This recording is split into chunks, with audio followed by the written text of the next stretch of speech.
everyone, I am back from vacation and back to streaming, finally. Not really, I actually had a great time on vacation.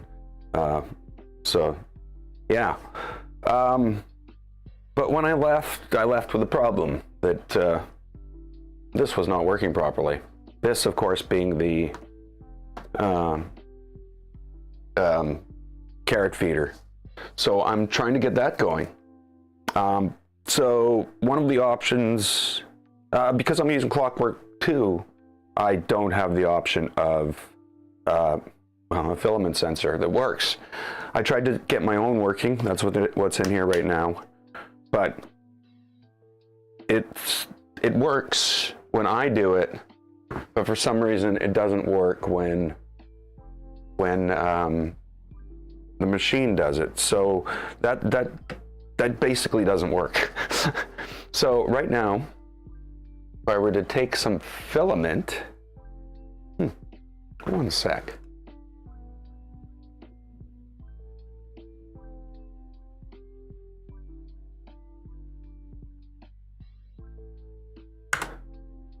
Figure I should probably, announce this on Discord or something. Yeah, so that's the deal right now. What I've been able to print was what we printed in the last stream was these. What I want to do today is I want to switch over to the newer version of the not firmware. The firmware's the same. Clipper's the same. That doesn't change. We don't have to do any firmware rollouts. But the new version of the Python file, and that will allow for sensorless use of the Enraged rabbit carrot feeder. That's the hope. That's the dream. So we're looking to do that today. I don't know where we're going to get to. So right now, if I plug this in here, yeah, it works every time. I don't understand why. Yeah, detected, empty, detected, empty. I don't understand why it doesn't work. Hey, Squirrel Brain. Yeah, all's awesome. I just got back from vacation the other day. BC was awesome. Well, I guess it was awesome at this time. It didn't rain the whole time. It was really nice out. Yeah, it was good. But it is also good to be back. You know what I mean? But yeah. So yeah, that's the plan today. So right now, what I got is I've got a fully working sensor, which doesn't seem to work when we're printing. So we're gonna go with that. Hey Zax, welcome to the stream. Yeah, so everything else is working here. This is going to be one of those different streams where it's going to be a lot of fumbling around with Clipper. I don't have the laptop set up here, so it's back to the other thing. So here we go. Is this where we go? Is this going? Did things go? Things are going? Okay, yeah. Oh, that's dark.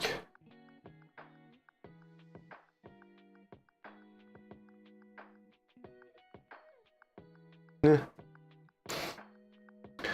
So, I don't know if the video is going to be off a little from the audio. It could be, but yeah.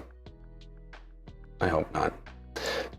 So what we're going to do here is we're going to go in and we're going to basically pull out the old stuff and put in the new stuff. And by pull out the old stuff, I'm going to basically just rename it.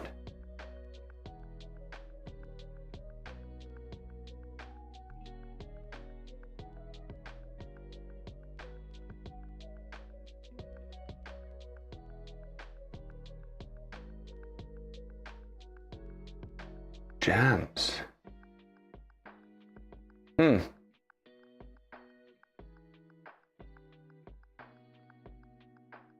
Yes, I haven't really experienced anything like that.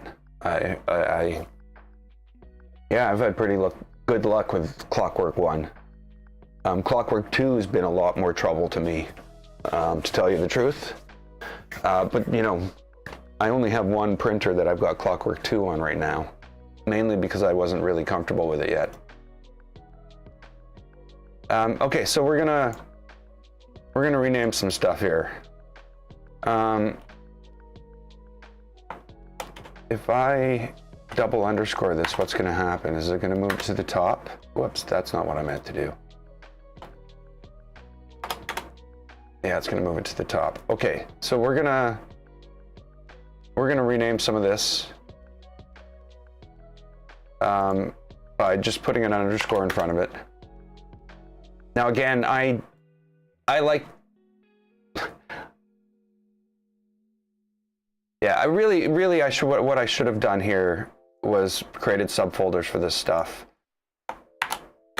And maybe right now I'm just going to do a standard installation of the new files. I'm not going to do anything wacky like this. What did I just rename? Hardware, user config, vars. Okay, yeah, that's fine. And I'll rename that. Then we're going to go into printer, and we're going to, what do we got? What are we gonna get rid of this. We'll get rid of those.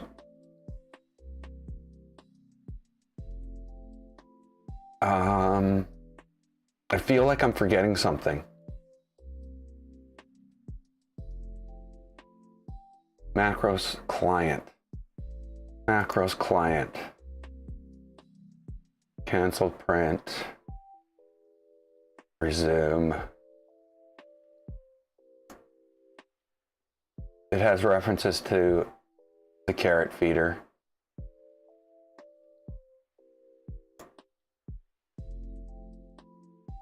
Okay.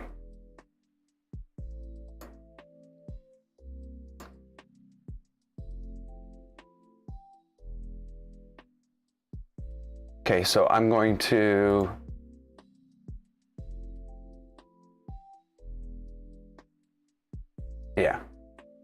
we're going to rename this too.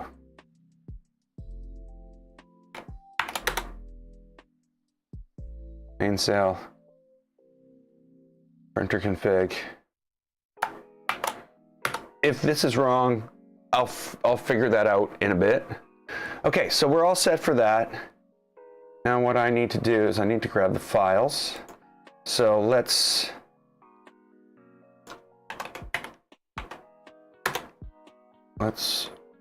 connect to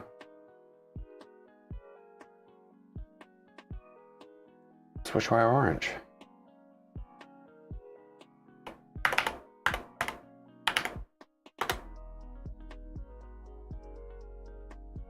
Okay. Clipper config. So this is the first thing we need to do. I've already got the files unzipped and ready to go.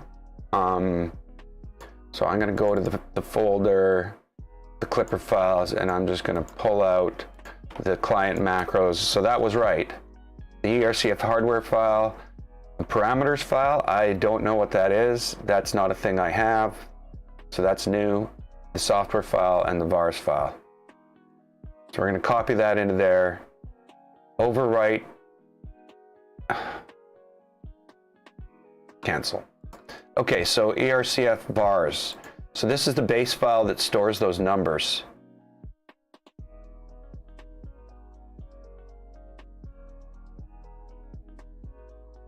I'm going to back that up as well. Not that I don't have these backed up because this all has versioning on GitHub, so it like I did in that other video. So that's all working right now. So yeah, overwrite, yes. Software, those are the two that copied there earlier. Perfect. We've got everything in there. Now we need the extra module. Where does the extra module go? It goes here in Clippy extras. Now, there's already a PyC file in there. I'm going to delete that. And then I'm going to copy the Py file in and overwrite the other one. So that should be good.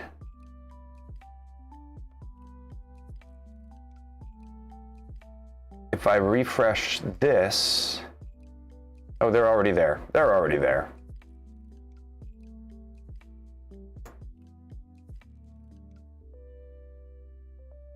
And is the ERCF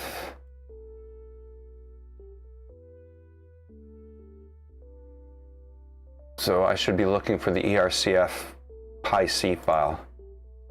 I don't know what I need to do to get that. Whoops, that's not it. I'm just going to do I'm just going to restart the firmware. I don't know if that'll generate the file.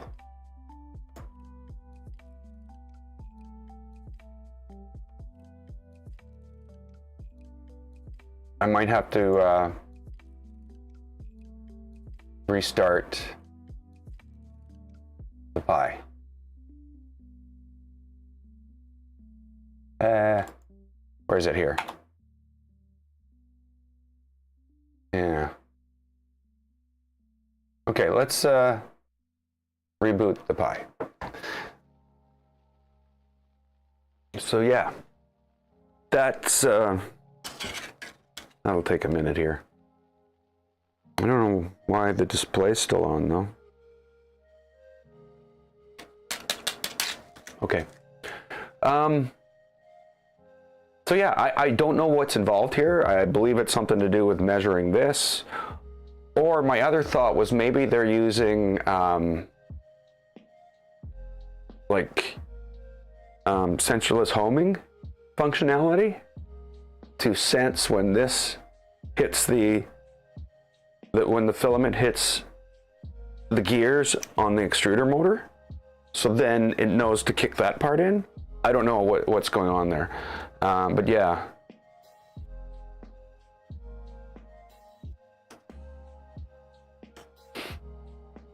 So that, I don't think, well, we'll see. I've added the other colors back, so I was going to say, I might not print this, but I actually might. Try again. Okay, here we go. We're back in. Did it generate a Pi file?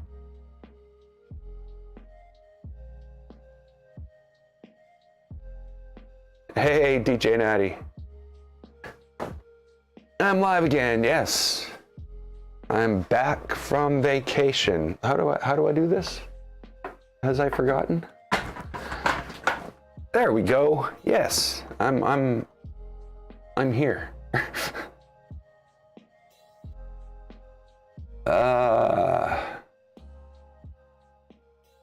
Okay, I don't know what's going on here. Maybe it's because there's no reference that uses it or something like that. I'm just going to leave that for now. And we're going to go to the manual and see what I need to do.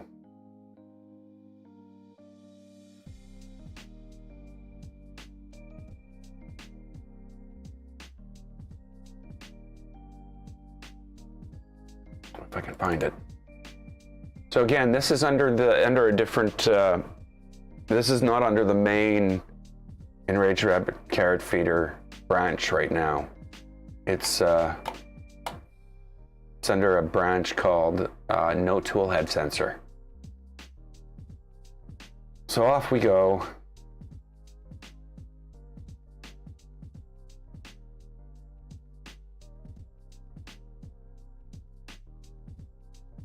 This is the clipper install. We've done that. So here we are. This is where we need to be.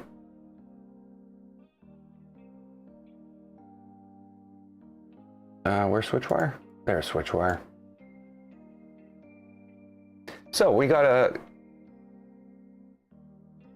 add the config files, add the pie in the Clippy extra folder.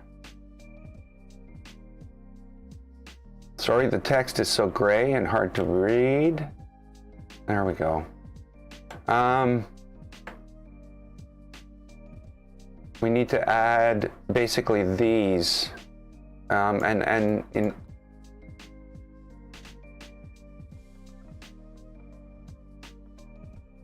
sorry, coming from like a user, like none of it's copyable, it's just a picture. It would be nice if the text was actually included, not a picture of text. Okay, into our printer config, and I need to include a few things. I'm guessing the pause resume is already in there. I'm not 100% sure.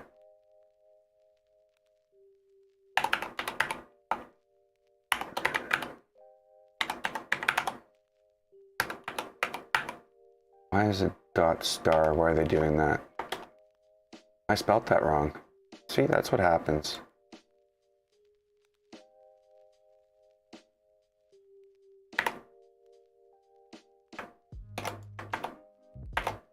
So we need hardware, software, and parameters.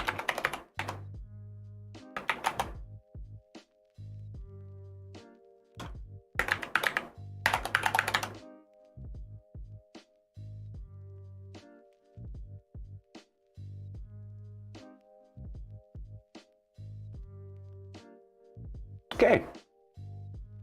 Yay!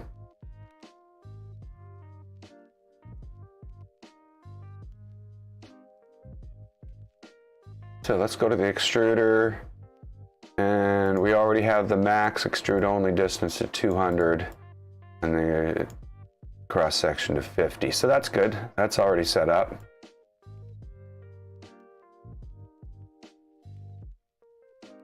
Okay, so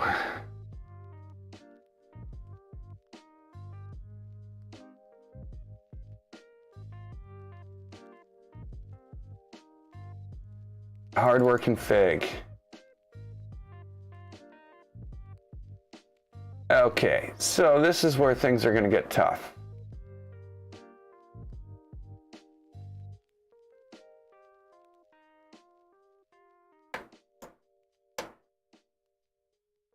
Okay, what I'm going to do is I'm going to open another page, and I'm going to go into my hardware here.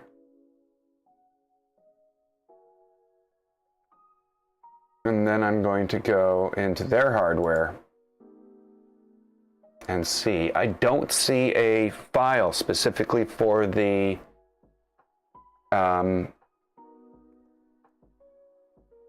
easy board.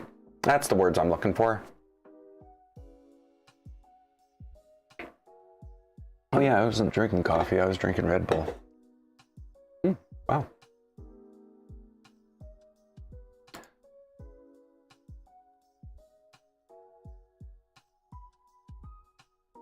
Okay, so they moved all this stuff into a separate file. Okay. Sorry, just looking.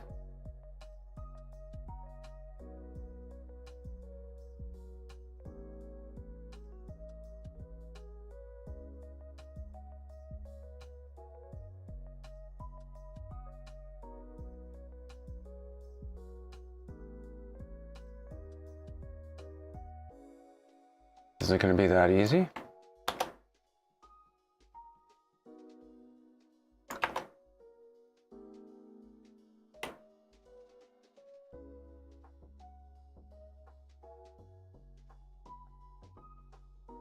A10, A2. Why is Bondtech 5mm drive gears a different value? Gear ratio 80-20, 80-20, 16, 235, 150. Okay, so basically, the only thing I see different is this.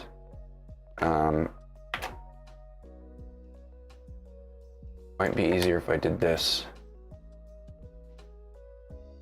ERCF.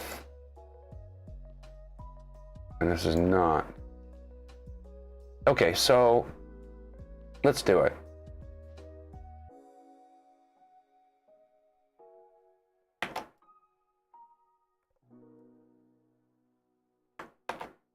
That's that. What do we have here? This is, maybe I should keep that scrolled down and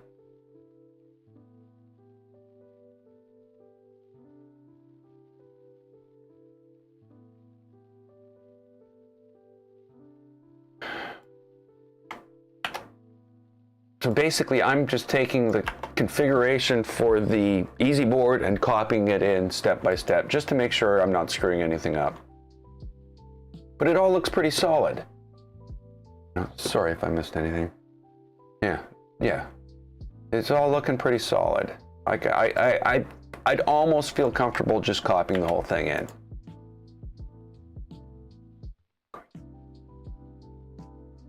Manual stepper. Manual stepper. So we're on selector stepper. Selector stepper.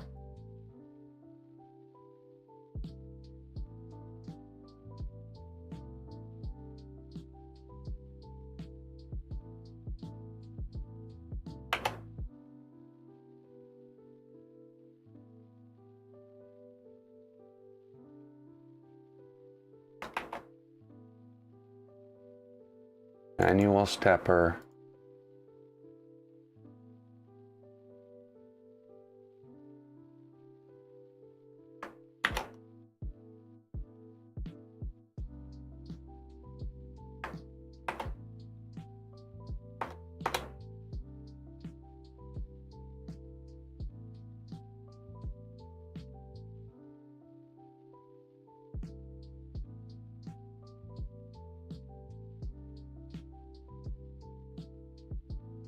Why is there a filament sensor?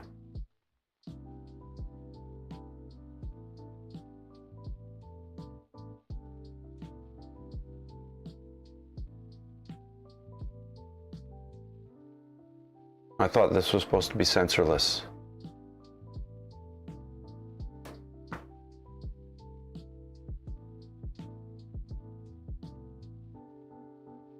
No tool head sensor.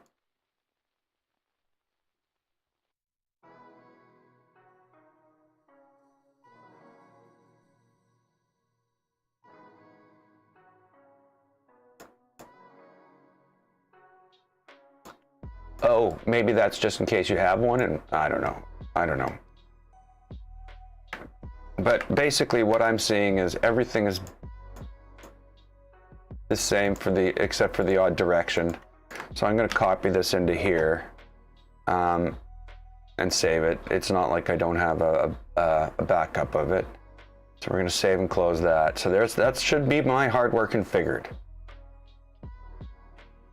So now that's this step here, motor configuration. Now let's go into define the end to Bowden nozzle parameter. So we're going into parameters now.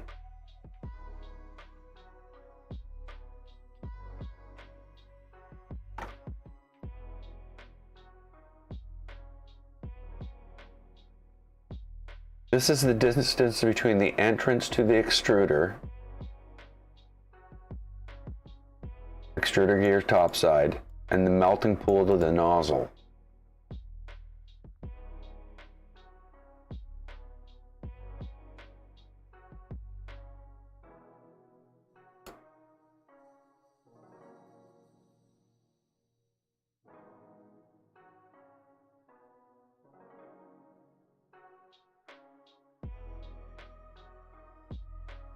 Okay. How do we figure this out? Okay, so we're gonna have to heat everything up. So yeah, basically the process here is going to be to get a piece of filament, stick it in there on top of the gear, start pushing it down, or not pushing it down, extruding, and then go in small steps until we get to where we want to be, until we see, until we get filament out of the nozzle. Does it need to be any filament? Can it be the last filament that was in the nozzle? What are the parameters we're looking for here? Okay. Okay.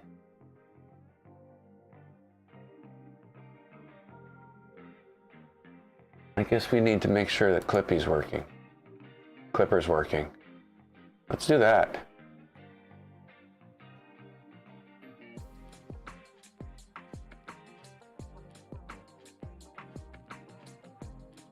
Oh no! Sorry. I've lost my my home and all that stuff. Okay. That's fine.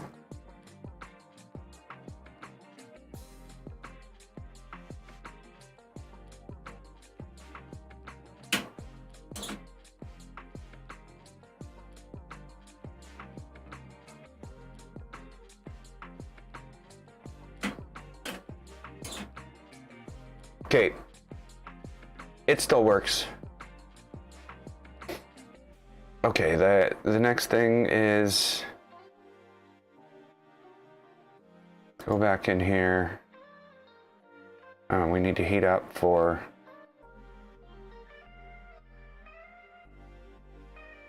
PLA, I guess. Let's just do this, 210. It's making noise. It still works.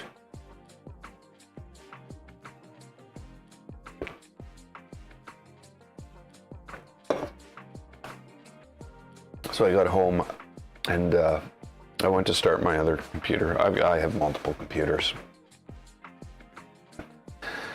And somehow, while I was gone, the pump on the water cooling stopped, or stopped working. So when I fired it back up, I can't get past the startup screen. It tells me there's no cooling on your CPU. So I might be retiring that machine, that computer. Gotta figure out how to get all the crap off it though.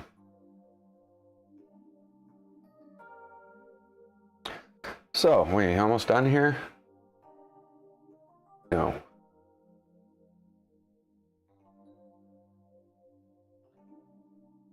I think my other printers heat up faster. You know, the heater core that's on the on this is the one that came from the Creality, or the Ender 3.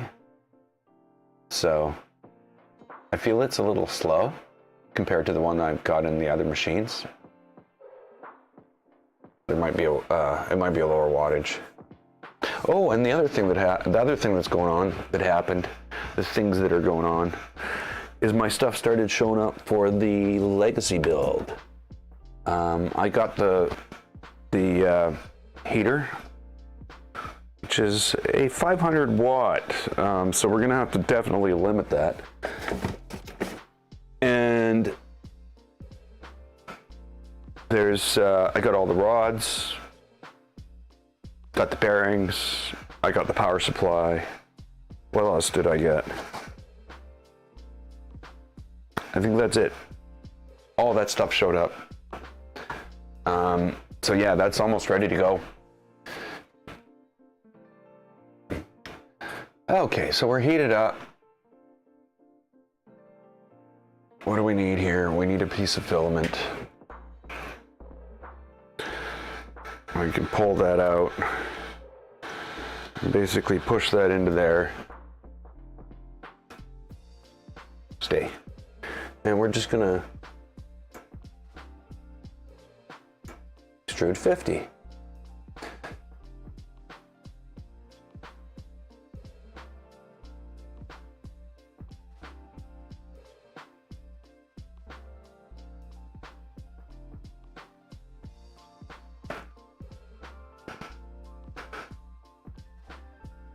Okay, yeah, that's there. And now we're gonna go one at a time, it seems. So it's 50, and we'll count.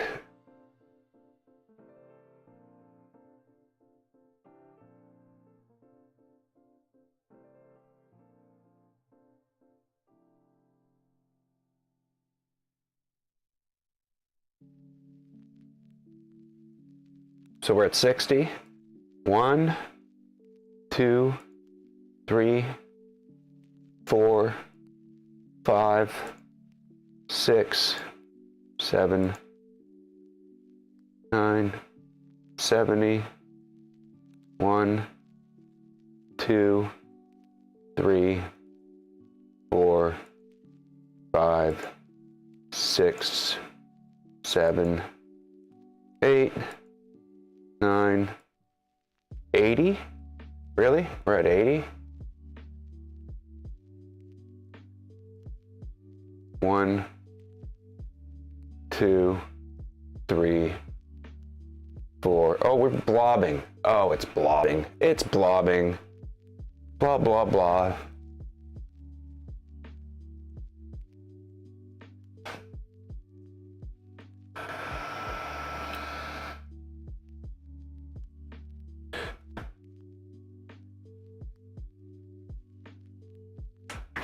Yeah, the legacy.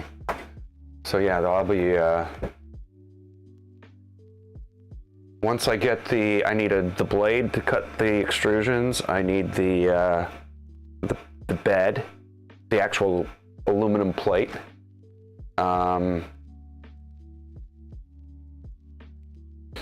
Okay, so we've got to pull that back out and start that over again.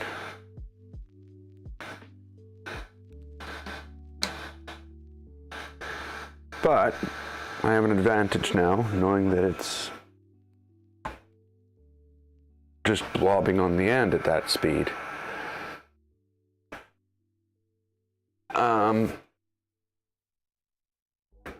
I think I don't know. I also don't have the board for it. That's the other thing I keep on forgetting. I've got the Pi, I've got everything I need, but I don't have a board for it.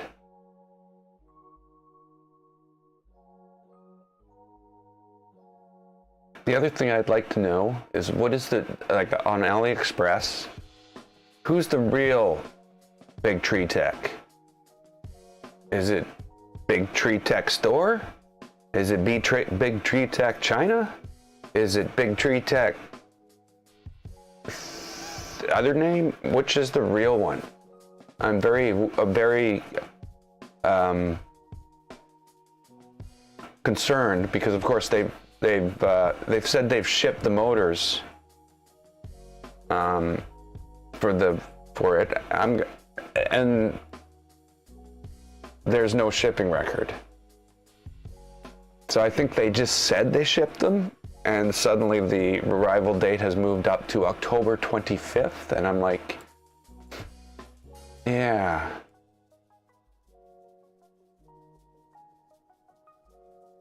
I look at 4 or 5 that are official. Yeah, see that, and yeah, I don't know what to make of that. That seems wrong to me. It seems like they're doing something wrong if they have to do that. But whatever. So here we go. We're going to extrude 50.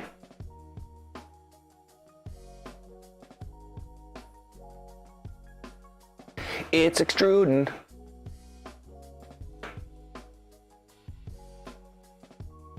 It's not extruding anything out of the nozzle yet, but it moved 50. And then I'm going to go 10.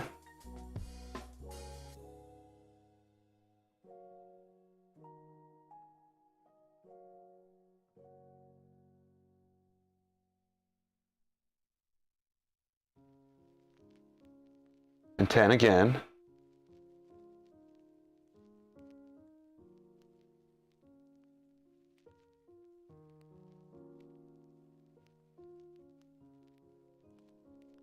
We're at 73, 74, 74, 74, minus 1, 73. We're at 73. So let's get back here, and yeah, so this, where is this? It's in here somewhere.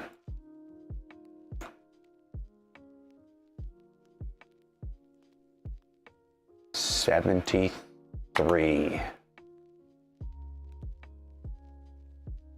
The total extrusion distance, sum of moves, minus 1, 73.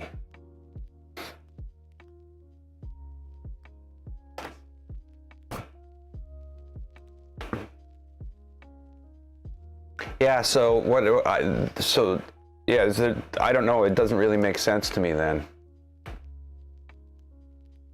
Like they've got the same product. Yeah, completely different prices. And what I find is they vary, oh, well, shipping's $10, but the product's $10 cheaper. Like, So, yeah, and they told me to, what did they say? They said cancel the order and say it was because of a shipping, that the shipper, that they sent it be the wrong shipping method. And I'm like, well, that's not even an option. So yeah, I don't know. I'm ordering them from Spool 3D. I should have ordered them from Spool 3D in the first place. They're in Calgary. You know, I didn't realize there was only like a $6 difference in price.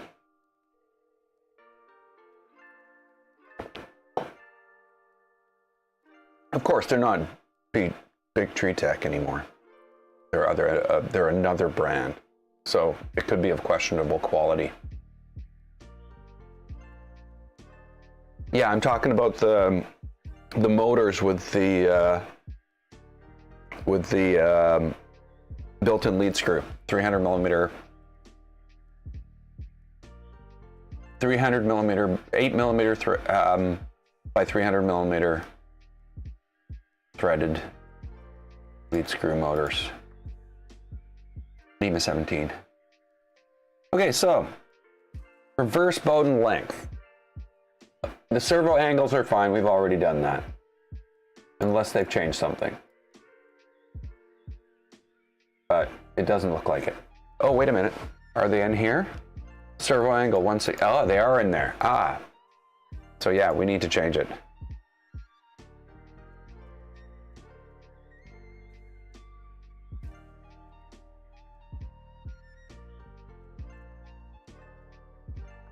I tried to find the LDOs and I can't.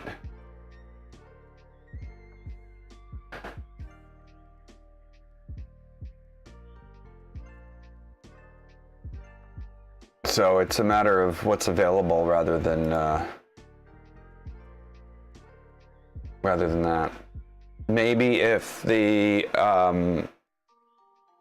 other ones come in, I might be able to find them.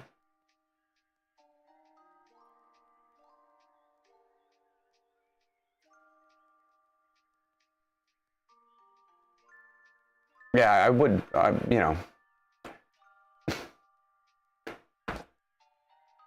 I don't have any special trust in LDO over any of the others. I haven't experienced anything worse from them or anything better from them. I do like that they put together a real kit. That's nice. Where a lot of the other ones are just a bomb in a box. But I've had no bad experiences with motors. I've run some of them over 1,000 hours, like 1,500 hours on the other one.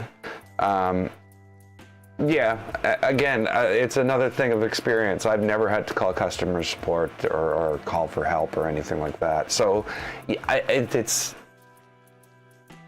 it's my personal,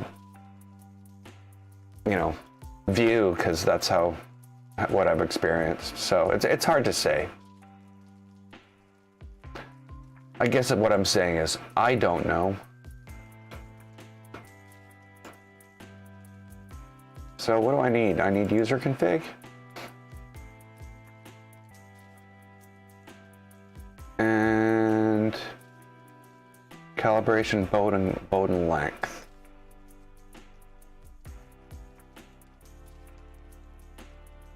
It's not here.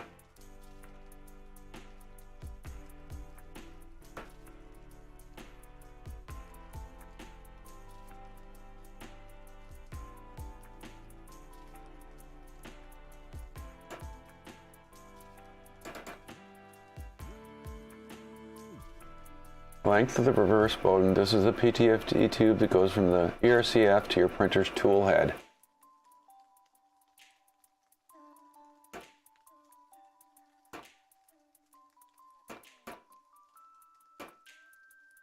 Just lower than the PTFE length. Okay. So,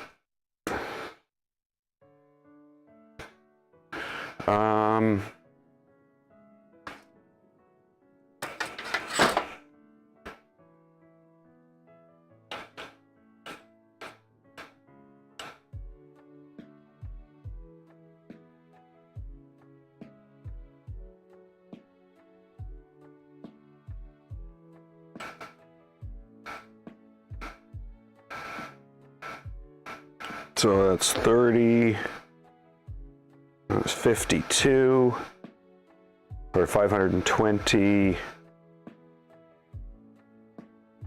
522, 523. So 173? Or sorry, 473? How is that 880? That's like 88 centimeters.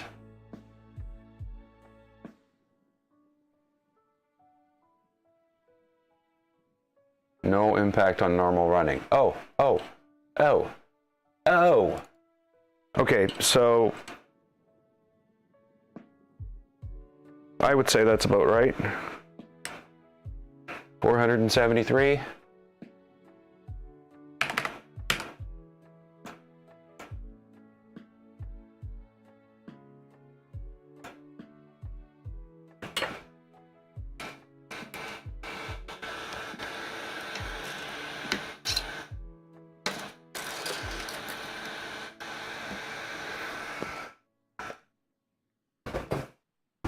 Okay, so that's 473 now. Isn't setting up an ERCF so much fun? I think this is the 4th time I've gone through this. Filament sensor, okay.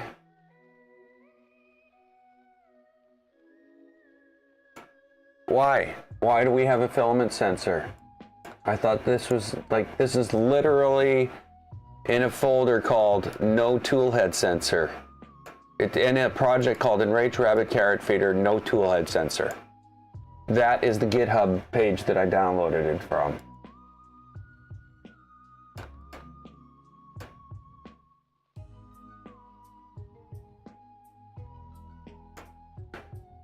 So what's going on here?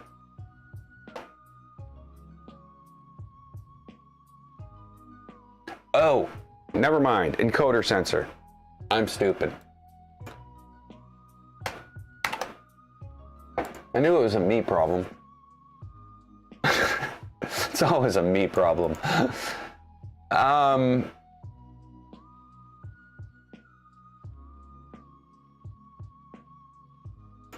So yeah, that's all set up. Cancel, print, pause, resume. So what do I need to do here? Do I need to go...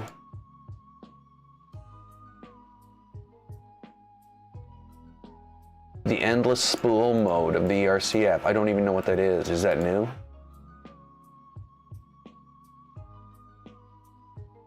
Please adapt those to your own needs. Okay. At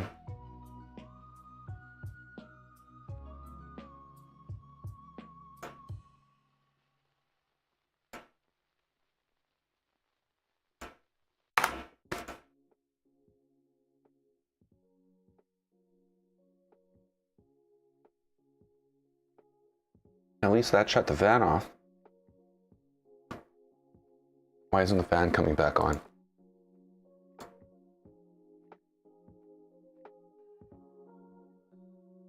Oh.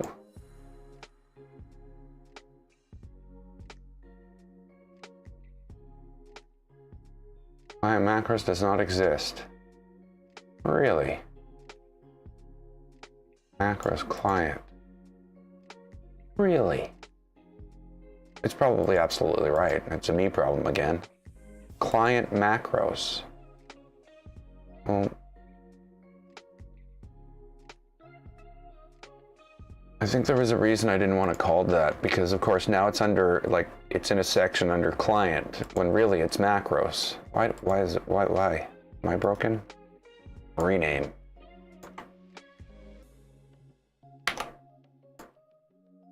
And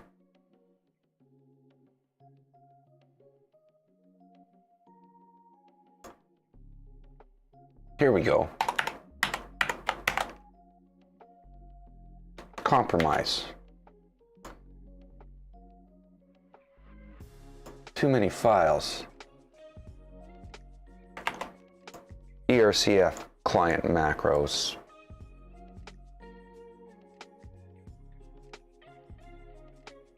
Meanwhile, the hot tool end is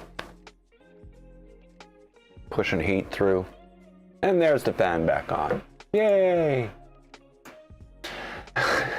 Okay.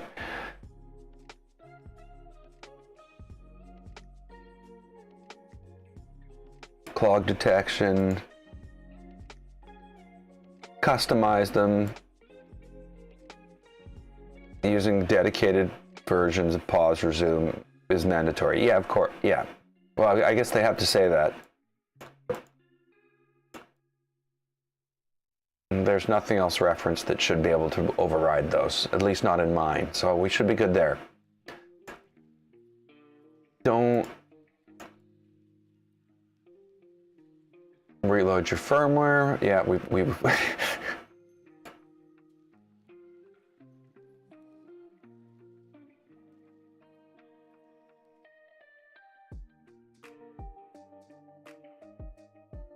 So all of this configuration we've done. So we're down to adding these numbers back in now. So I need to find where I put those. Not there. Is it in here? No. It's in the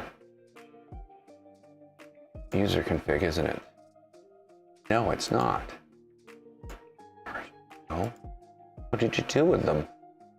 Software.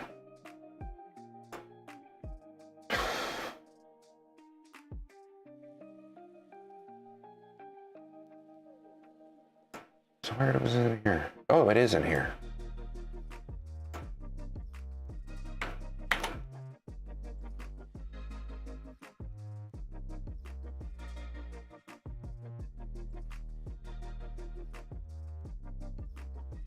Okay, so it's a different format, it would seem. Trident frame. Cool. I found what I'm going to do when I do the R2 build, or the 2.4 R2 build.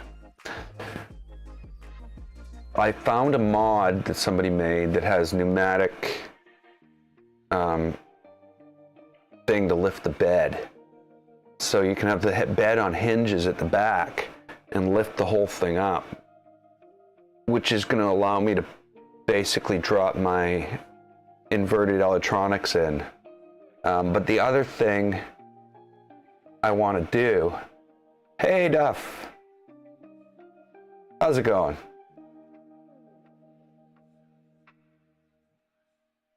Yeah, so the other thing I want to do is, or work towards, is having the electronics on a drawer. So I need some sort of wiring harness that moves for both the mains and the printer stuff. So and then you can pull out the electronics from the front, and you can have the Pi and everything accessible.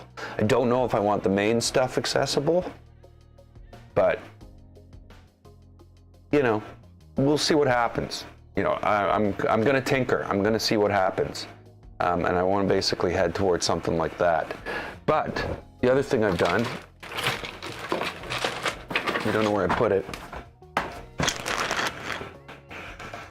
I've gone and printed all the front hinges. I'm going a little bit different on this than the Trident. These are going to be lift-off doors that, if I want, I can just open them and pull the doors right off without unscrewing anything. So those are all printed.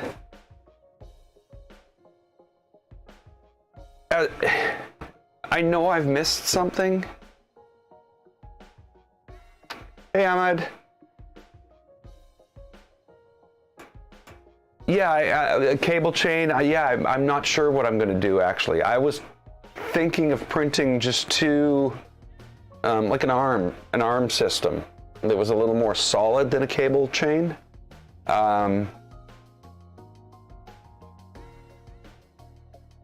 But I had concerns about how sharp it will, you know, it's a thing going on in my head right now. The IGUS umbilical. You know what would make it really nice? The link for the hinges.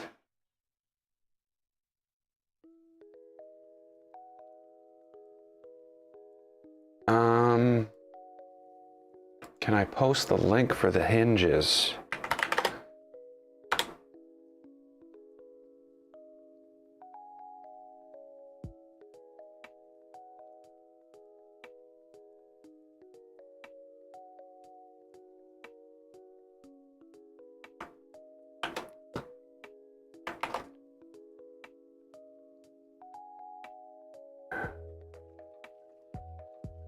That's what I've found. But it's it's Amazon Canada, and so I don't know what that's going to get you. I don't know. I hope it helps.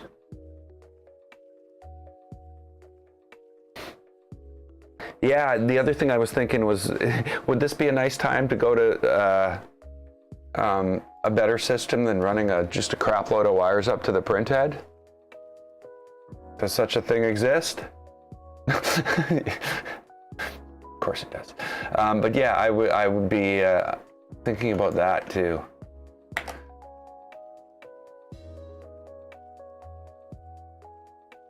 I don't even know what files I have open anymore.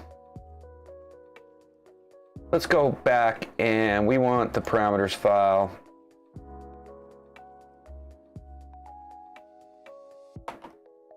I guess I should probably take these as well, considering we know them.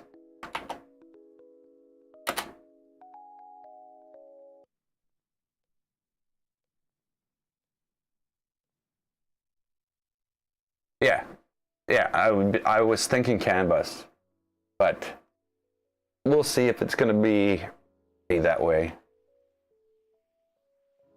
It would be nice to run 4 wires. 4? Yeah, 4. Because you still need power though, don't you?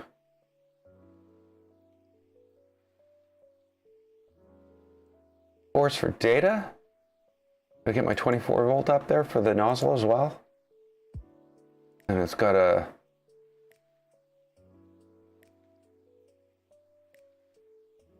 Oh, the door hinges. I haven't found anything yet.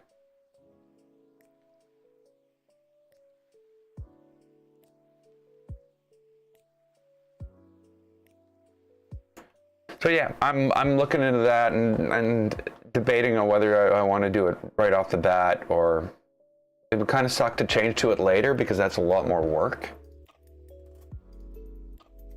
Okay, so I have those numbers in there.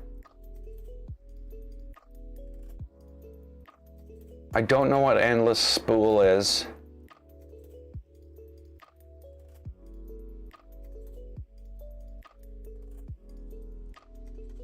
This is going through and defining those numbers, so we already know this, and that's what I've defined in there.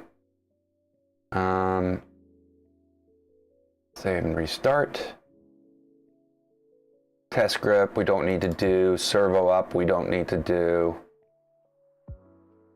First home.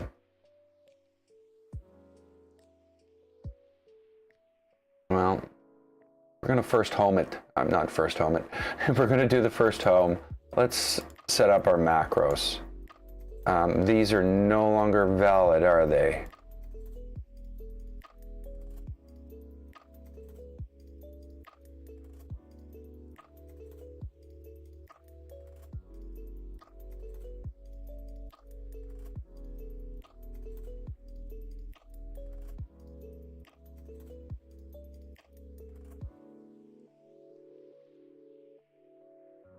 Why do none of them exist?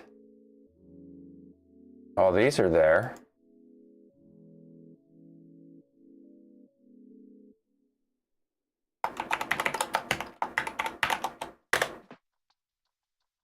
It exists.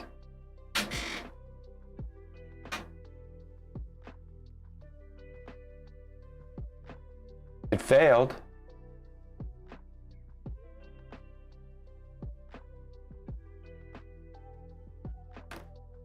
And said it didn't. I don't like that.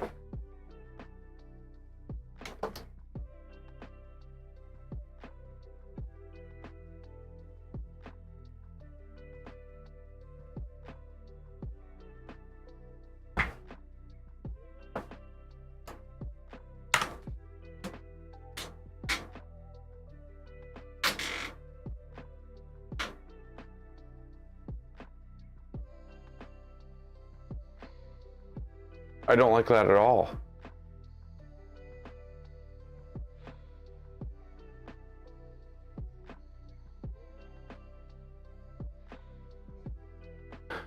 Okay, it did home, but it just sounds like really bad. Really bad. That's what I'm gonna go with. Really bad.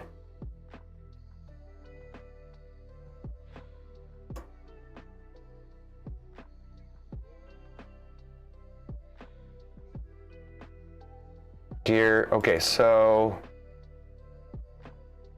we don't have to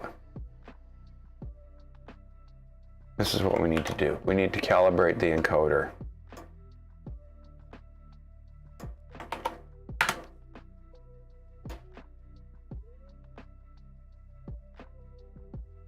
Nothing happened.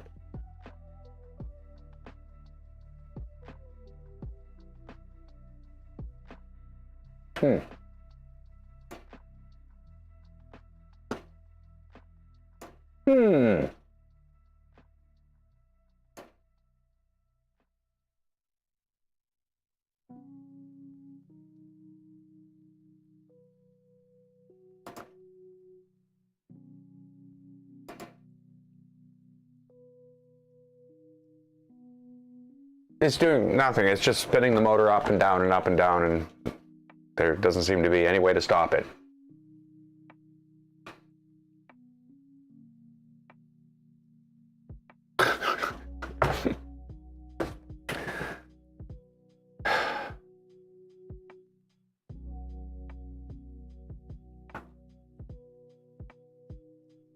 And it's like, I have no answers for you.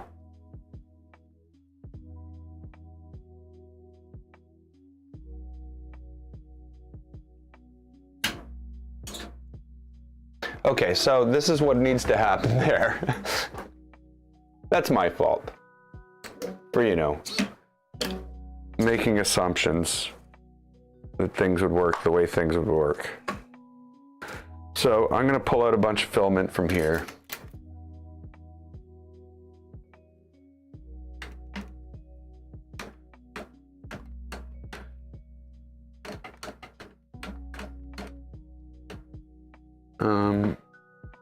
It is assumed you still have the filament of tool 0 slightly loaded.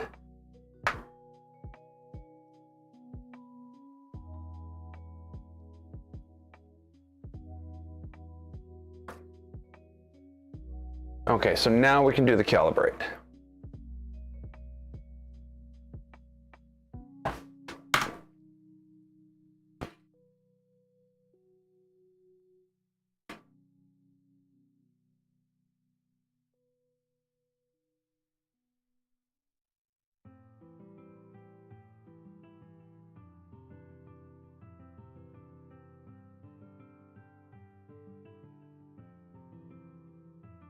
It's doing stuff. It's doing crazy stuff. Well, no, it's not. It's just rolling in and out.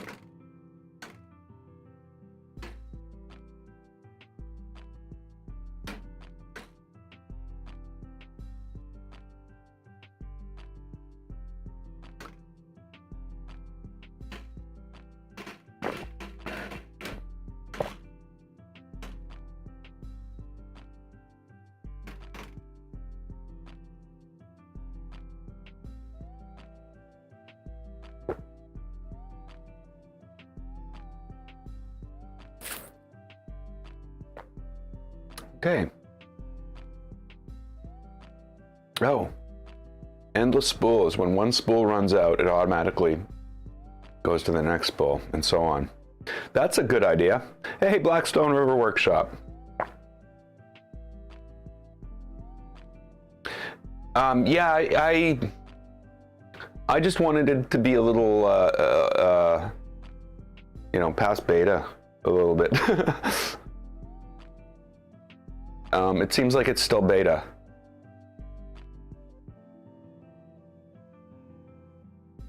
But, yeah.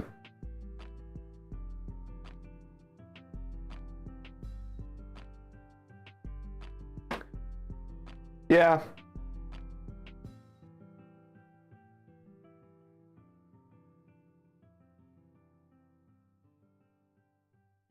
Ender 5 Pro, eh?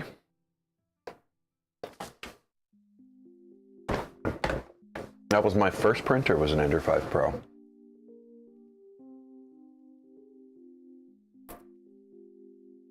So once done, the results will be printed on the Clipper console.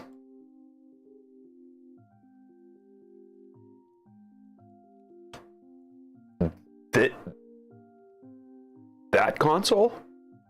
Or some other Clipper console that I don't know about?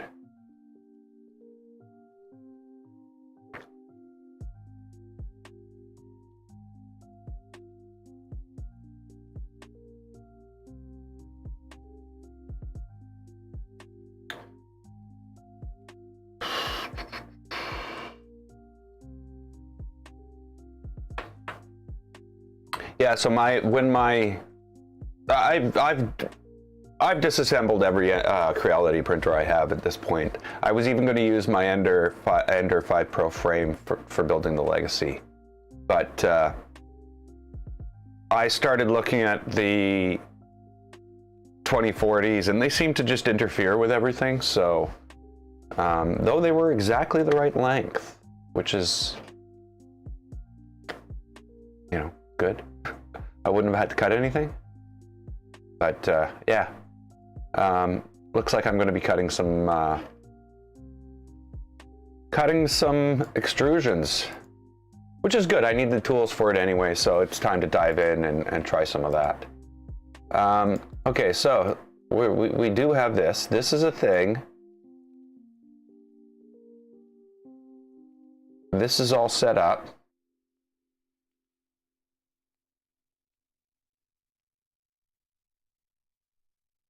A Mercury 1 Voron. Yeah, I'm going for the classic Legacy build, I think. It's so classic that I've even printed the parts in white. So we'll see how that goes. Yeah, we'll see how that goes. So, why are we not getting this feedback?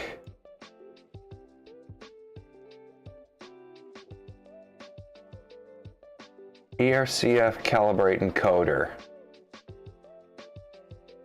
And I don't get any numbers back from it.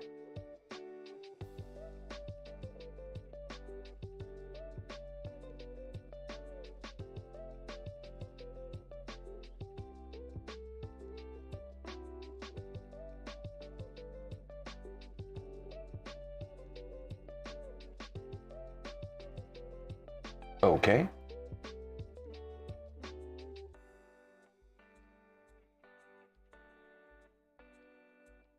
I thought it was in the ERCF software. Is all this different now? Everything seems different. Is it in hardware?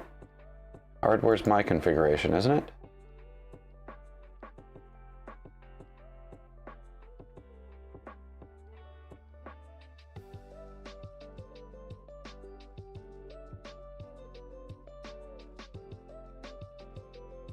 So before, it's not in hardware. It was in software. Everything was in here.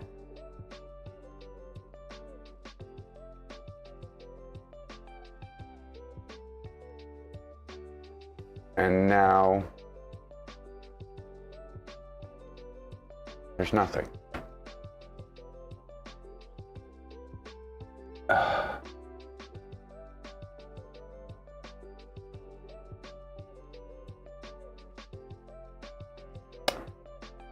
What is going on?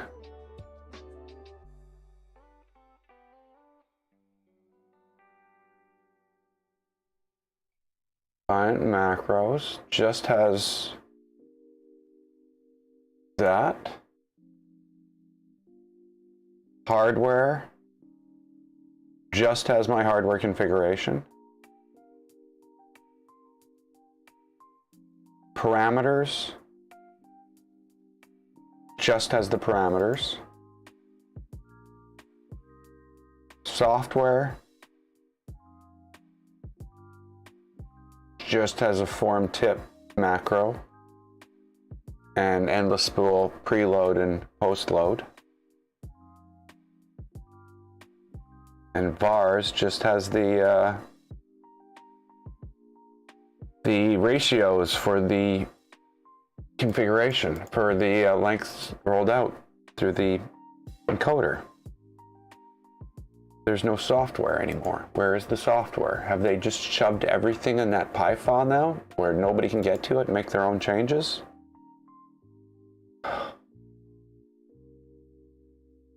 Because right now, basically the problem is it's not giving me the feedback that is required. When I run this macro right here, which is, you know, underneath my face. No, I guess I run it down here. When I run this macro, I should get these numbers, and I need the resulting resolution for the encoder. And I need to put that in the parameters file. But all it's doing is running it and not giving any feedback at all.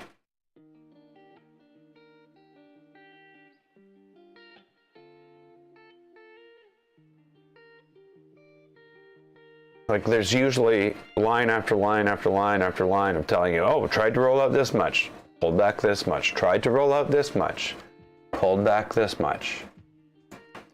So my instinct is going to lead me to that file, that PI file. Why is my computer not responding? Well, that wasn't very nice of you. Yeah, right. There's no way there's any software in those other files.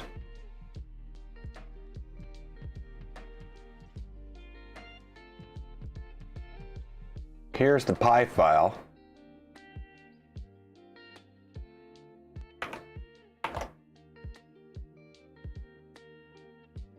register command, ERCF calibrate encoder.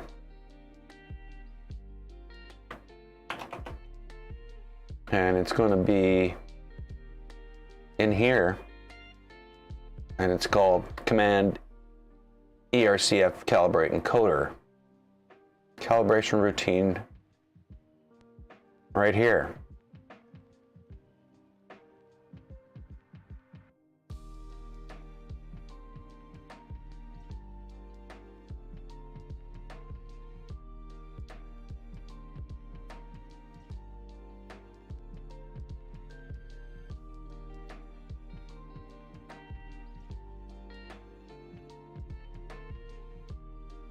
So this is what it's running. Oh, come on. This is what it's running. And I'm not getting any feedback from it at all.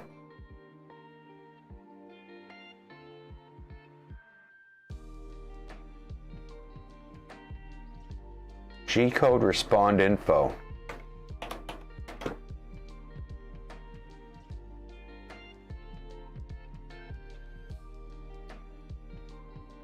So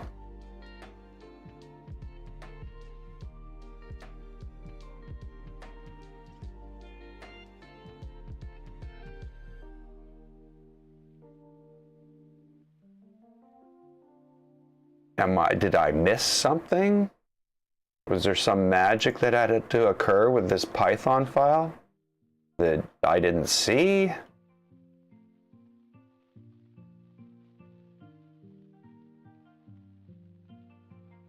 This is where we copy it in right here.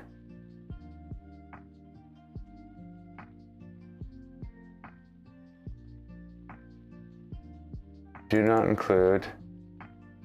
Make sure you have pause resume.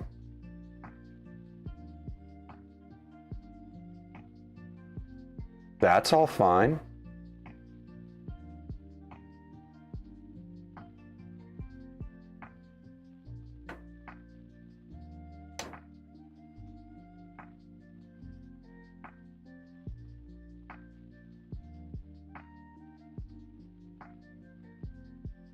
Well, this is putting a damper on progress.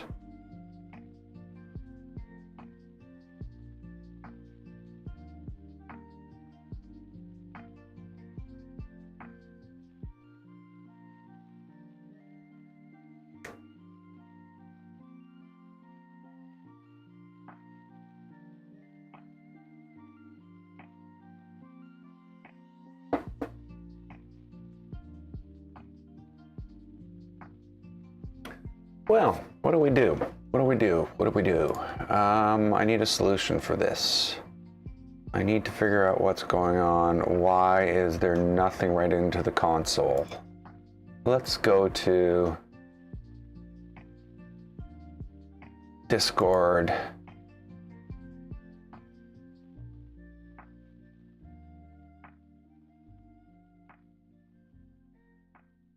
I want to search for console.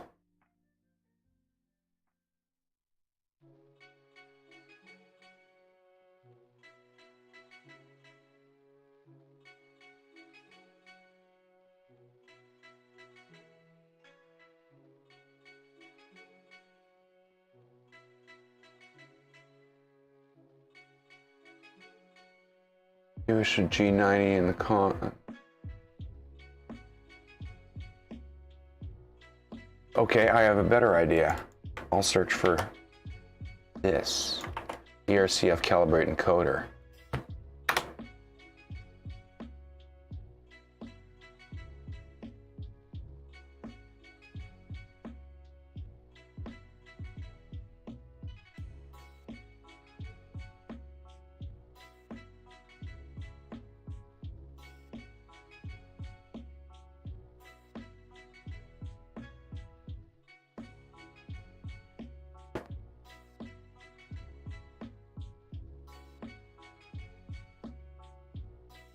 Okay, so this seems to be unique to me.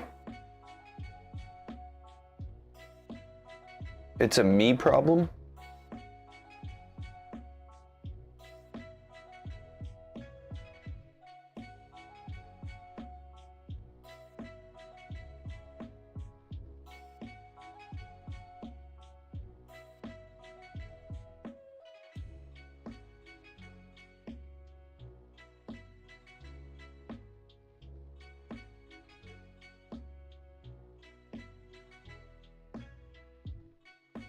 Okay. Resulting resolution for the encoder.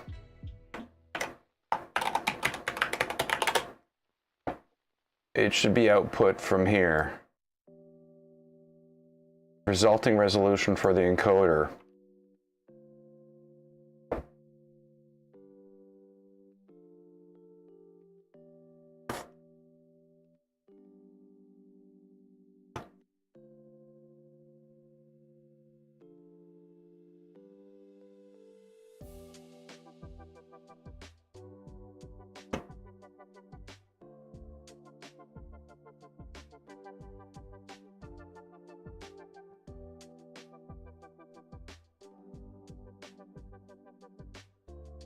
I don't understand why this can't output to the console.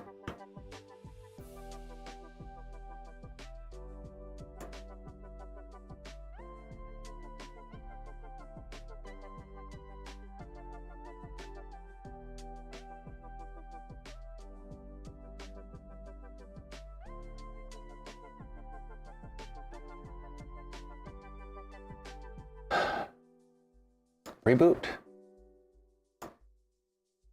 Maybe that'll work. I'm literally lost at this point.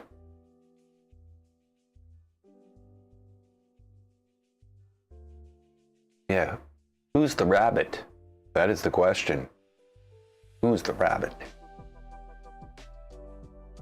Am I the rabbit?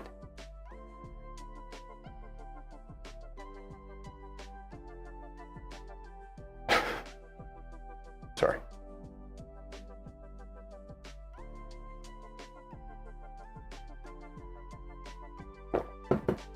Okay,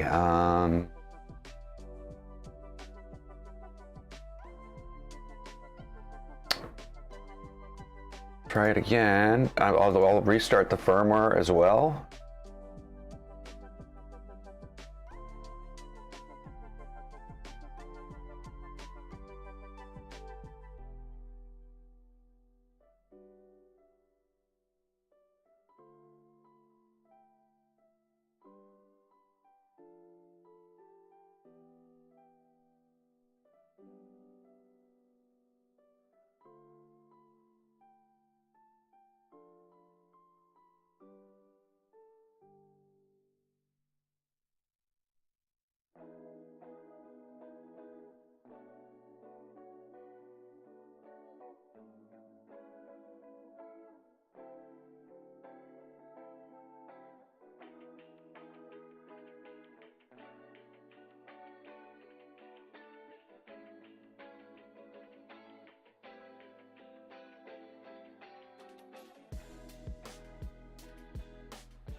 Okay, that's no good. Why is my mic dead?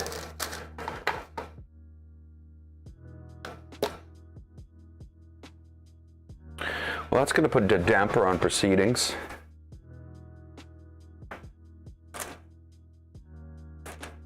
Huh. Well, that mic didn't, that charge didn't last very long.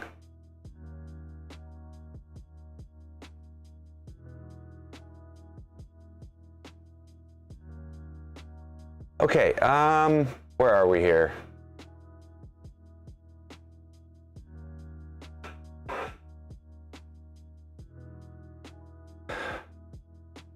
So right now, no, the microphone, the battery died. I don't know why. It was fully charged, like when I started, which really was, you know, it was only 2.5 hours ago. Or no, an hour and a half ago. 2.5 hours. Yeah, so what is going on here?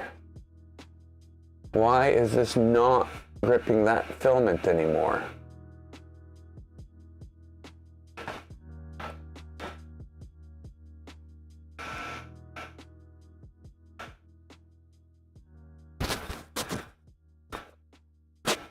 Sorry.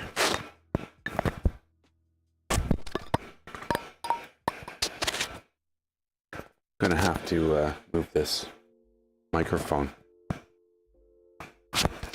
There we go. Sort of.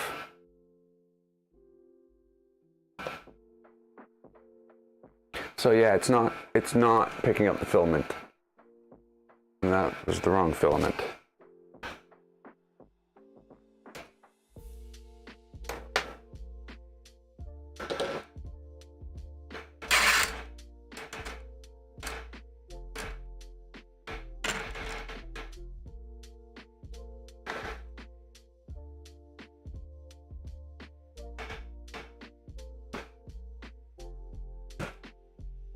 Okay, so now if I move this to 0 again, I don't know how to do that.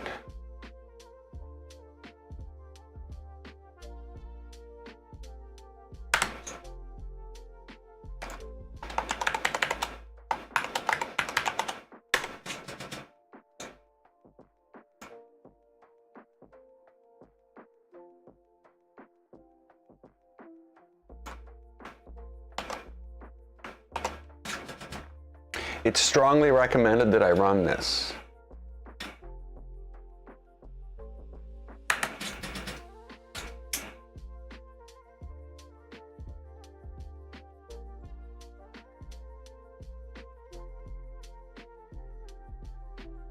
What's it gonna do?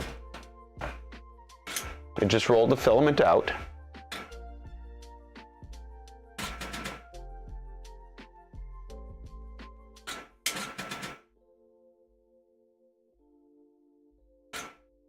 I don't understand. This has been a thing that this thing has done since day one.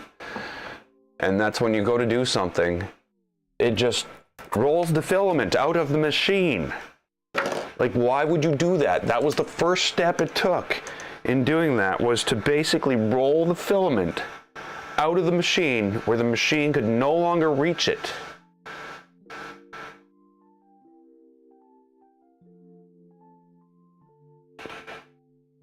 And you know, it could have fed it forward. It's right there.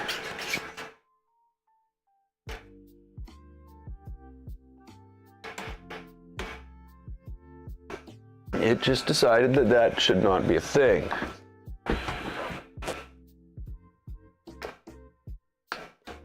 Okay, so now what? Try it again.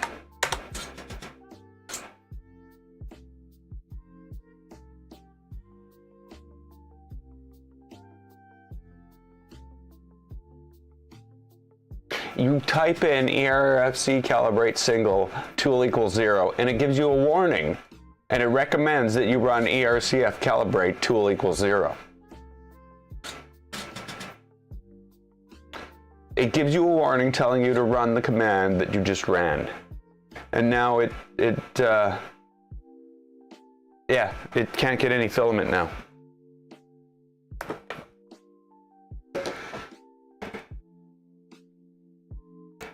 Because the first thing it does when I run that command is roll the filament out of the bloody machine.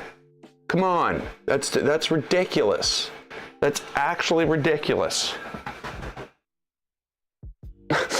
Why is that a thing?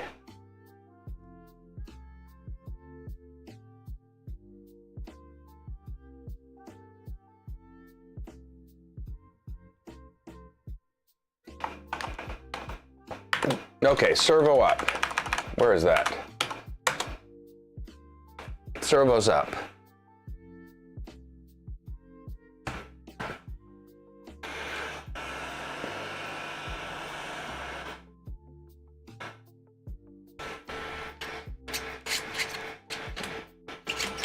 There's no problem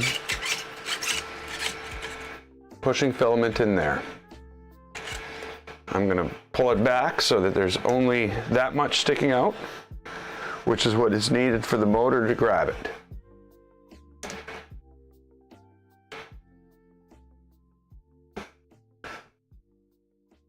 I am going to go servo down.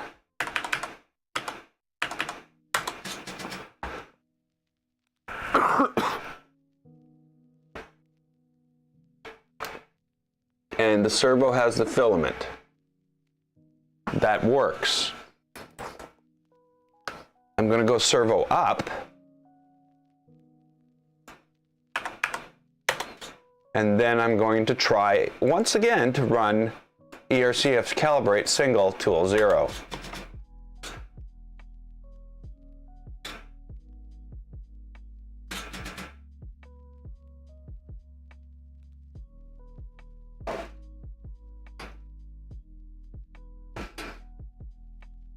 Yay!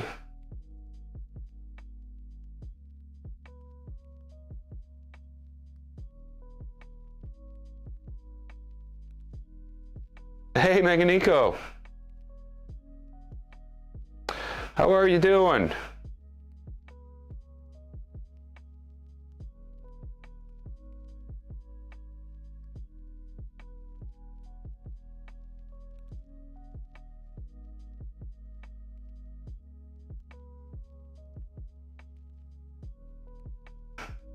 It's still feeding.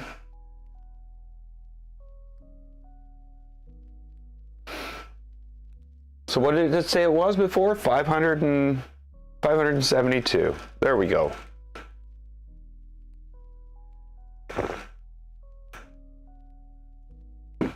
So it unloads.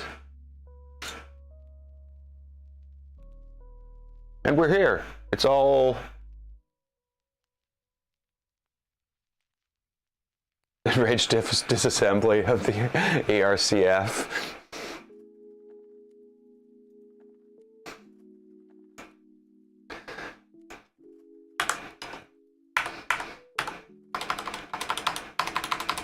Okay, so can I do it right from here? Just go calibrate. Calibrate.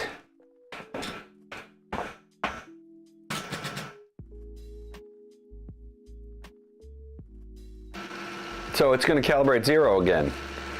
And as soon as I typed calibrate, it told me I'm running an old calibration version. I'm confused.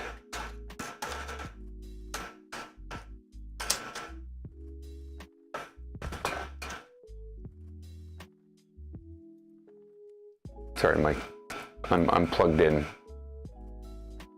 USB right now in order to get some more juice.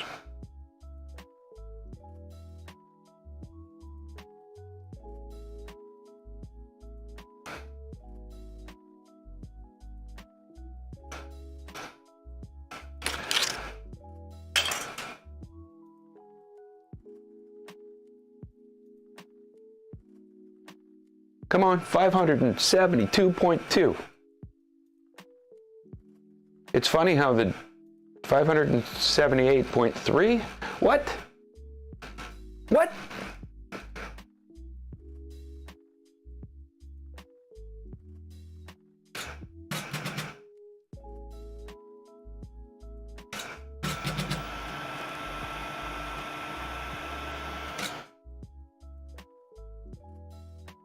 So what's the story here?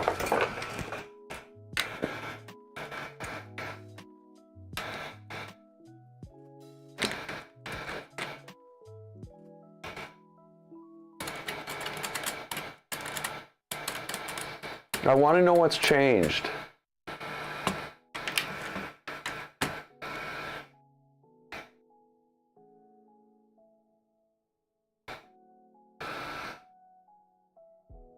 Is it basically telling me that all the hats don't fit anymore and I need bigger hats on all of it? What's its story here?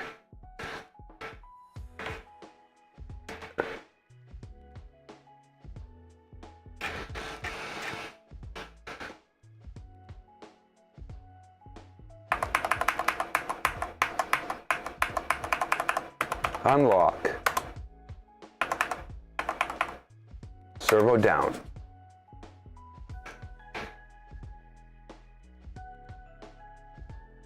No, it's like, oh no, you don't need another, like, no, servo works. Yeah, servo's fine.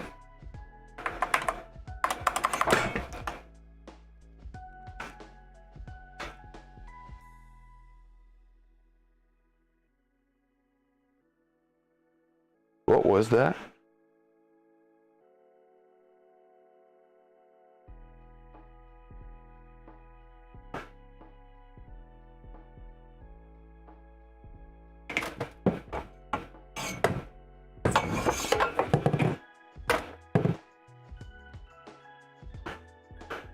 Bad things are happening.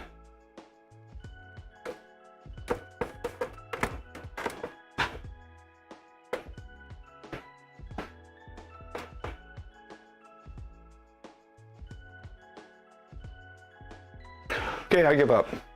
Sorry, monitors are shutting off by themselves. Things are just going wrong for something. Okay, so ERCF servo up.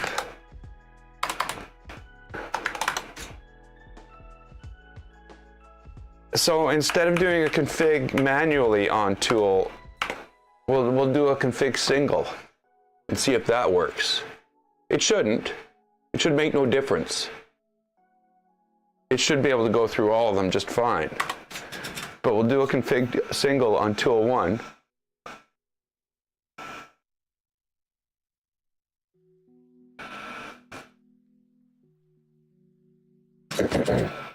And it just rolled the filament out. Wasn't that good of it? Wasn't that nice of it? But to start, step 1, hey, why don't we just completely unload this filament from the machine so there's no possible way we can do what we're supposed to? Because that's exactly what it did, is it rolled the frickin' filament out of the machine again. It's actually the first thing it did. Drop the servo, roll the filament out of the machine. Okay, let's start the configuration process now.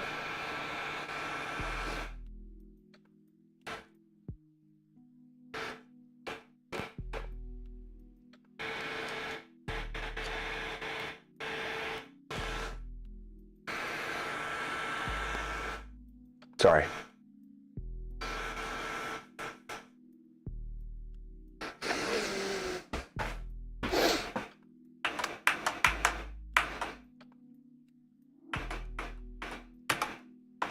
And again. Homes. Okay, it didn't do it this time.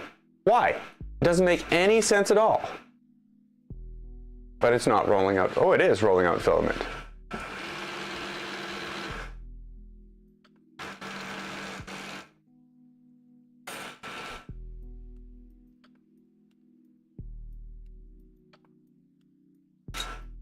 Okay, unload done, variable saved. So that was 1. Is 2 ready to go? It should be. We haven't got to 2 yet.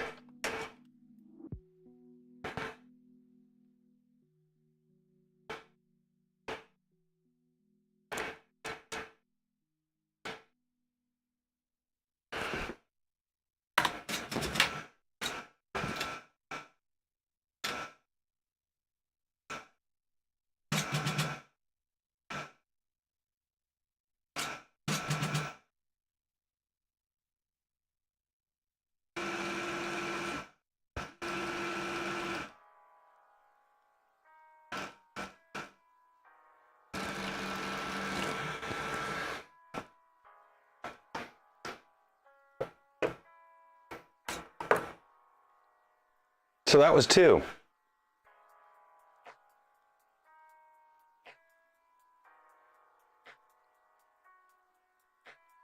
To a power bank for the wireless mic.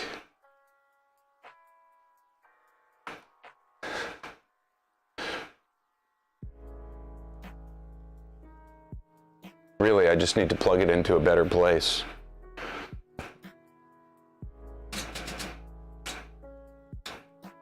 Oh, I already did 2. Okay, well. Hey, it worked twice in a row. Yay, let's try 3.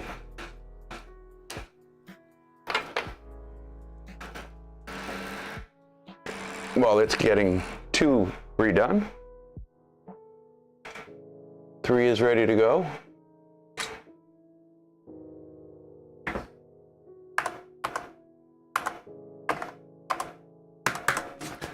Go 3.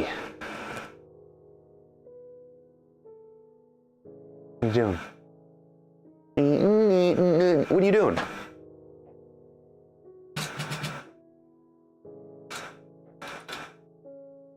Yeah, so it rolls 2 out of the machine.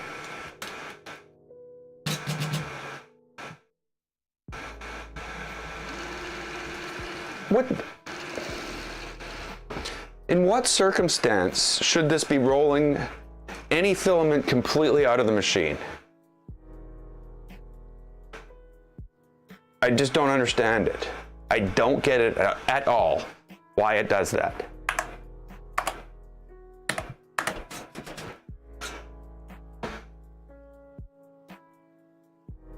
So we're trying tool 4 now. I haven't looked to see if it's loaded. It should be. We haven't touched it. But it's loaded, unloaded tool 3 out of the machine. Again, what circumstances, what set of conditions need to be met for this to go, okay, the first thing I need to do is make it so I can't print this color anymore.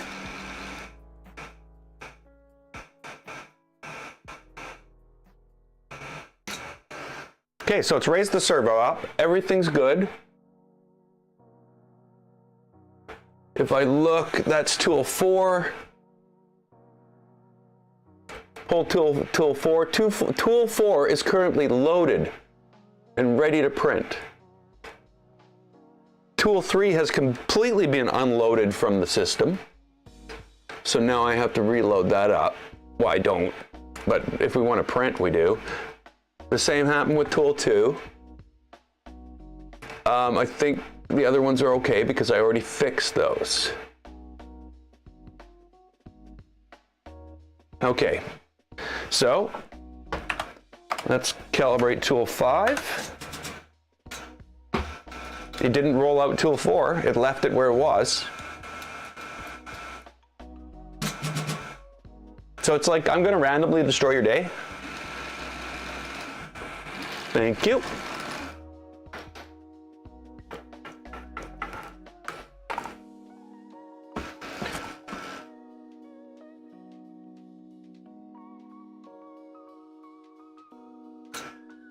Okay, that worked.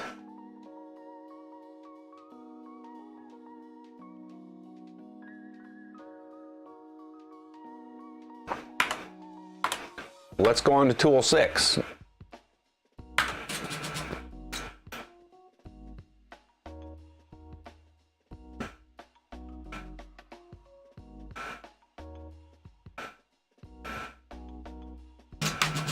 Oh yeah, that's unload tool 5 out of the machine. Like, what the hell?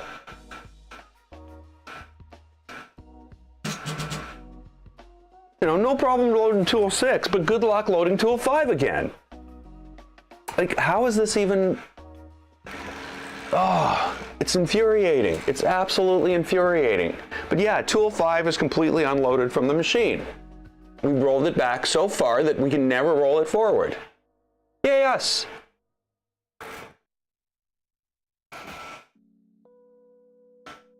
Okay, so there's tool 6 configured. Variable saved. I don't think I can do tool 7. I don't even think I have one plugged in. I don't. There's no tool 7 or 8. Okay, so there we go. We have stumbled, fallen through the configuration.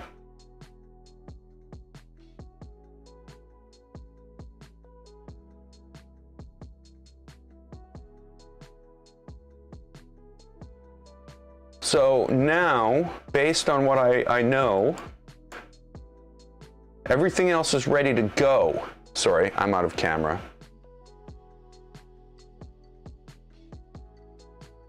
Everything is ready to go. Let's create PLA.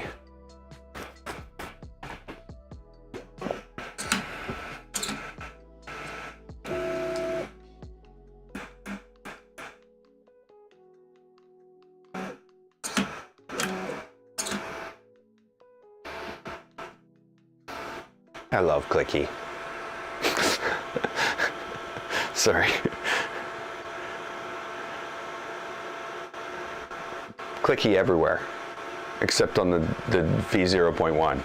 I've got clicky on on V2. I got clicky on Trident, and I've got clicky on both the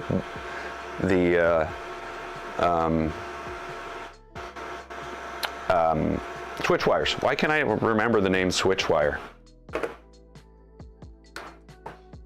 Okay, so we're preheating for PLA.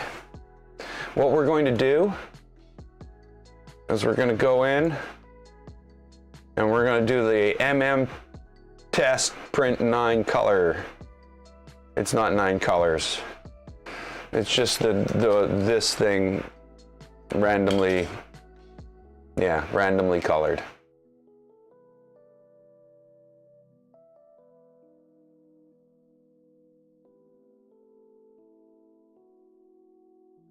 So once we're heated up, we'll prepare for that.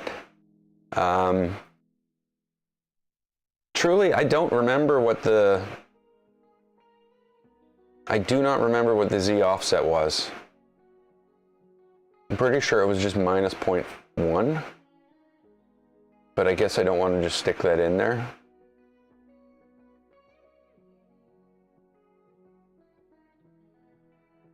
Of course it's clicky. Oh yeah, it could be horrible. It could be it could be like minus 2. I don't know. We'll start the print and we'll see what happens.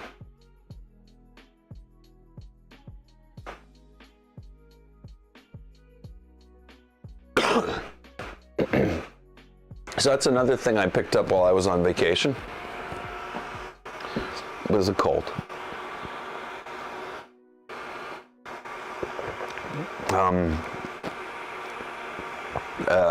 Luckily it was only on the last 2 days. So yeah, it was awesome though. Didn't rain a single day. It threatened to 1 or 2 days, and then by the time it got to those days, it was fine. That also meant that it was kind of, you know, hot out. But oh well. One day it was like 20.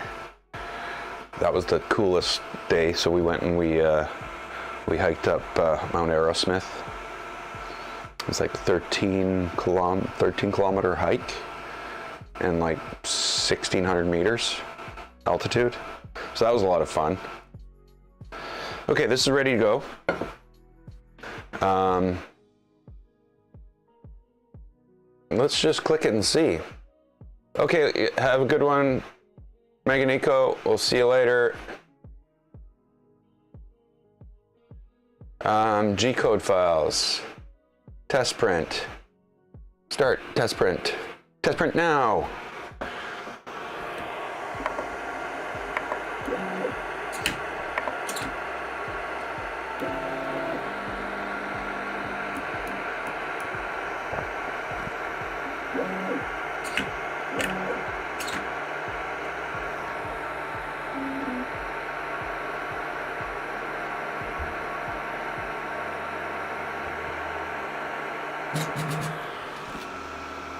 Oh, there you go. That's the first thing we should do. Let's drop that servo down and roll the current filament out of the machine, because there's no possible way we're going to print with filament 6. What the frick are you doing? What are you doing?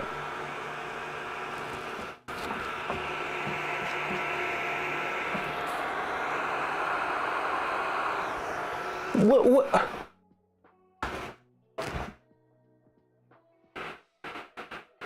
You're joking, right? You are joking.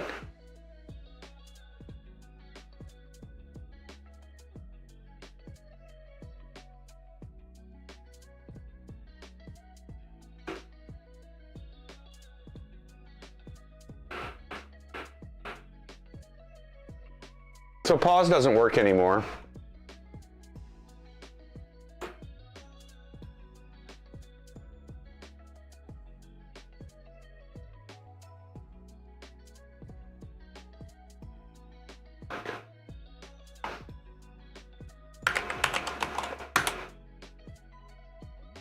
Print already paused.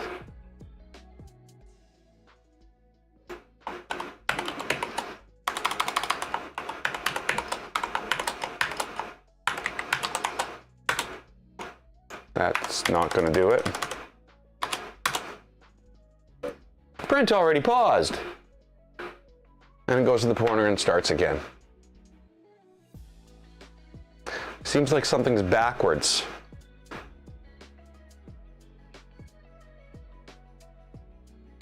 Okay, later, squirrel brain. Yeah, I don't think something's backwards.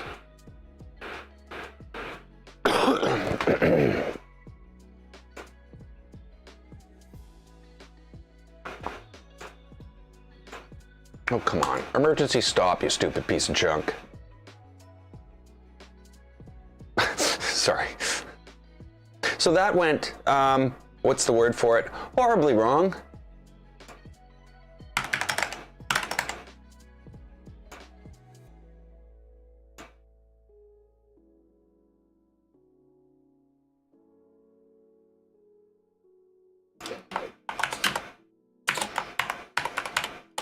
ERCF home. Can you do it? Is a home you think you can do?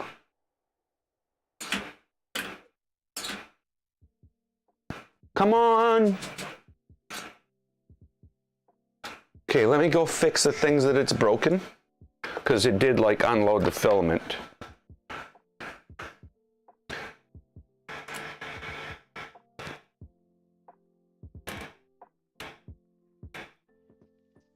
Filament reloaded. Is there filament in one? I'm not even going to check. It's just going to screw it up. Okay.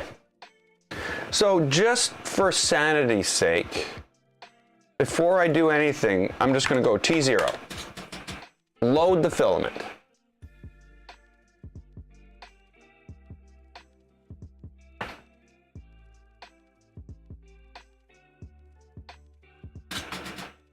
Oh, you stupid piece of junk. Are you kidding me? Well, yeah, you're not going to be able to unload the filament because the first thing you did before you started was unload it out of the fucking machine. Oh, man. Like, again, what are you thinking? How is there even an unload in there that can possibly roll everything out of the machine? If it rolls it forward a tiny bit, I don't know. I don't know. I don't get it. I just don't get it. It's just, there's no sense behind it. The first thing it does is completely take the filament that's loaded and roll it right out of the machine so that it can never ever be reached again.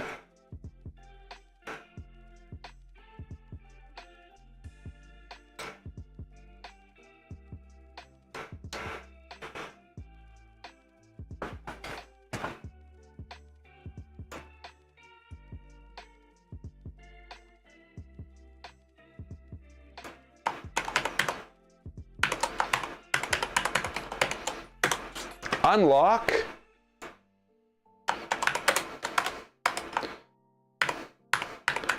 ERCF home.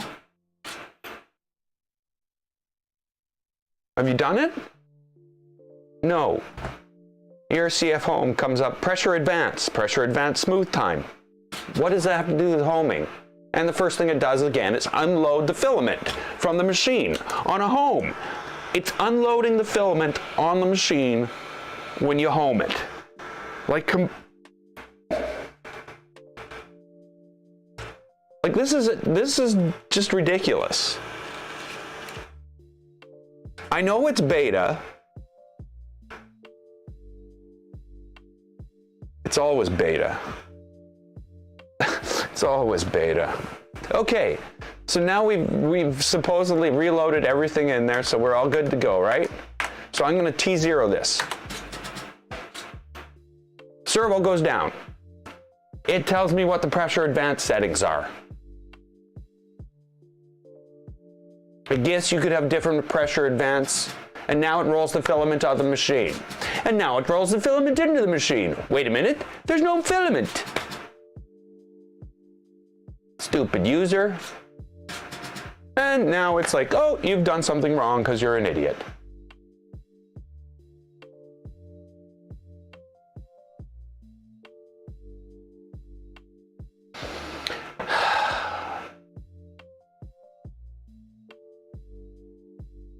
Two swaps completed. Bullshit. You haven't swapped a thing. You can't do a swap because the first thing you do is unload the filament. So here we go. This is my fix. ERCF servo up. Why don't you wait over there, you piece of garbage? Reload the filament. T0.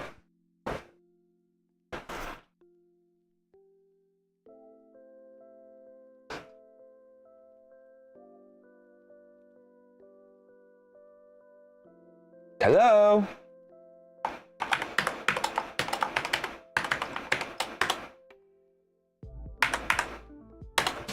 It was locked. So it unloaded filament that's not there, but whatever. Now it's going pressure advance. Now it's unloaded the filament in 20. It hasn't bothered to move to 1. That's something that is just not, you know, it's like, oh, I don't care. I don't give a shit. I'm just gonna unload the filament that's here. I'm not even homed. I don't care.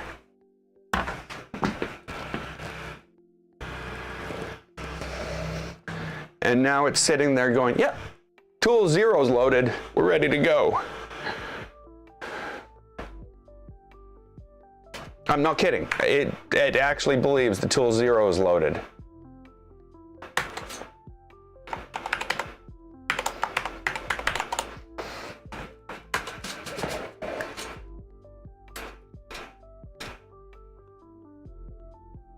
Okay, so we're back on tool 1, or tool 0. I know why it thought tool 0 was loaded, was because I pushed the cart without checking.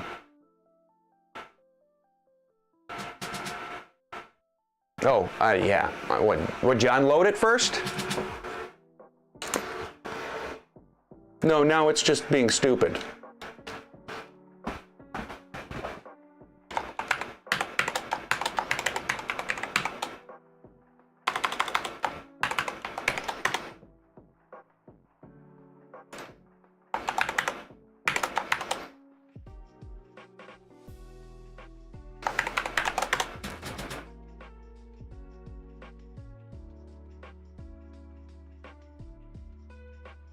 What are you waiting for?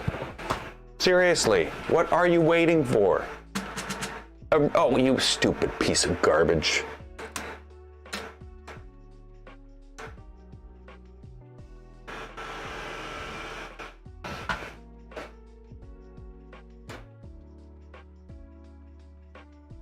Okay, T0.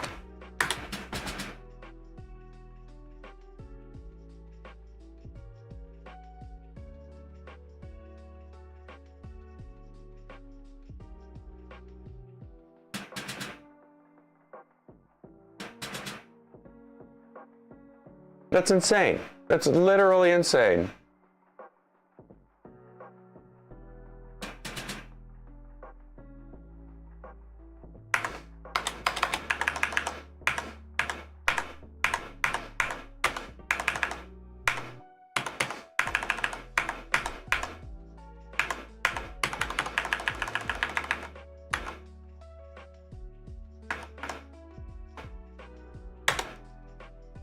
Okay. Now the servo doesn't do anything.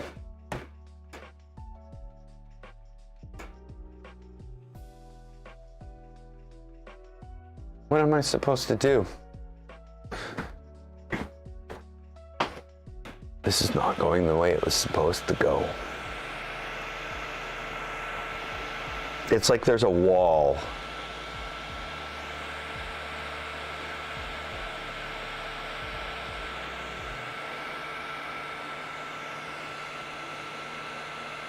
And it's just not going to let us by that wall.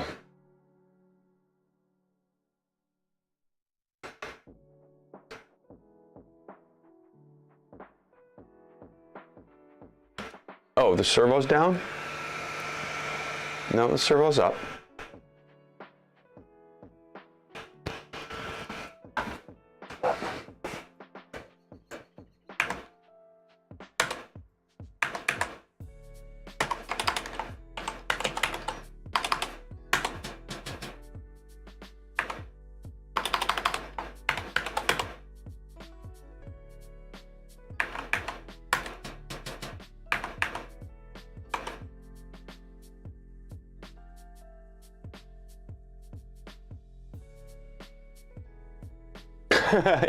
DJ Natty, you could still take the ERCF off the ender and put it into a corner for 3 years until the software is ready. and rebuild the 2.4. Well, from what I can tell right now, this is a second burnt out burnout on the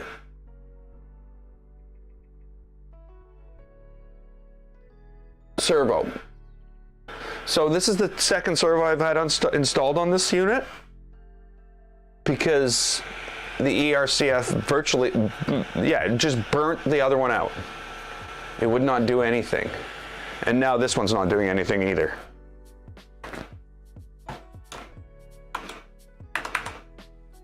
Up, down, whoops.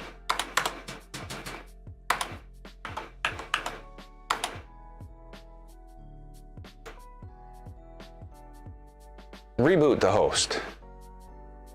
You know what?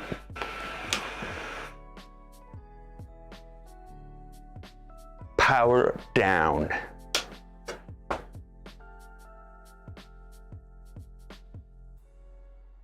I really want this working though. Like this, it truly is a really nice thing to have, to be able to print, you know, like, you know, multicolored dragons and stuff like that. You know, that's just a simple print. And I don't know, I think it looks awesome. But yeah, there's definitely a level of frustration in working with this right now that's pretty hard to overcome. And it's also destroying hardware now, which is also another concern. Just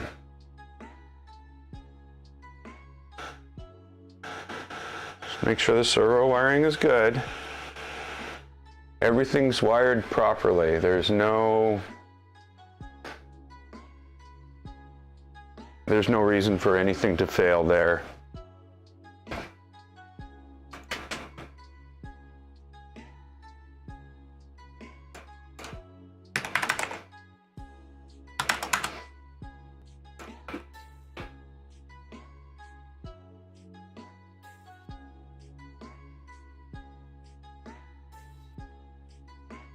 The one thing though that I'm really amazed with, well, not amazed with, the one thing I really like is, you know, I have a much better understanding of clicking now. It's not just a black box where you stick the software in there, you stick some numbers in, it works, because of the rewrites of the homing functions, basically manually rewriting everything. So that's definitely one thing that's been good about this printer. Okay.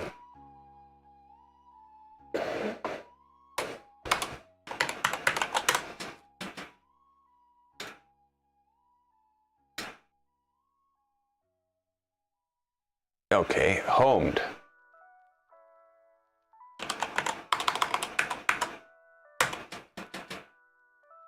Servo to up or down.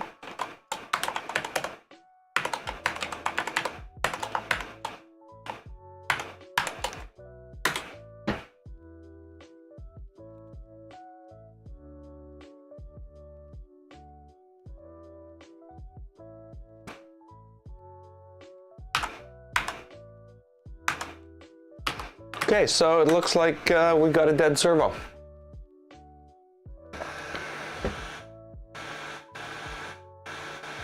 That's 2 on this.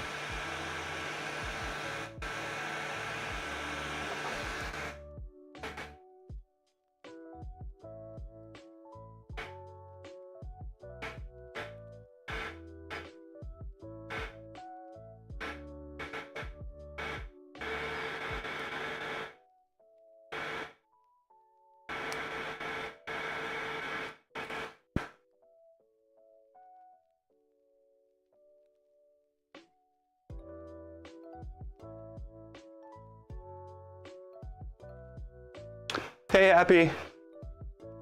Yeah, I got back 2 days ago. Figured I'd dive right back in, wreck a couple more servos.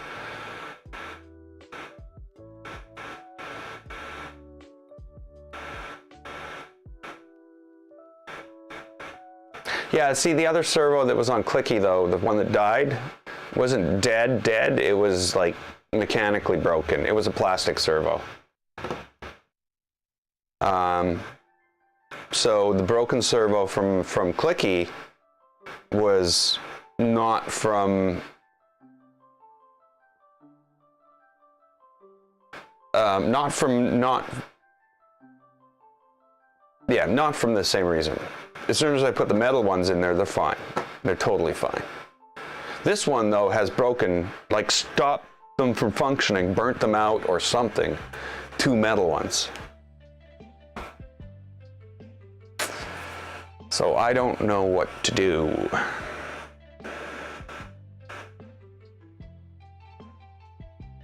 And it's as soon as I started using the T1, the actual print, the color selection commands. T0, T1, and boom, suddenly the servo's gone.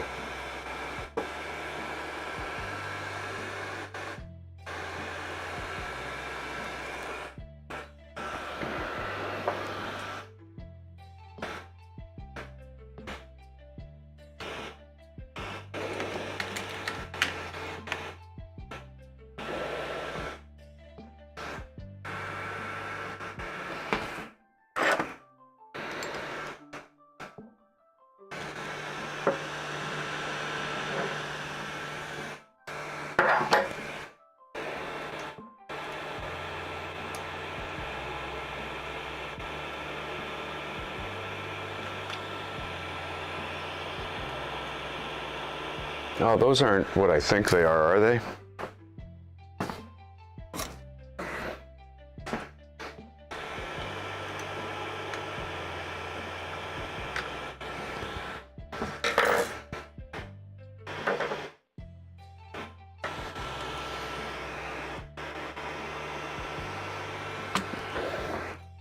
Can't see it.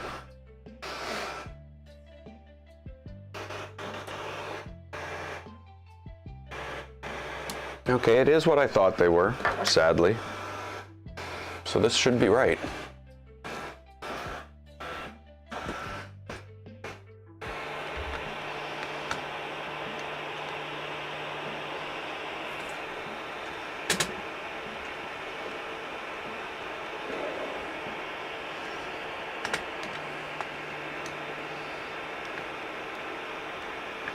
It's like, yeah, it's right, but I'm not letting you take these screws out with that. How can I take these screws out?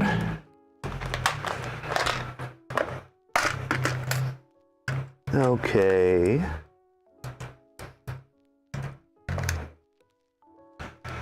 Will that do it?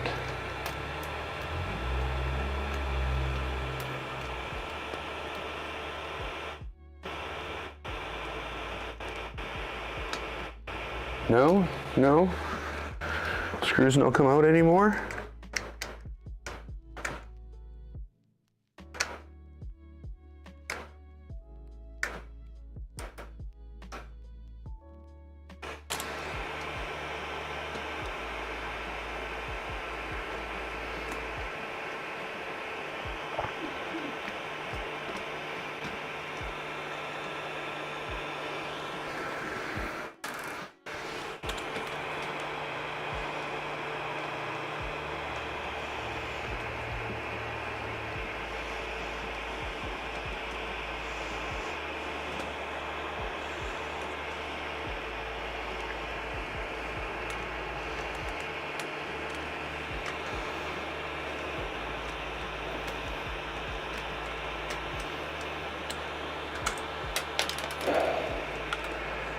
Okay.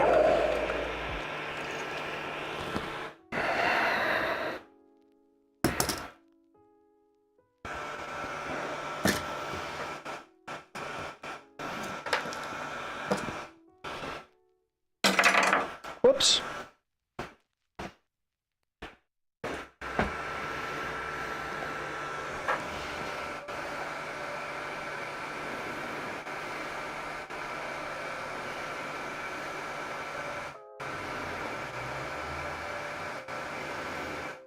I don't see any reason why that shouldn't work. No visible reason.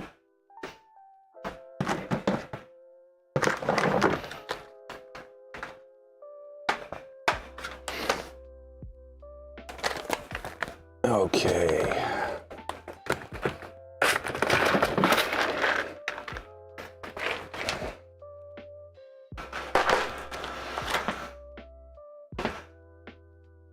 Everybody's just going to think I like crimping things.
I still have the two plastic ones that I had set up for the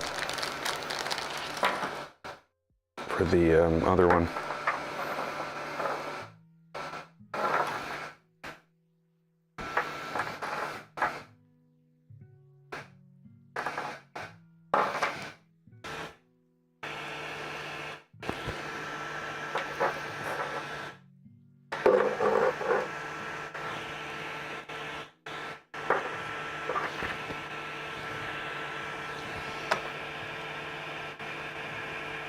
Okay.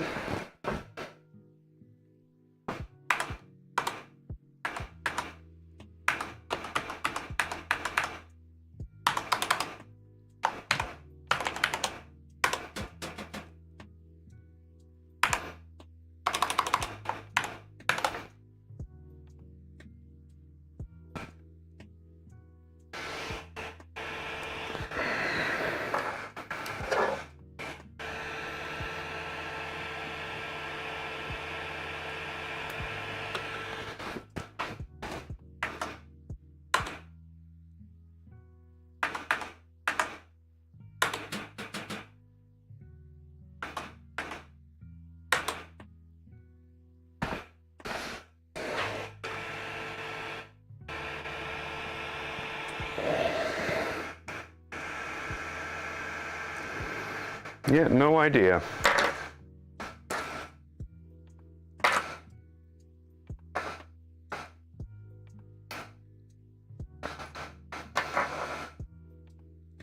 Oh, I guess I should move it up.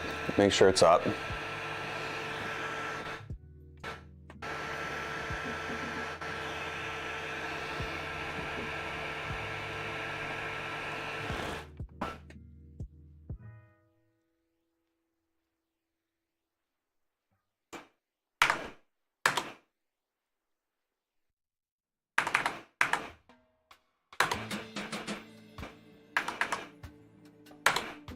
Okay, it's up. So now I can take this off.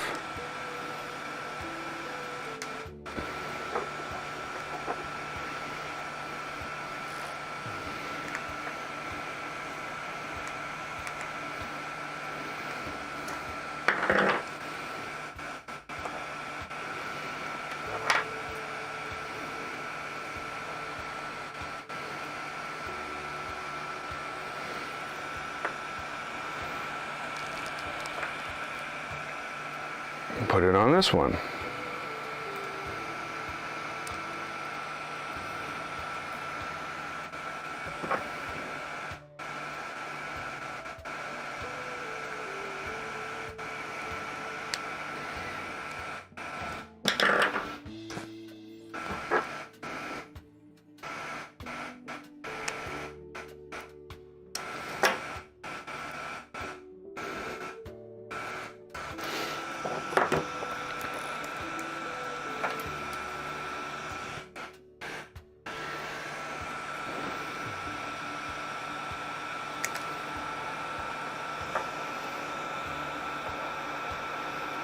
Same thing as usual.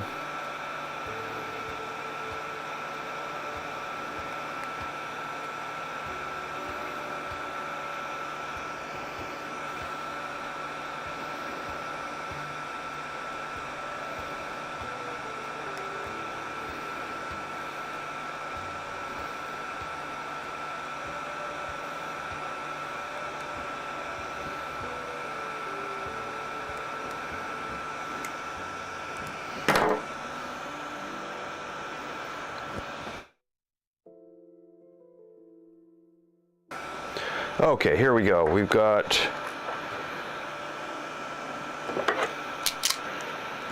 three wires. I'll have this done in a second.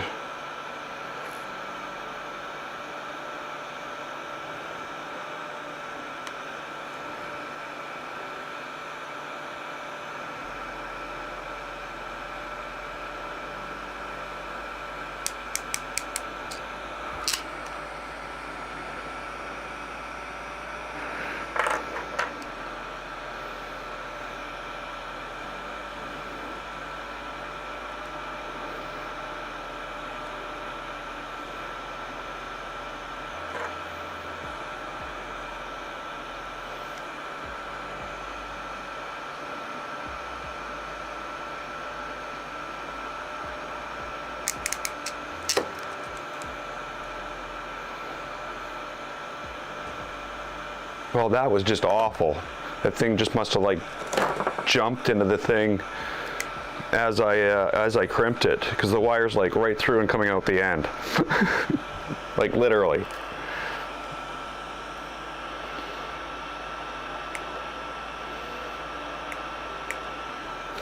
Okay, so let's try that again.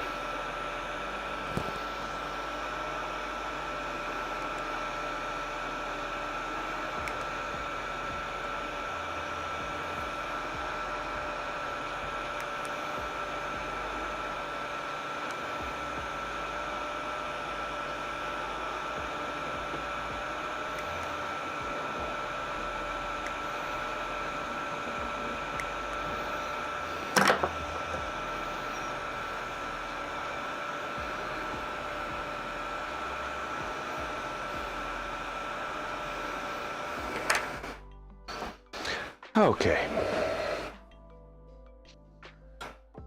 Sip of coffee.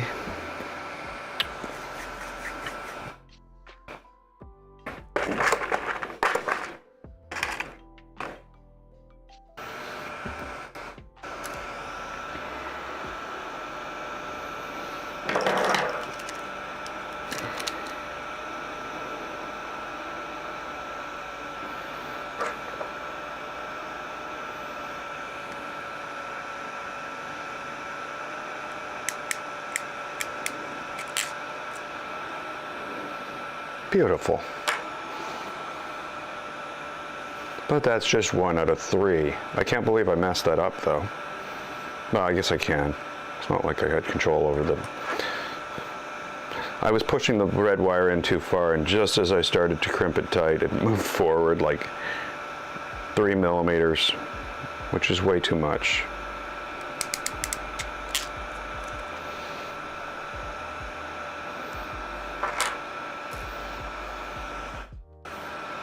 Oh, I need another one. That's perfect though. Hey, there'll be a new servo in there in 5 minutes. We'll be back where we were, running in circles.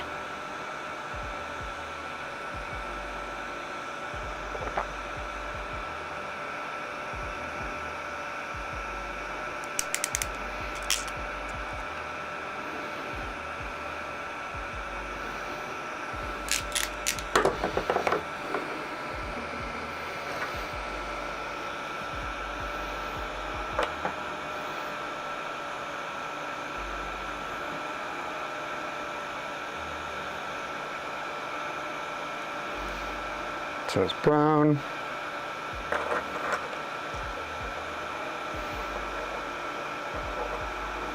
red,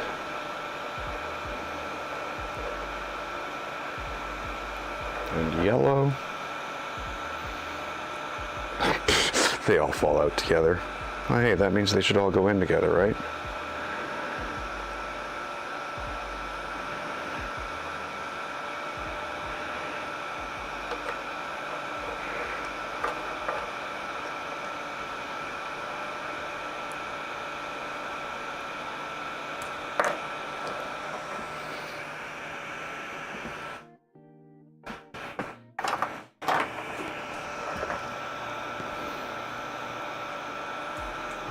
I'm using it as a wire pusher, not a wire cutter. Maybe that's not the best way to do it though.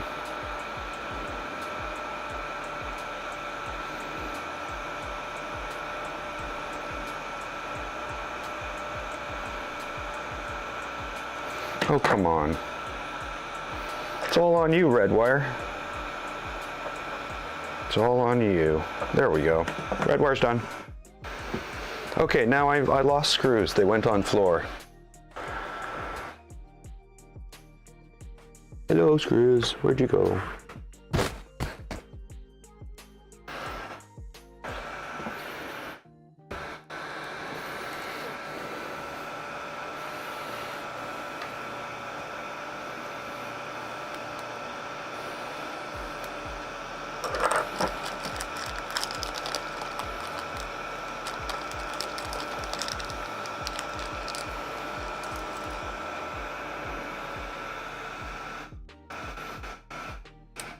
I actually really hate the way this is done because it's upside down when you try to install this. So the screws generally fall out. When you tighten one set of them, they fall out of the other side. So it's really awkward to do this. And I sometimes just end up having to end up balancing a screw on the end of a screwdriver to get it to work. So, if I'm lucky, I get the wire around there, I get that into there, but I'm not lucky. I'm doing it wrong too. So I'm really going to be unlucky. I got it backwards.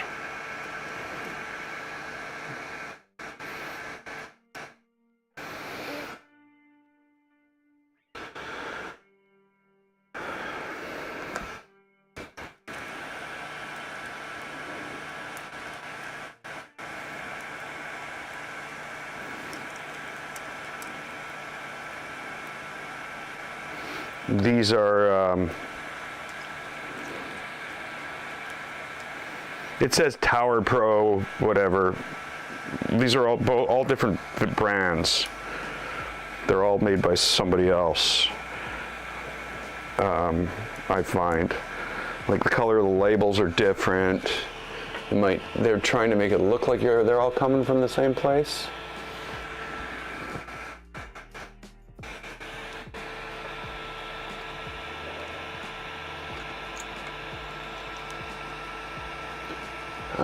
What have I done?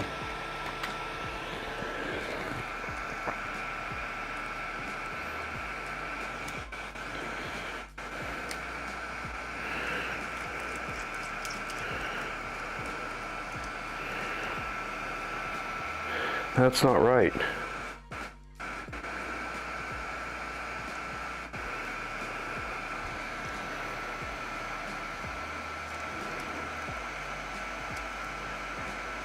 Oh, come on.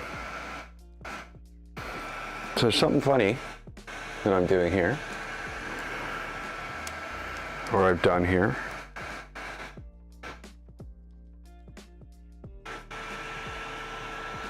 Oh, no, I'm not. I'm a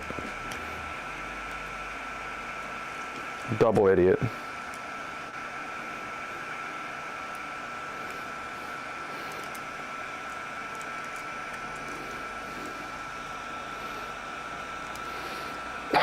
You know, the screw falls through the hole, but then when you go to pull it out, it won't move. Okay.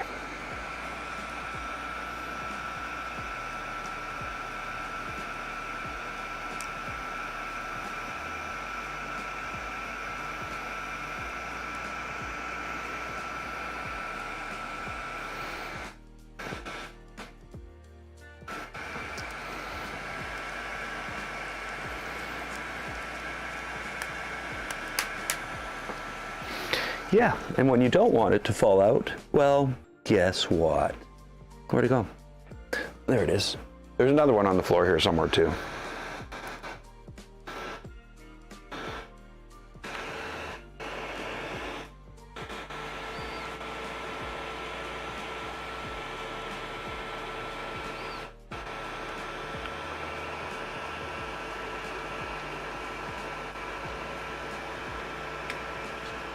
Like, how do I put this in here without breaking the wires off it? Like, seriously.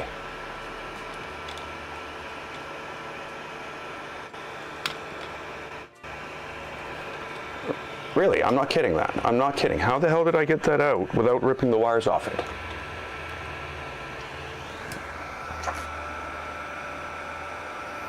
Oh, because this one goes down like that. And these ones just come out the side.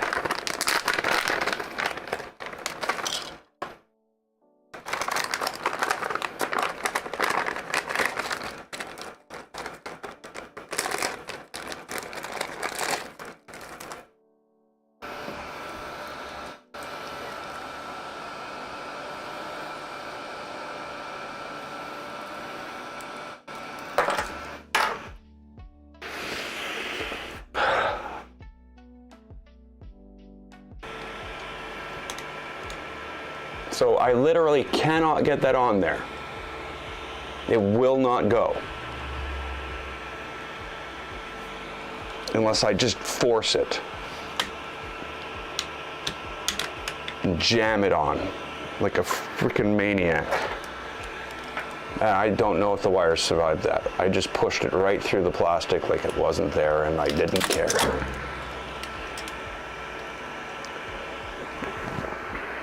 Because I didn't.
So, what do you think?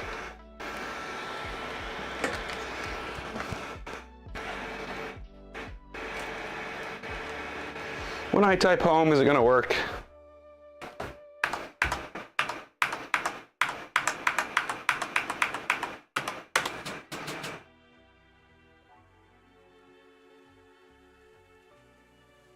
No, but it tells me that the pressure would advance and this, and what?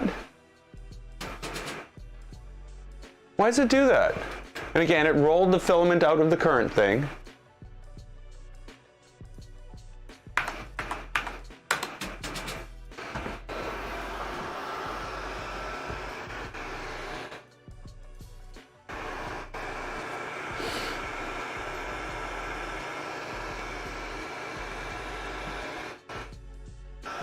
Oh.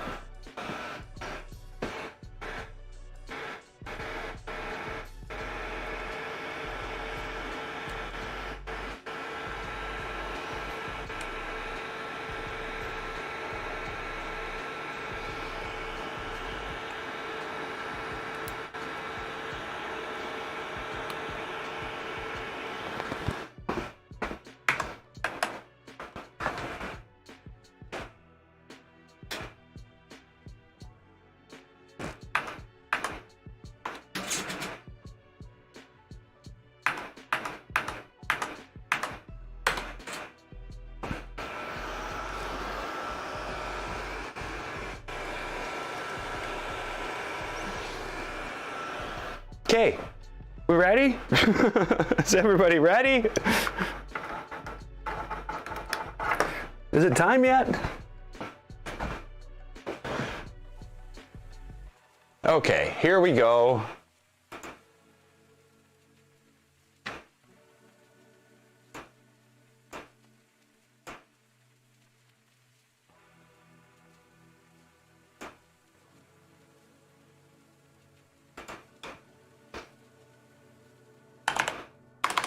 T0.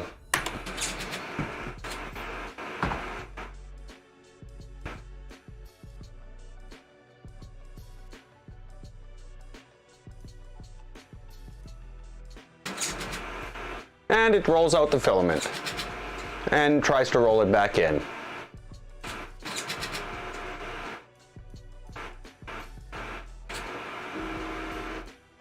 And then it basically says I'm an idiot.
It's just being stupid is all it is. It's just, the machine's an idiot.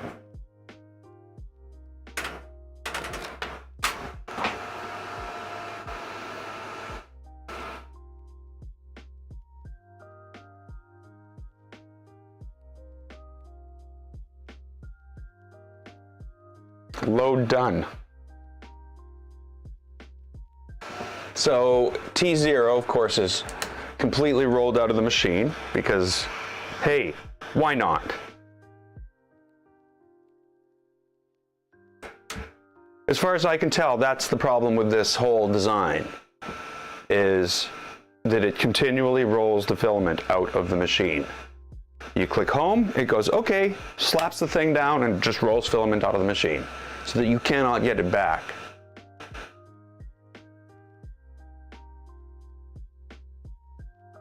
I don't get it. I don't get it. I just don't get it. Okay, so T0. So it's basically going unknown tool to T0. I think it just did some tip forming.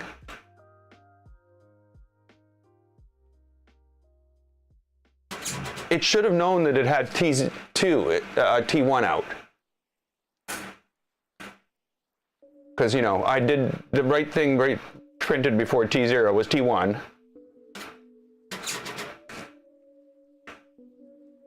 And now it's loading T1. So this is the first time we've ever, or sorry, T0. This is the first time we've ever got T0 loaded.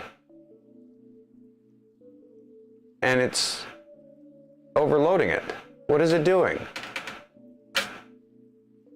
Are you fucking kidding me? Are you kidding me? Is this some kind of joke?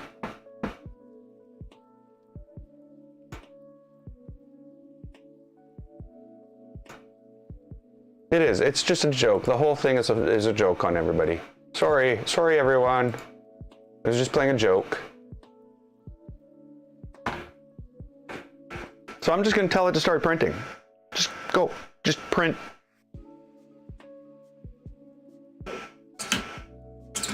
And then I'm going to go start drinking.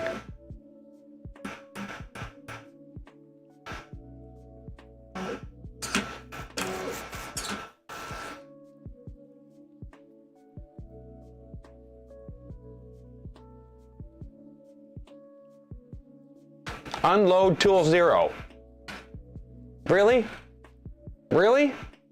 Switch to T1. Okay, it's starting with T1.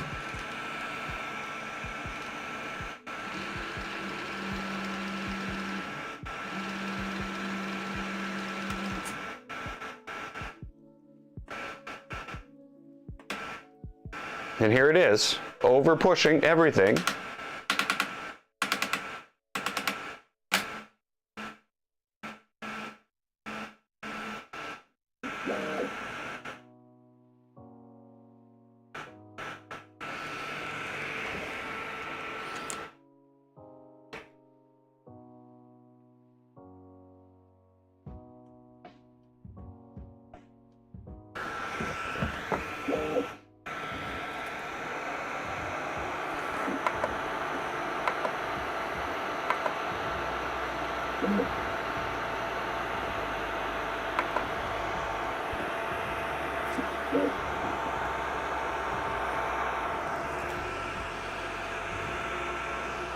Okay, and we're printing.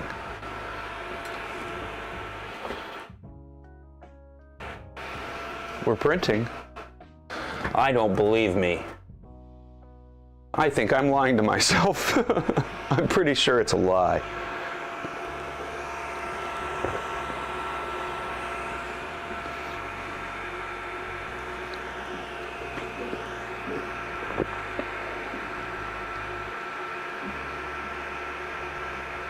Now, this shouldn't really print like this. I'm going to say that right now.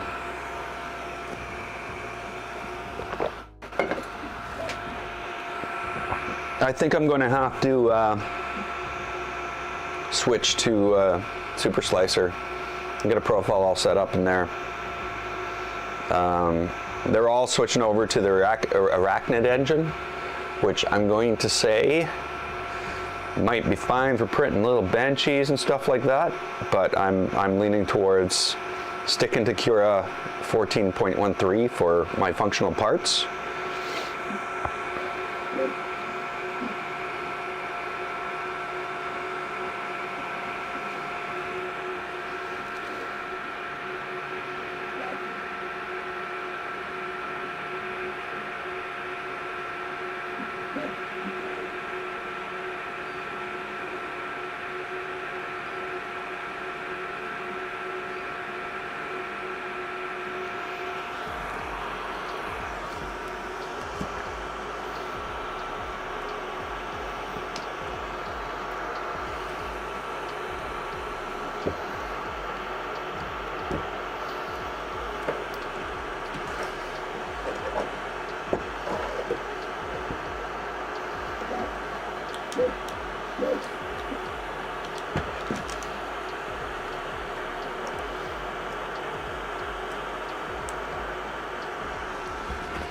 There we go.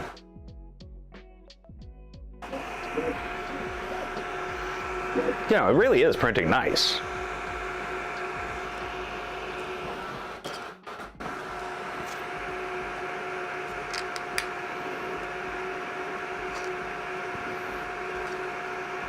We'll see how it goes, though.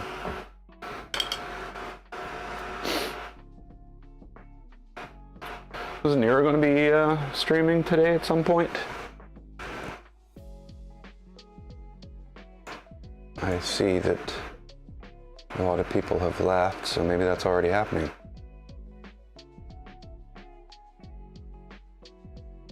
Hey look, I've just been suggested my own video. My own stream that I'm watching right now on my own channel is on my homepage being suggested that I watch myself live right now.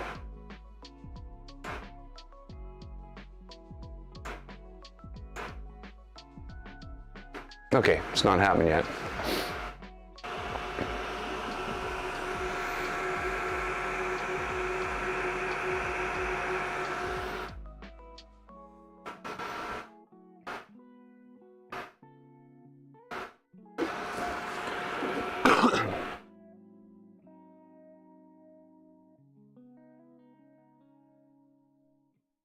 My streaming software used to tell me how long I was streaming for.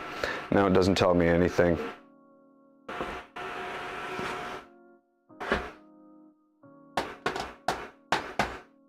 Am I even live anymore? Am I even here anymore?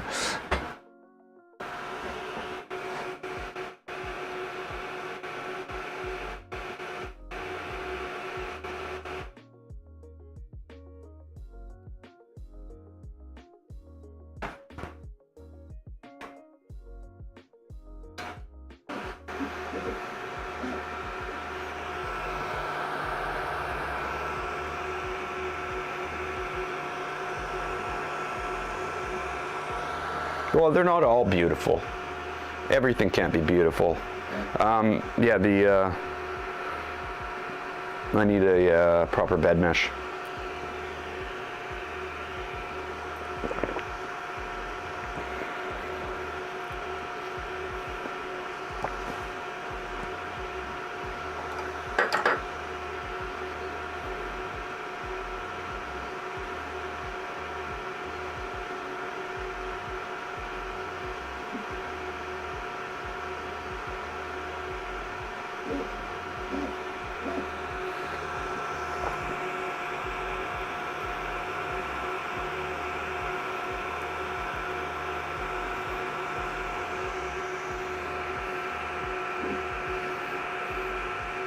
I don't know, it's looking okay to me.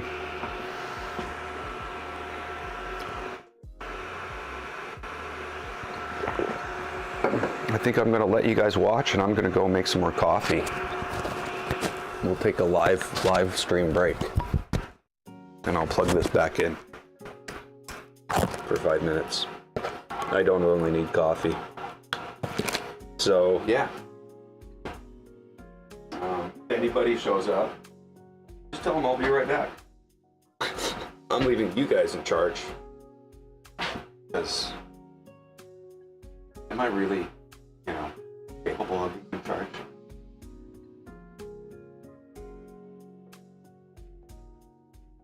Some weird artifact.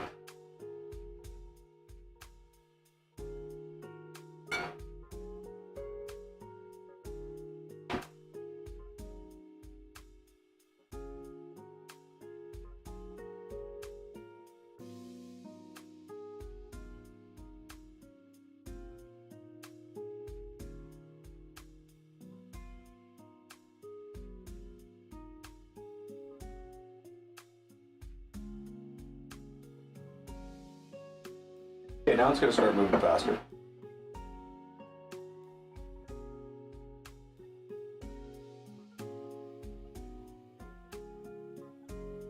Not fast enough for my taste, but... What I'm wondering is, where's my purge? Shouldn't, you know what I mean? Shouldn't there have been some type of layer put down for purging?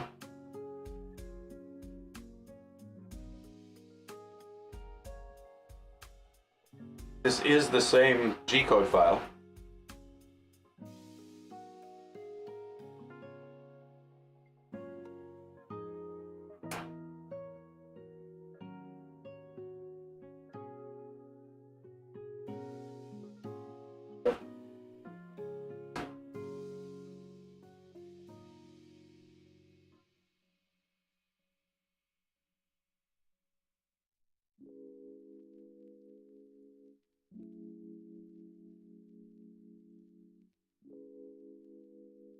Of course, our problem here isn't printing.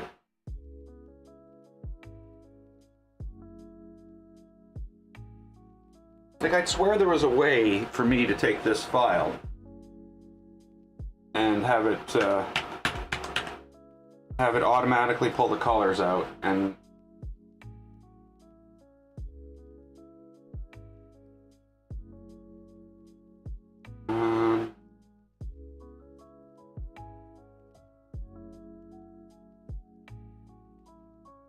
let me see here.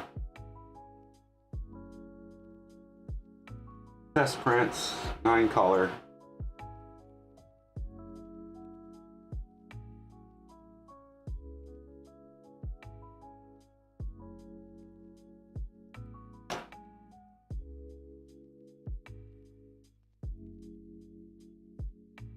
Split to parts.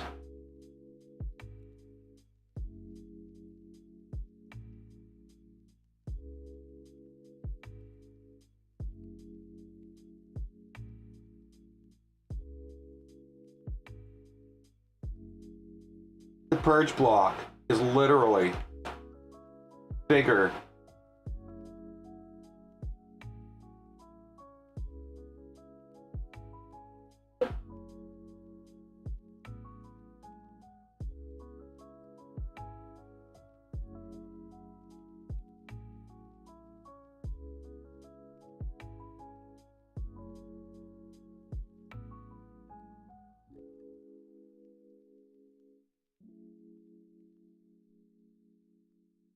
Sorry, I'm just letting it go for now.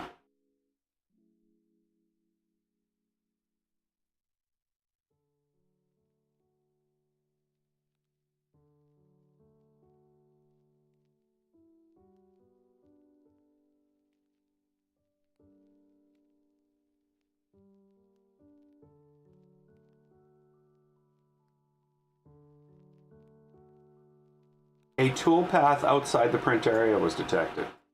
What?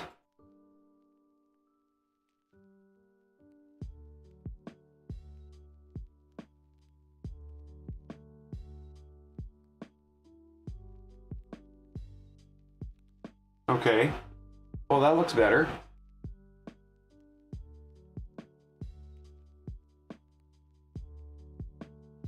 So I guess what I'm going to do, sorry. Let's pause this print. But the ERCF is a piece of junk. So you can see what it's doing now. It makes me want to, it wants me to take a hammer to it, is basically its goal. Take a hammer to smash me. Yeah. Yeah, restart the firmware.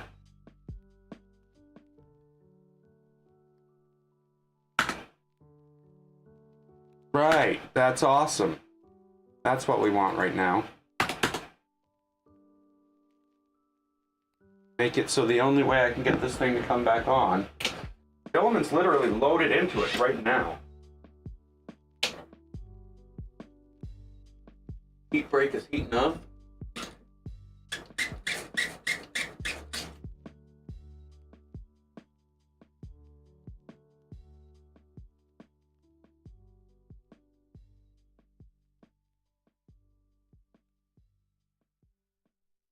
Okay, it's back on. I'm waiting for it to come back on. So, we're going to send this to it instead. It's a solid version of the same thing with most of the same colors. I don't have 9. Because 8 and 9 for some reason just don't work, and I'm gonna investigate that separately. Anybody else find it weird that there's no green in this? Oh, they just painted red over it because I don't know.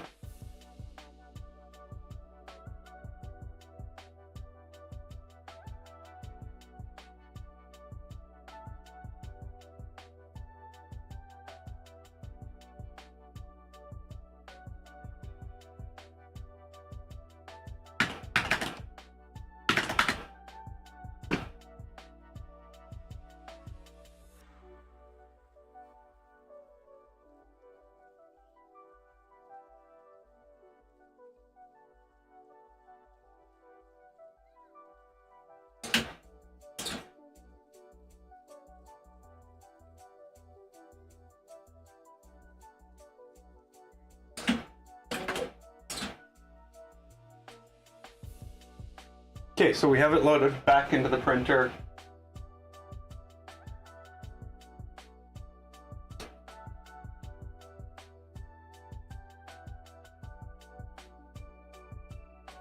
I'm going to, before I even start, I'll just set the offset. Because why screw that up again? Dashboard.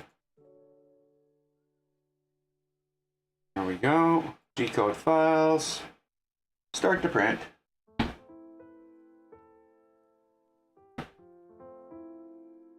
It's gonna fail. I know that it's gonna make an absolute nightmare of just getting the first color in there.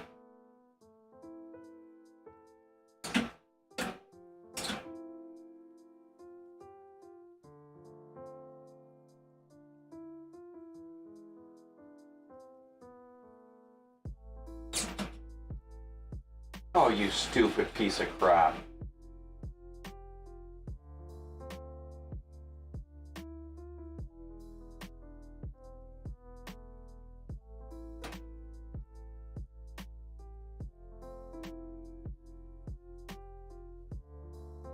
Really? Total piece of crap. All it did there was completely roll the filament out of the machine. That's all it did. Start the print. Oh, here, let me roll the filament out of your machine. You're not going to be using filament for this, are you? Sorry, my sarcasm building. You're not going to need filament for this print, are you?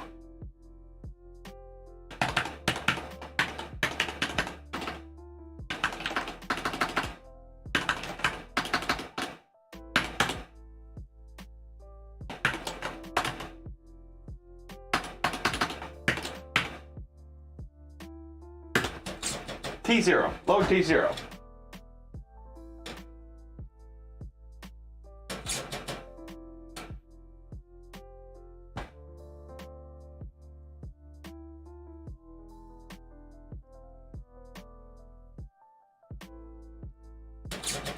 Oh, you stupid piece of garbage. Oh my God, what is wrong with this piece of shit?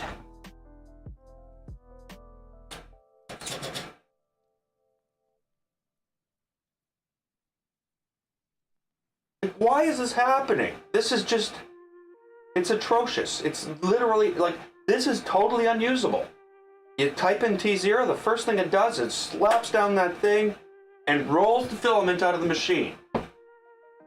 Literally rolls the filament right out of the machine. So that all you have is this little tiny little stub. It's useless. You can't do anything with that.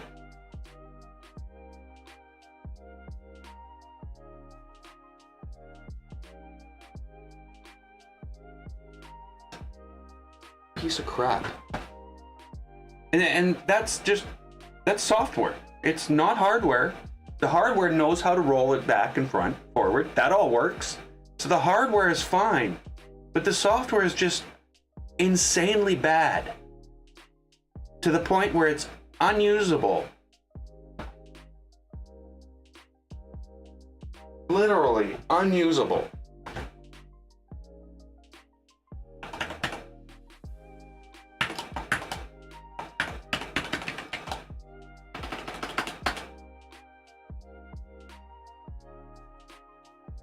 Yeah, I don't know what to do here. I have no idea what to do here.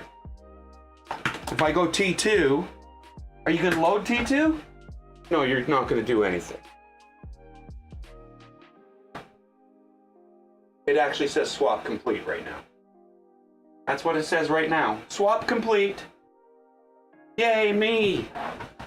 Tool swap requested from T0 to T2. 3 swaps completed.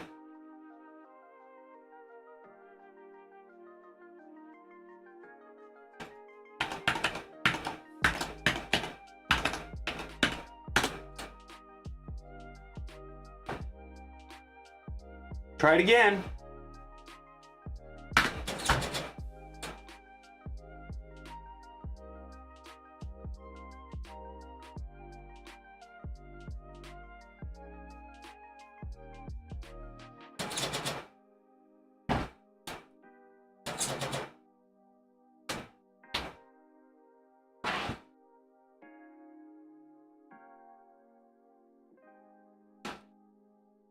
There you go.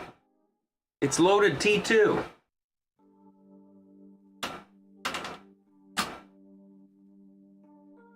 Load done.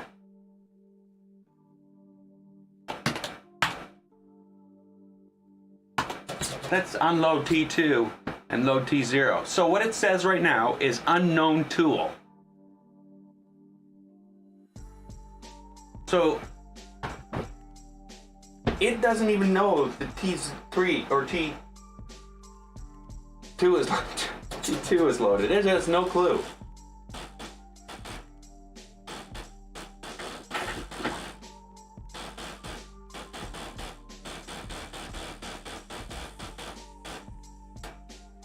Yeah, I'm sorry. You'll have to actually lower that servo.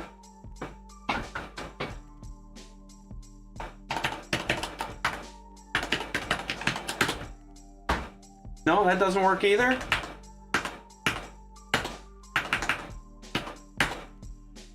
Unload no longer works. Unload is not a command anymore. Or is it?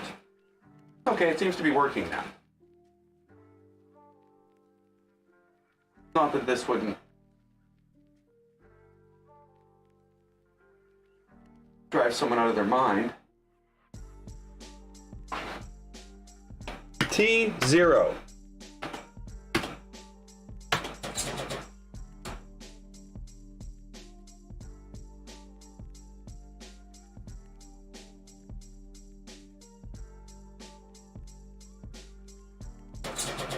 What is it? Oh, garbage, I tell you. What the hell? Seriously, How do you expect anything to work at all if the first thing you do is unload the filament? Like, I'm not saying unload it from the thing, it's unloading it from the machine completely. It's like removing it from the machine and going, yeah, we're good here, right? But obviously we're not. It's actually removing it from the machine. So we can never use it again unless a human being comes along and replaces it. And that's just on a tool head change, and that's the first thing it does. Sorry. Start print. Start print. For some reason, it shut off the bed, even though that wasn't asked for. So we're starting the print again.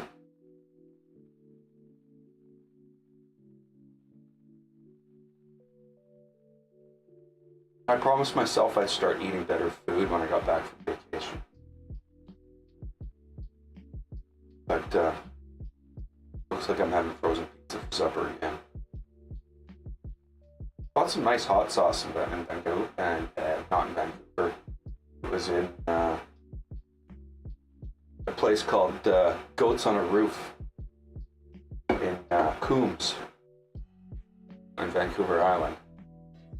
So I'm gonna see if that'll be good on pizza. I like hot sauce on pizza.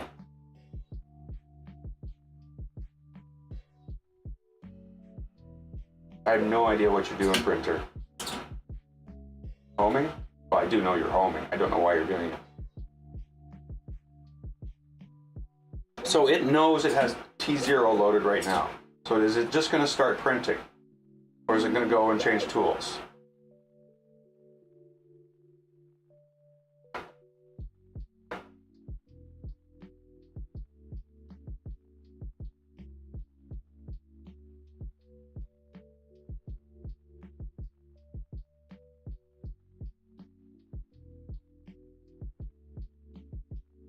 So yeah, it doesn't even purge enough on the first layer.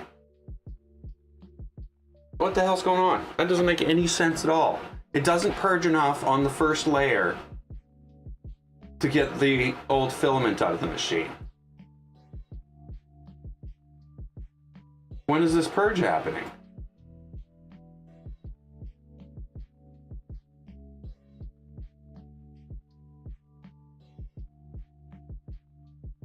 Oh, you stupid piece of junk. Okay, I get it. You just don't care. I should have had more purge lines on the, oh, that's okay, actually.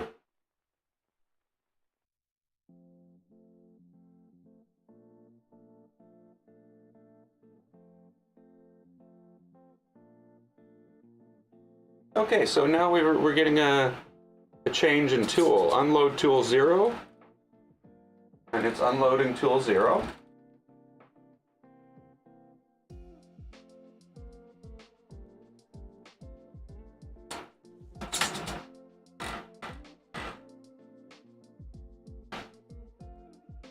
And it's screwing up and loading tool 2. It is literally screwing up.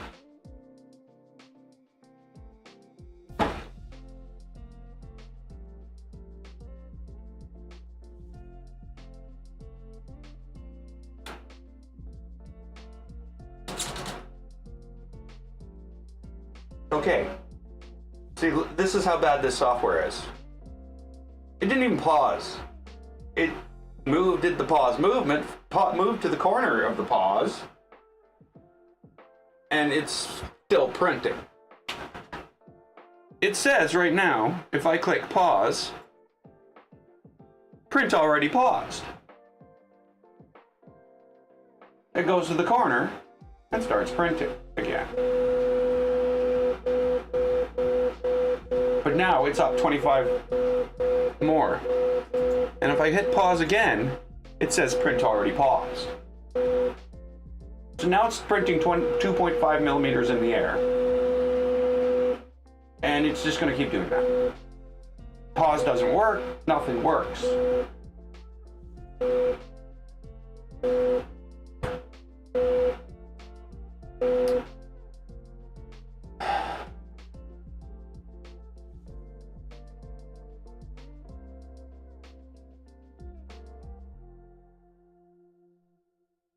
And you just can't stop it. There is no way to stop this now.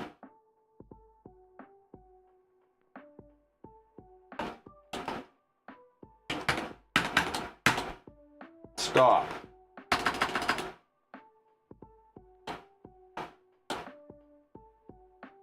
Pause doesn't work.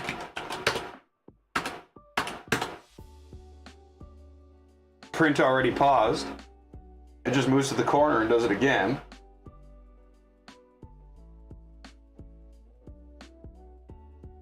And the only way to stop this is literally emergency stop. Emergency shutdown is the only way to get out of this scenario. So you know the software has been carefully written not to leave you in a situation where things just can't go right. Because you know, why would that be the case?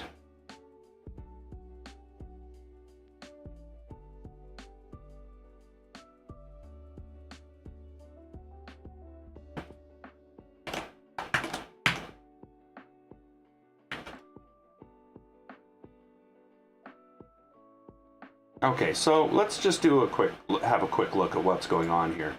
Because, again, I spent a lot of time going through the software and figuring out what was going on in the old version. But now, of course, they've just gutted that whole thing. That's all gone. There is no software in this version. Everything is in that PI file. So there's no macros. All the macros are hidden. There's no home. There's no load. They're just, the macros are gone. Make your own macros is basically what they've done here. Whoever is doing this has done. They got mad at me when I said they. So that's not working for me. That's not working for me at all. So again, no macros exist. Eject is gone, home is gone, unlock is gone. If you want eject, home, and unlock, you're going to have to create your own. The only macros left are the tool head macros. And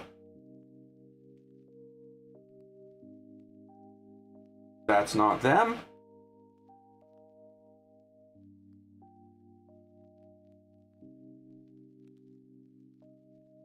That's the client macros. Software. So all it's doing is calling ERCF change tool.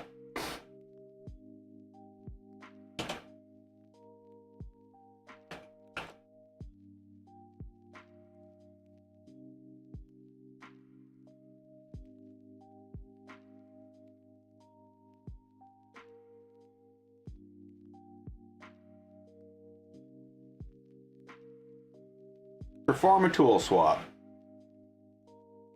ERCF change tool.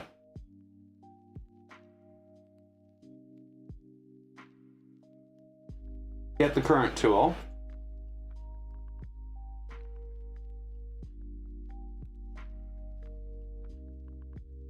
If it knows what tool selected, set tool.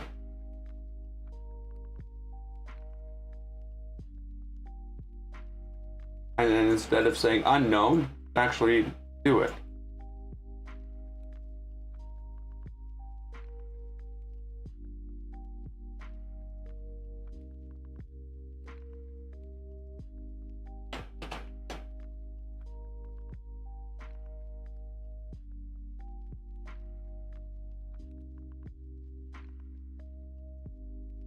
Sorry.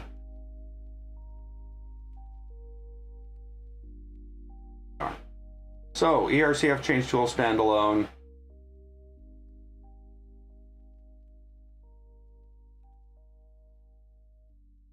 Do unload.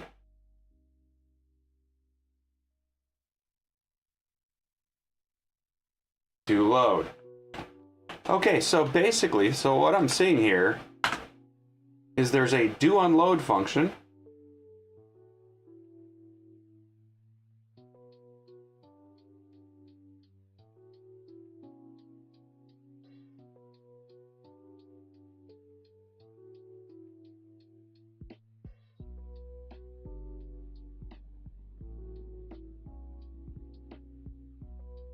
yeah, I don't know. I don't know what what the thoughts behind this is. Like, I just don't understand what they're doing.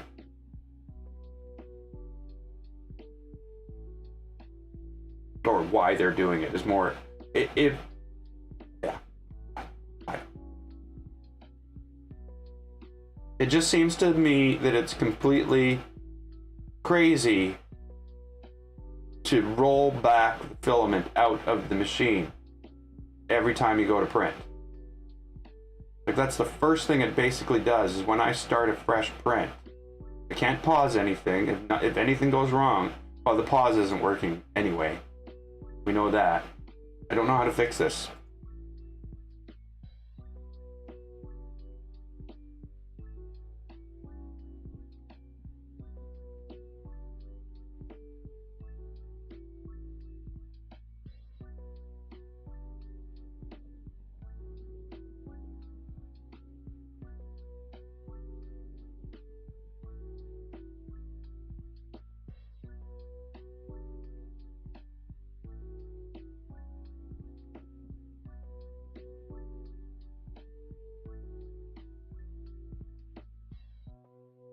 I don't know if there is a fix for this, other than rewriting the PI file, or starting to understand more about what's going on in here.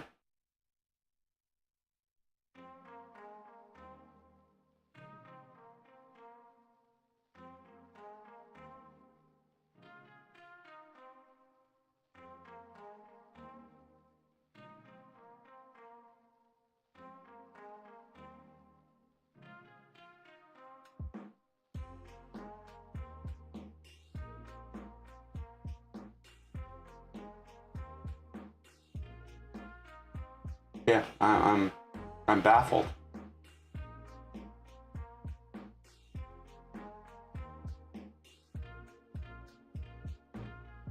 I don't know where to look. I don't know what could be going on.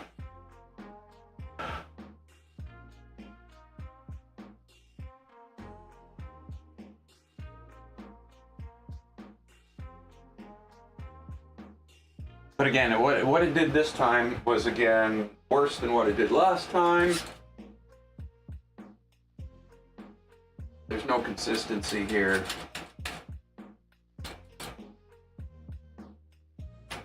Like, even the servo's not down. The servo is literally in between up and down.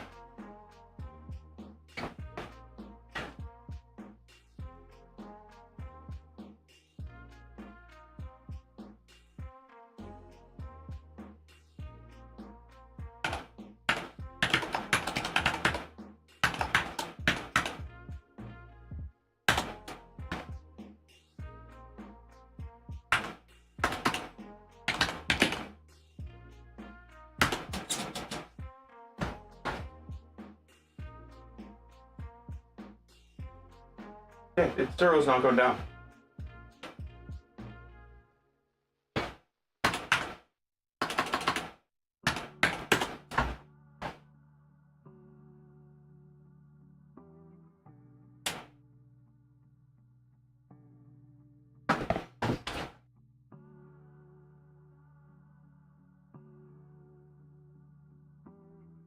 So what I need to do is I need to find the angle. Servo angle.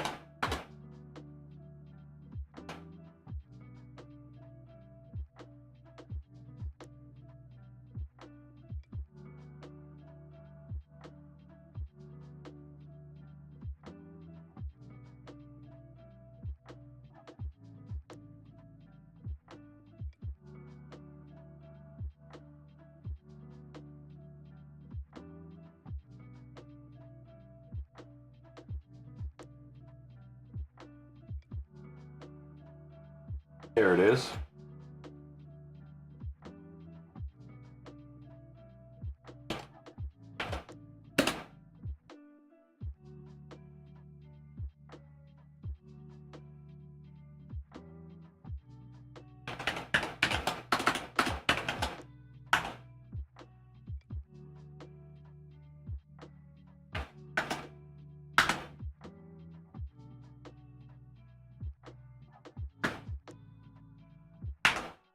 Missing value. Really? Really? Value equals angle.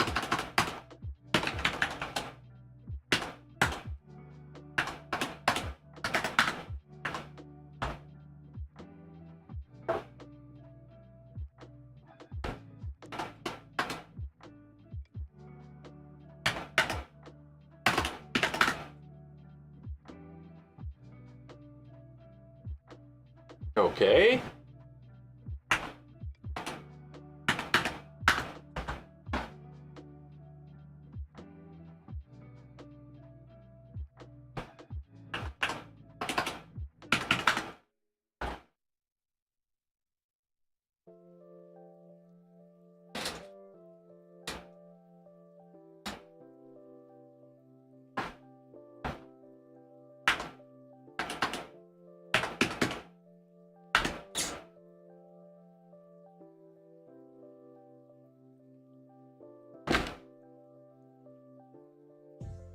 I guess that's a possibility. Oops.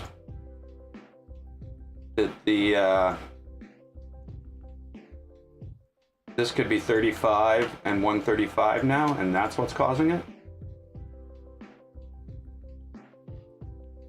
It's not causing the whole thing to unload the filament every time I try to change filament, though. That's not causing that. All right, let's make that clear right now. That is not what's going on there.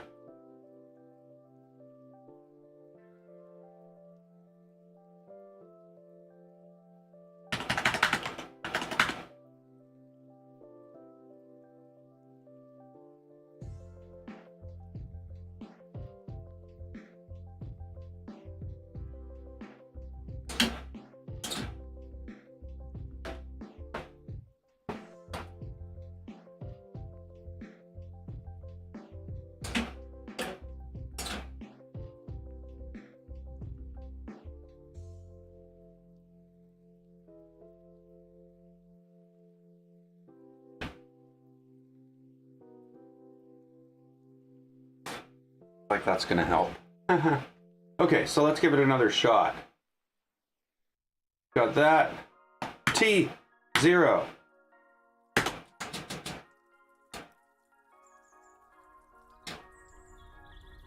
So it's homed first. Dropped the servo. Started rolling filament forward. It is loading T0. It didn't unroll it first. I don't know why, I don't know what's different, I have no idea. This has left me feeling pretty powerless. Whoops. Supposedly we're ready.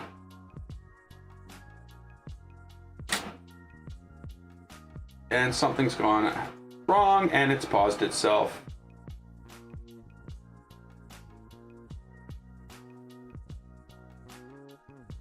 An issue has been detected. What issue? Failed to reach extruder after moving 15 millimeters. What are you talking about? I'm pretty sure that's loaded into the frickin' extruder, you stupid piece of crap. Ugh.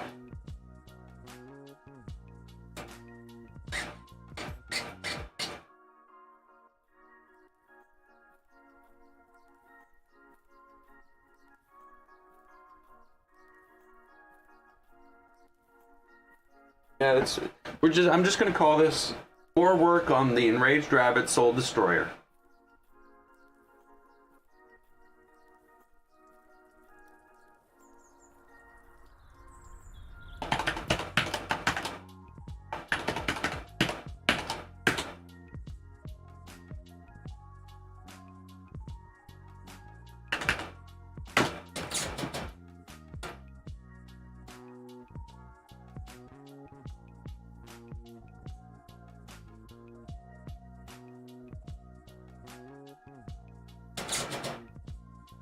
Oh yeah, then you stupid fucking piece of garbage. I am sorry, this is just bullshit. This is just absolutely stupid. Look at this. Again, the first thing I did was actually unload the filament again.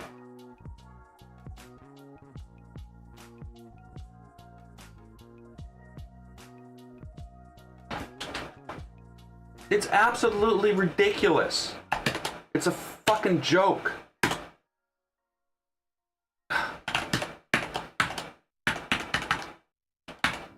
And yeah, I'm really sick of it, actually. I'm really sick of it.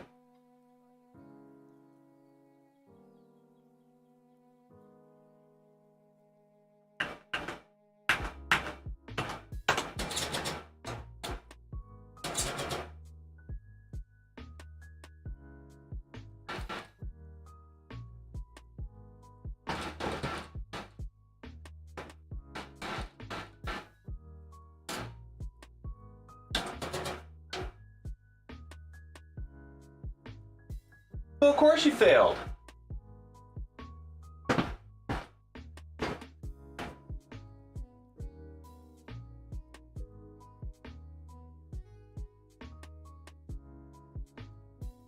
Yeah, this is not, this should not be like this at all. You know, if I were to give my final review of this thing, I would say it's a complete failure.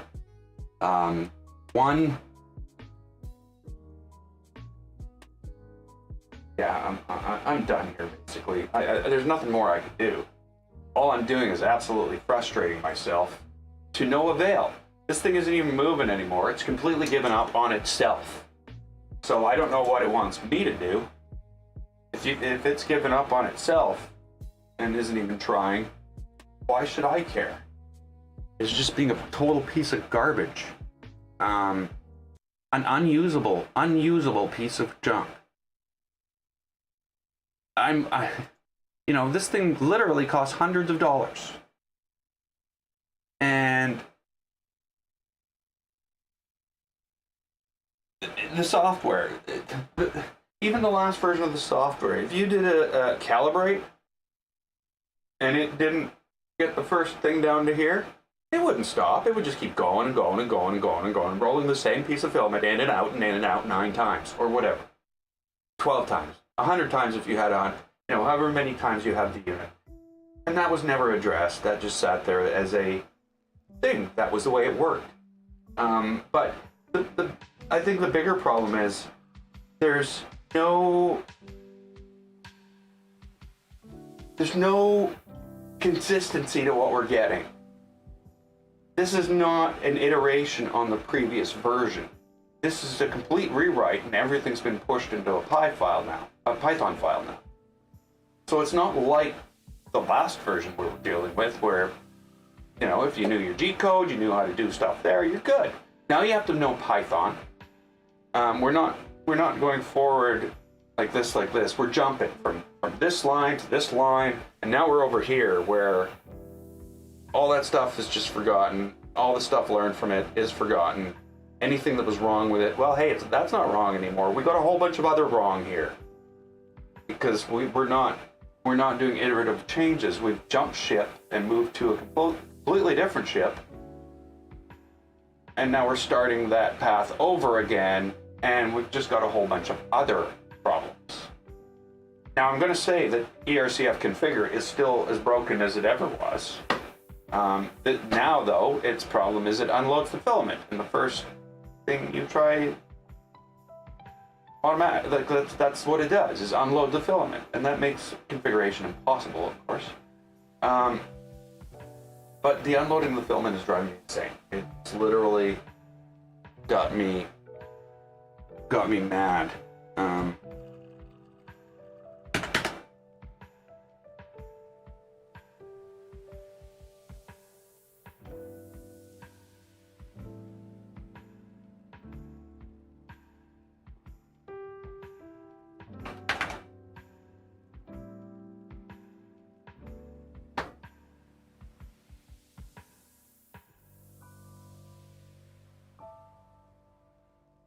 There's no way to do this anymore, I don't think.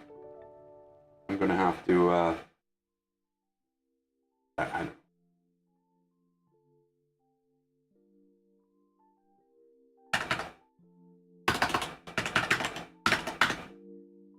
Really?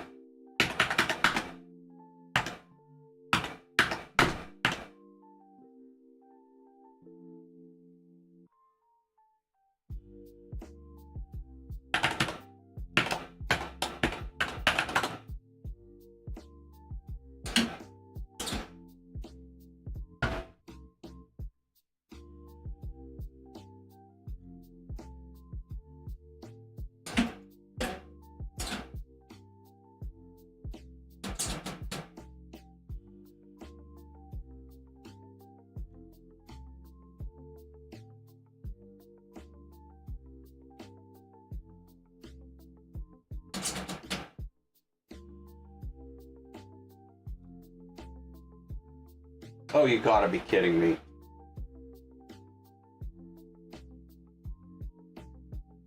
Yeah, let's unload the filament. We'll do it a centimeter at a time.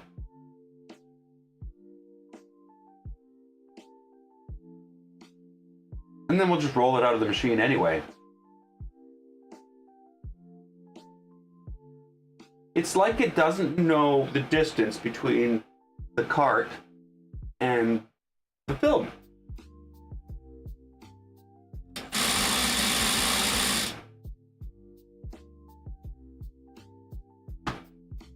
Are you kidding me? What?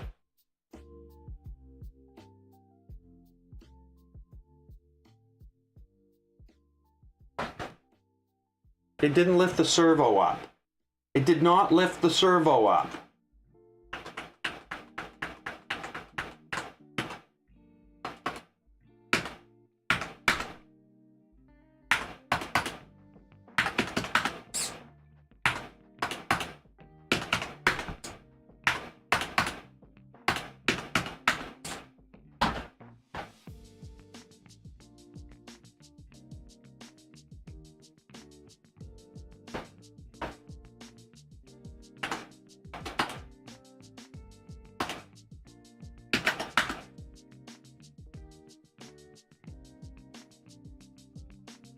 This doesn't make sense. So somehow my values have gone from 30 and 130 to 25 and 140. Does that make any sense at all? Is that even possible?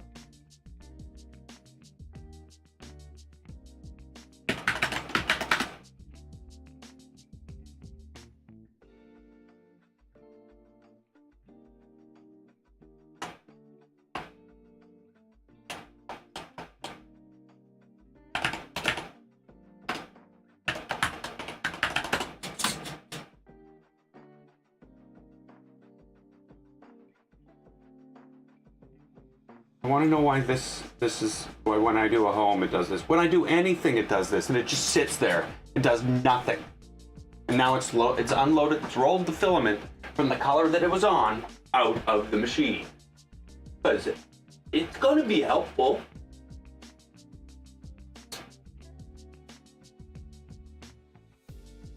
So it's homed, but the home failed. Home failed again. And it's locked.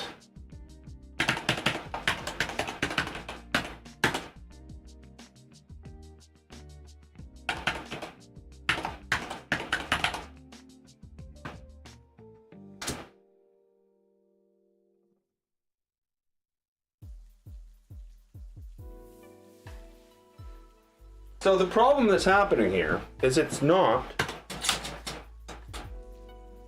moving the servo to the right place.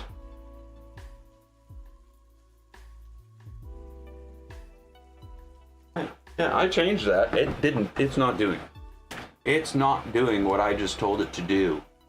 So we're going to go into the configuration again, or the parameters, and we're going to change this now to what? 20?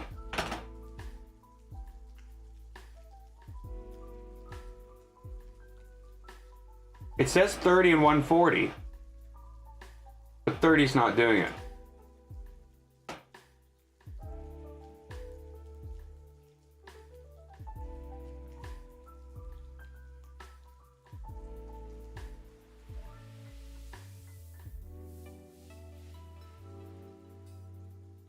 Okay, so 210 and 60, ERCF home.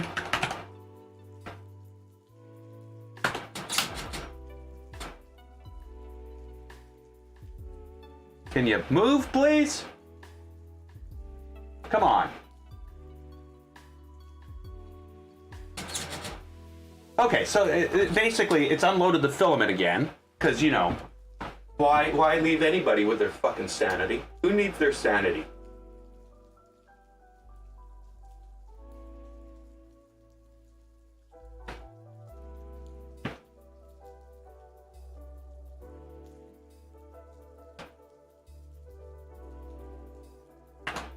The RCF home.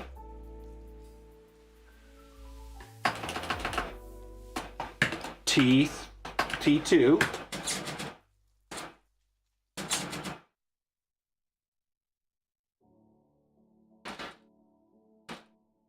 And now it can't load fucking T2. Seriously, are you kidding me?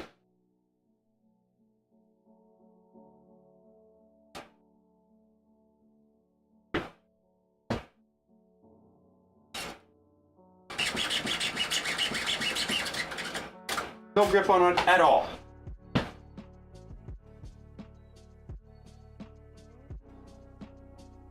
But of course there's not. The freaking servo's not even down. Like, really? Like, seriously, what kind of joke is this? For hardware, it's fine, but the software does not do what it's supposed to do.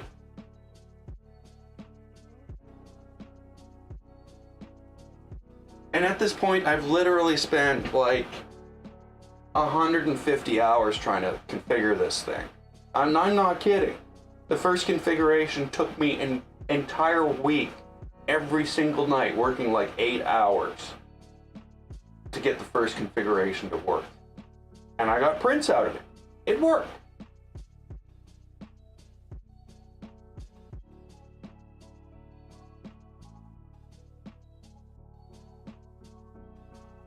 But this is absolutely infuriating that one servo to the next are different numbers. That you know, like even this right now.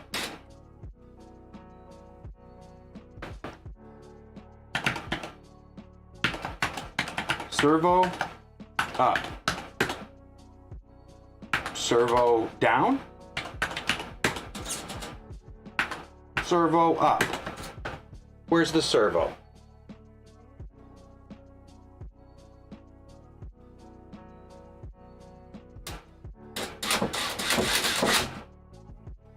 It's up. Sorry, I'm just so far from giving a shit anymore, it's ridiculous.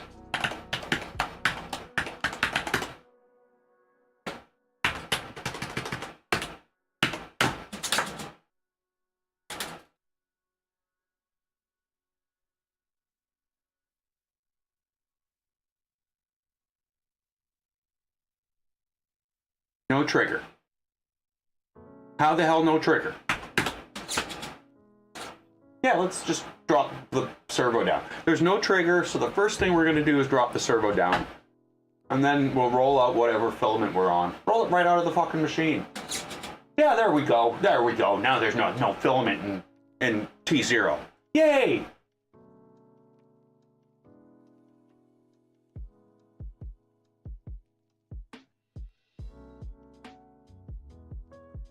It's literally insane. Again, that's exactly what we've got.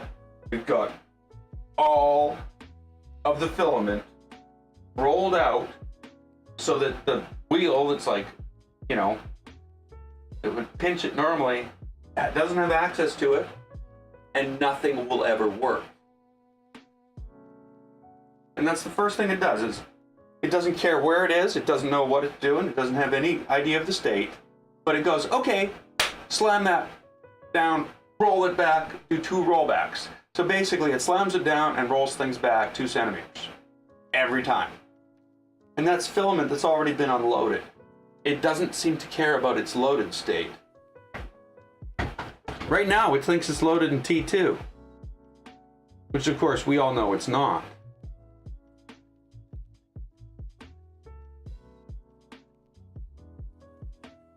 I don't even know what to do anymore. T2.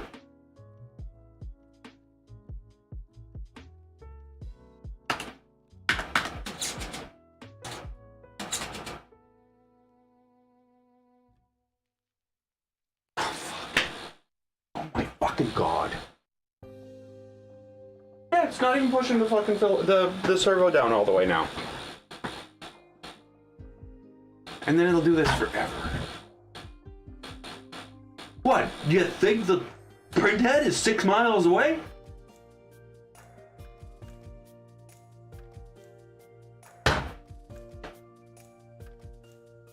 and then the message it comes up with when this has occurred, the message it comes up with when this failure occurs is must home access first. Okay, let's home the access first. See what it does. We'll listen to it. We'll follow its lead. What's it gonna do? Is it just gonna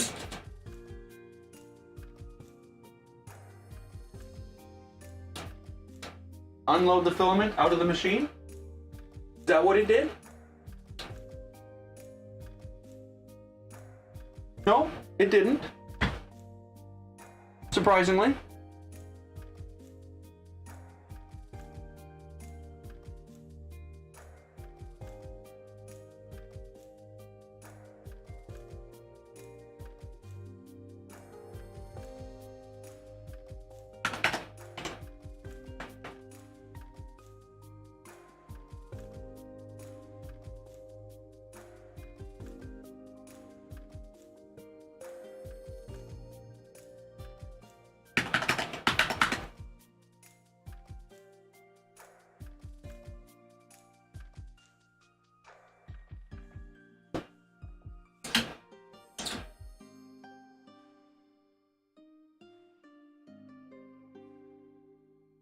Okay.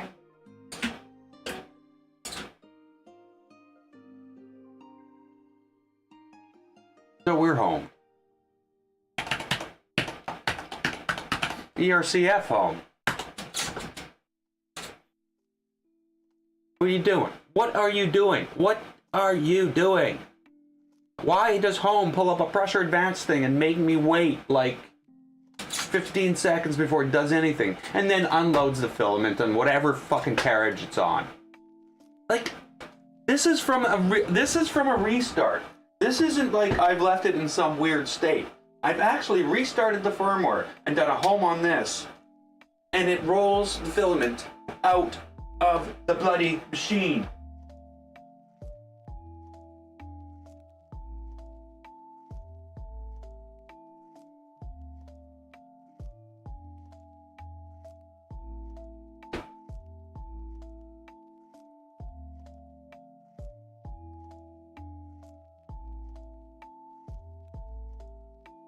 It's a little literal joke. I've been trying to build this thing since January. It's September now. 9 months of trying to build the same thing, and it you know, the mechanics are all there. The mechanics all work. When you ask it to do this, it does that. Every little thing works. You know, when the encoder works, the motors work,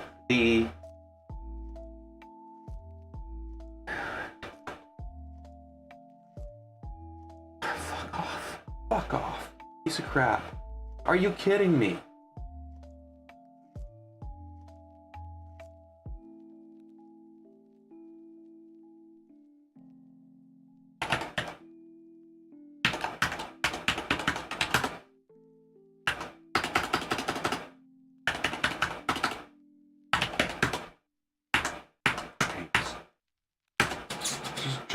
Just junk.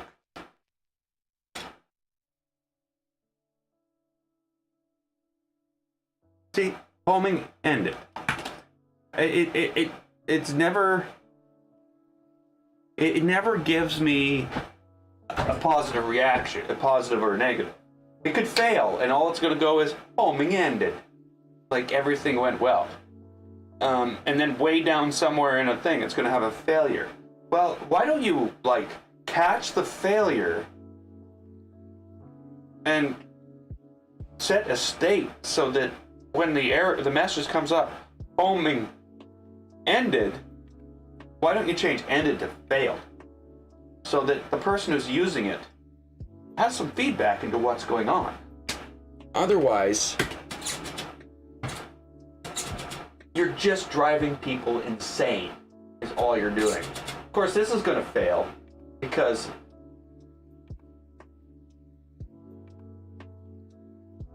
well, maybe it won't, because I said it was going to fail. it won't fail.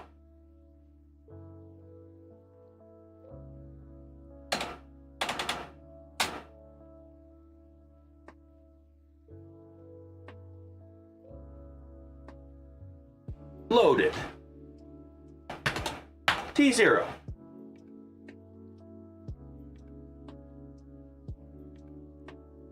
It says 27 seconds spent loading. Really? I think you're lying.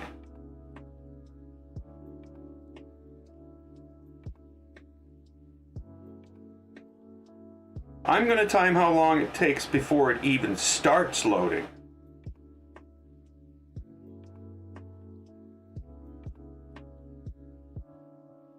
Ready?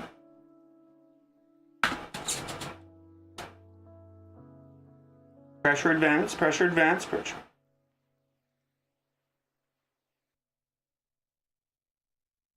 Oh, it started without me. But you know, there was like 4 or 5 seconds when it basically just sits there and does nothing and tells you what the pressure advance is. Now, does it suddenly support... sorry, wrong camera. Does it suddenly support multiple pressure advance? Like different pressure advances for each?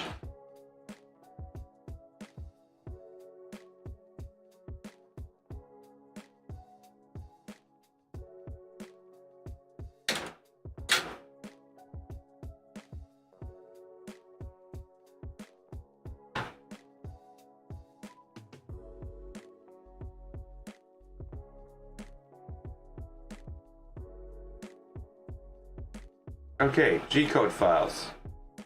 Start print.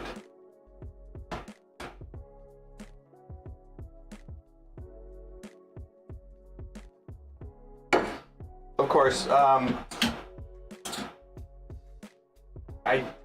gonna have to go through everything with a fine-tooth comb because pause isn't working.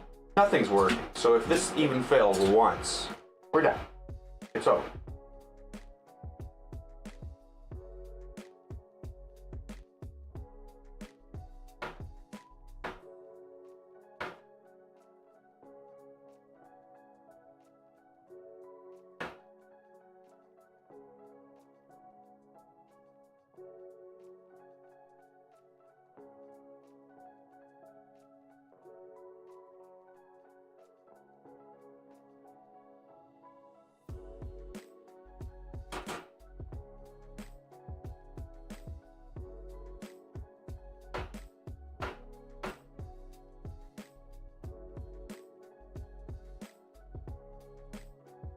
And of course, like, I'm sorry, at this point, I know it's gonna fail. I have absolutely no faith that this thing is even gonna get to the second color. None at all. I will bet money. I'm guaranteeing that there's a 100% failure on the next color change. And that means the whole print's over. It's just gonna end because it doesn't zoom properly.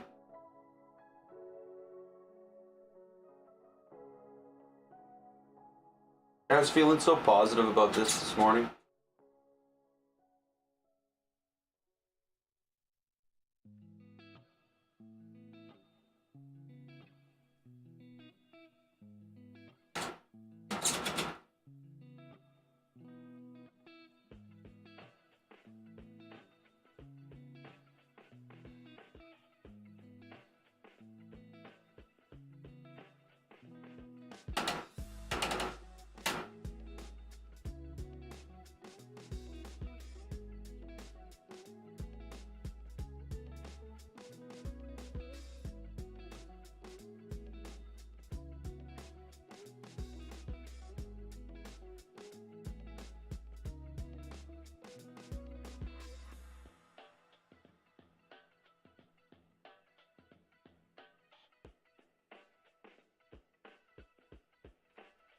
What the hell do I know, eh?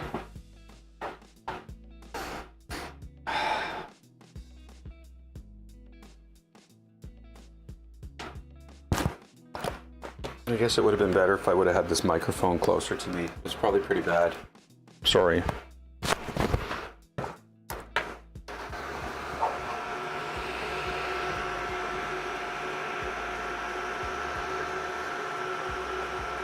guess my brain was sidetracked.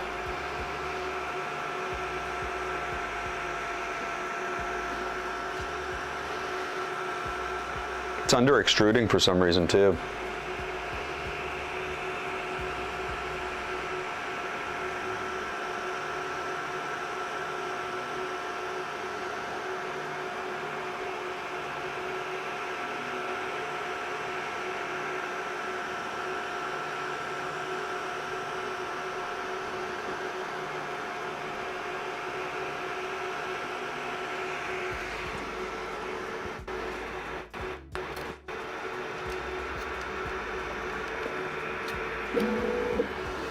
Let's give it no reason to fail. It should switch to red next.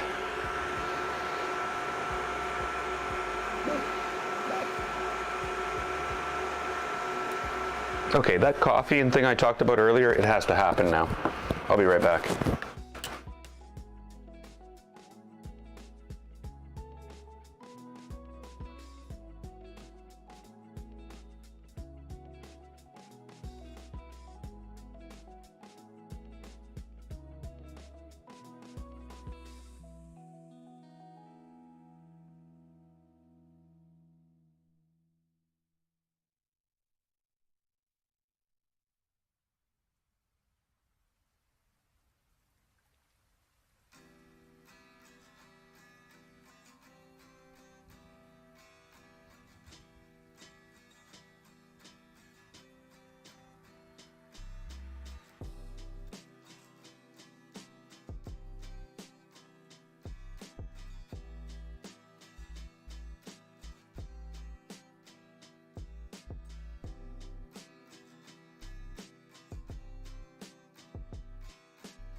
Wow.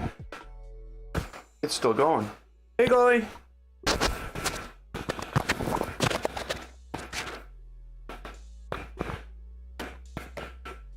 Oh, is it screwed up already? Nice. Oh my God.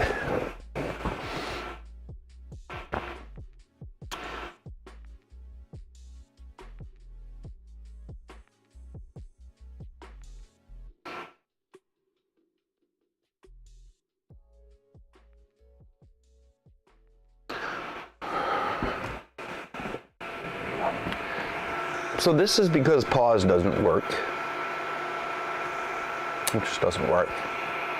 It does something else when the print is paused. No, it screwed up the same. It just, instead of me pausing it, it paused it and screwed up in the exact same way. Okay, so what are we doing here? How are we going to do this? I can't stop it. There is no way for me to cancel this print. Because every time I can't press pause, it just immediately, it goes to the pause mode and immediately continues.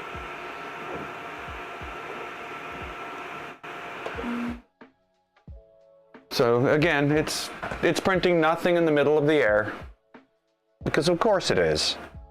Of course it is. Okay, so that's what it's doing.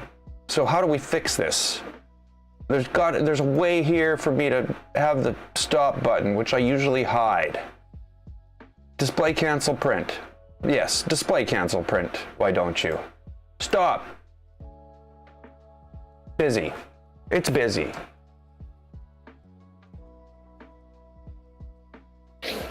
Okay.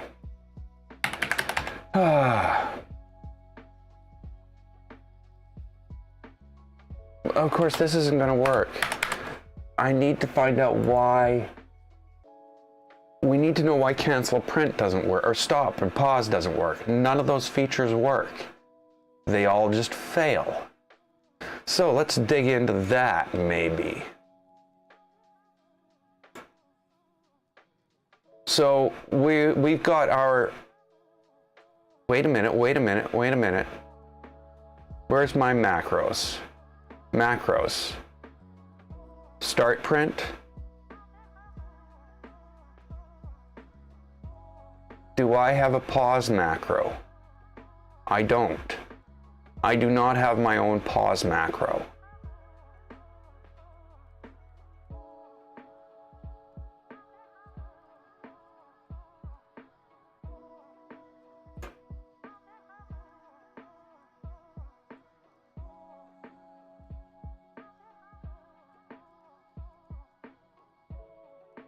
Cancel and resume.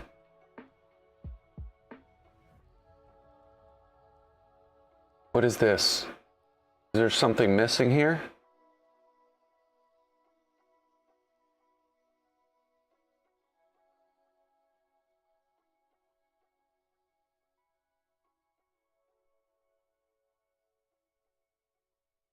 Pause, resume. Okay. I think this is somewhere else too, eh? But whatever. I don't think that's the problem. Because of course that's the same as before. No, it's actually not the same as before, is it? Pause, resume. Recover velocity 300. So that's fine. We already have that entry. Okay.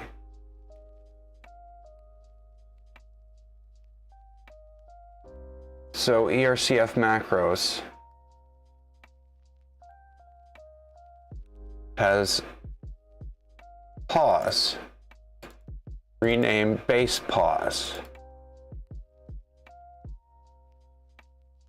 And after it's done,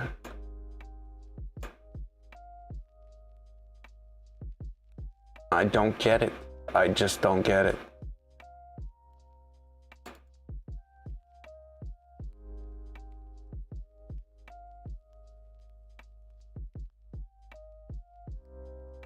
But I know this happened to me before. That's why this is bugging me.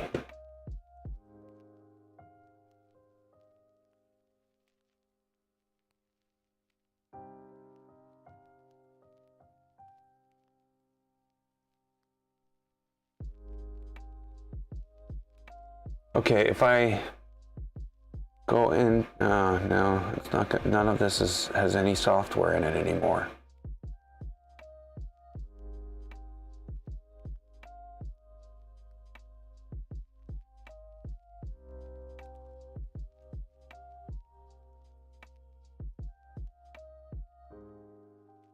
See, this is the old one. Am I still referencing that?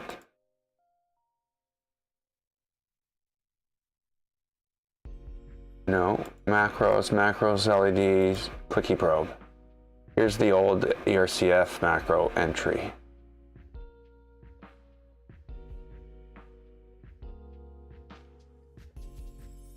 And here's the new one.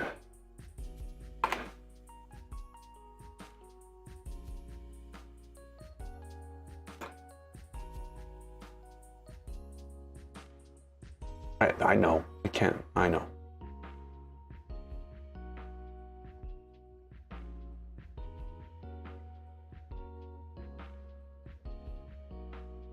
I have an idea.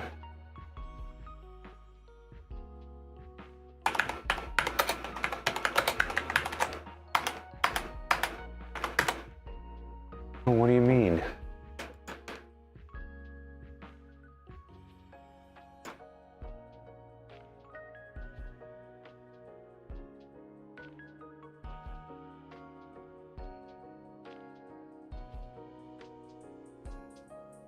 No.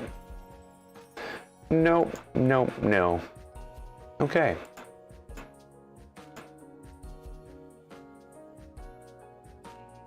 Well, that's not a good thing.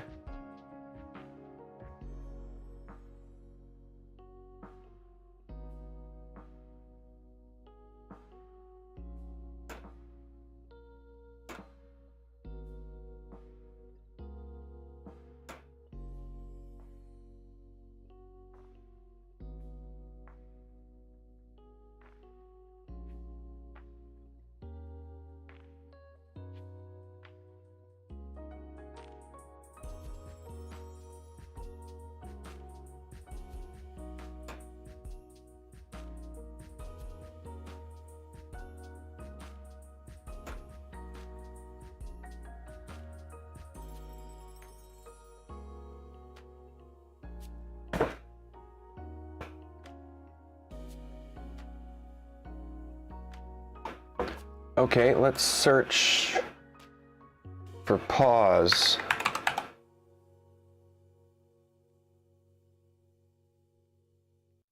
Under Discord.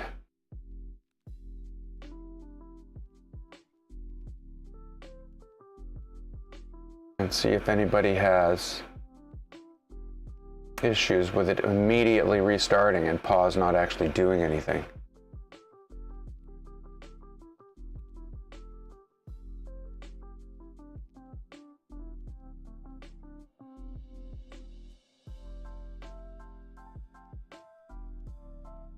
Yeah, no, there's not.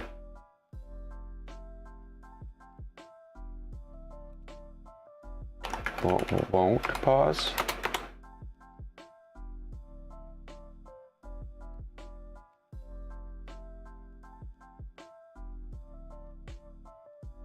Oh, good job. Oh well, it's cooling off.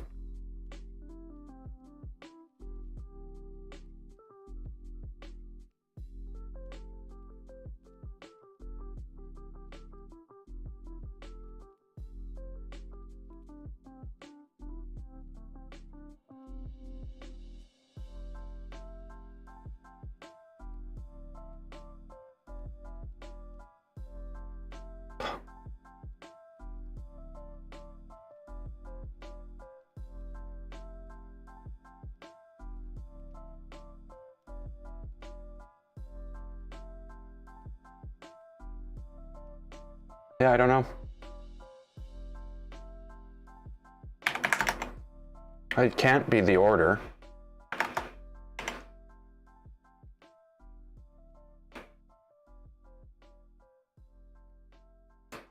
Let me unload number 3 here, or number 2.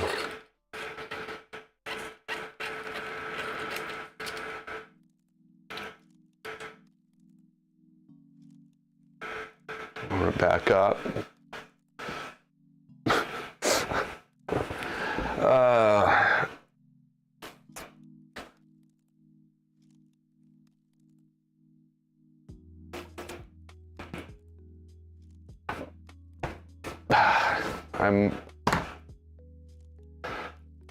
I don't know what to do.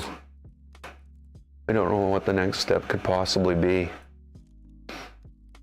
Why won't it pause?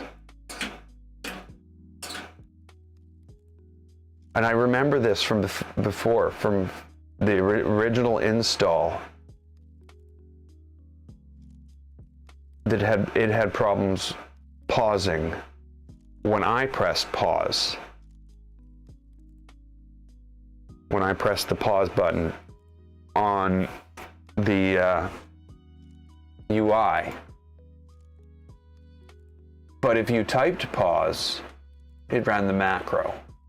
I'm not expecting the pause button. Well, actually, you know what? Maybe I'm expecting too. Am I expecting too much?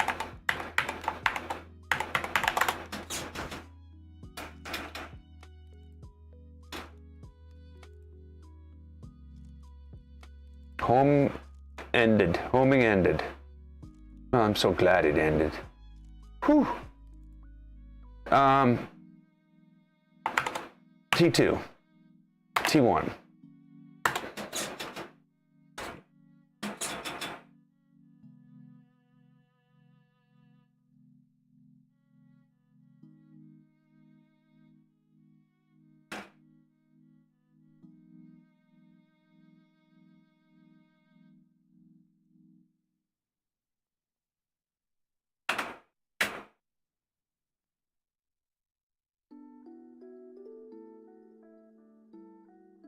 I gotta read about how this actually works. Like, the biggest problem I'm having is I don't understand how the sensorless load is working. It just seems to, you know, push it forward and then grind some. So completed one swap. Well, I better make sure that's available and it didn't roll it out after the home. It didn't roll it out after the home, but there's a kind of a bad end on it. So let's see here. T0.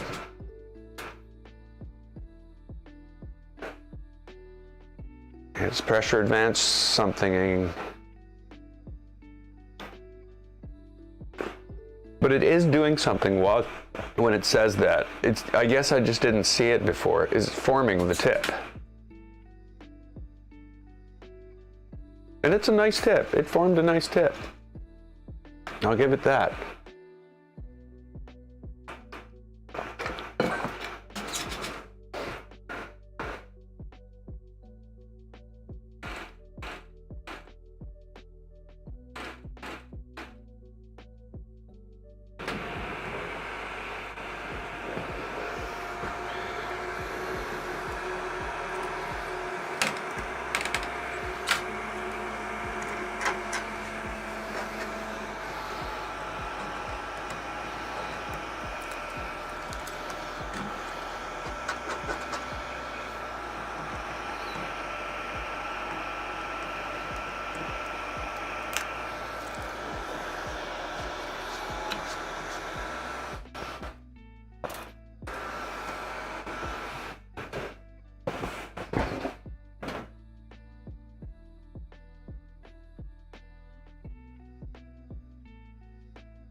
Yeah, I'm doing it again. I'm a sucker for punishment.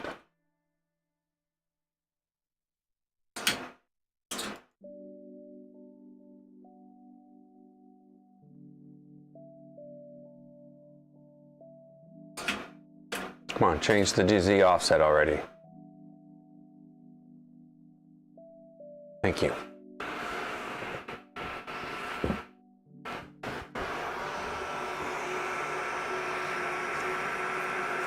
Come on, purge that white.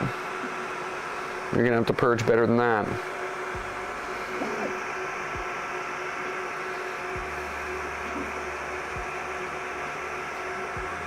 Yeah, I just made it.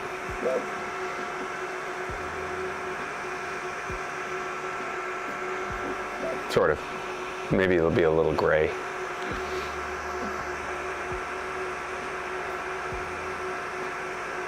I really need to run my first layers faster.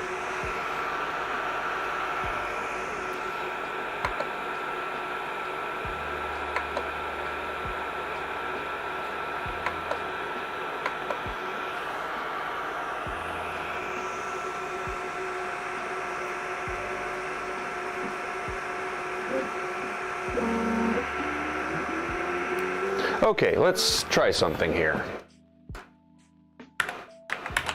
Pause. Typed into the console.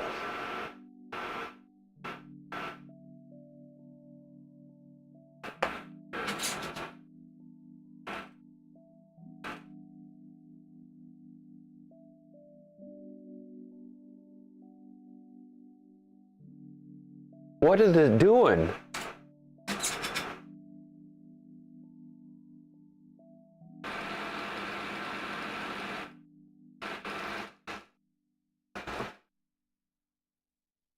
It just ignored it completely. It didn't do anything at all. And it's basically burning a hole in the bed. It's just like, yeah, here, let me just... Okay, now it's gone off to the side. Okay, it did pause.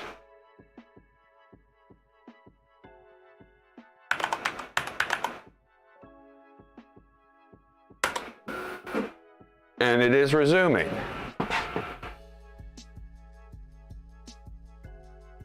As I would expect it to in this situation. What just happened? Did me moving that macro from the end to the middle?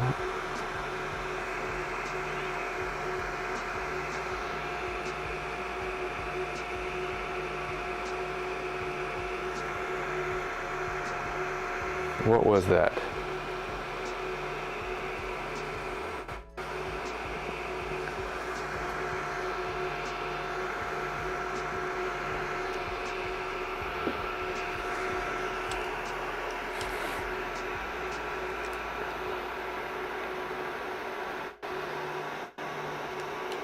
Trying to get it all, but the bed keeps moving.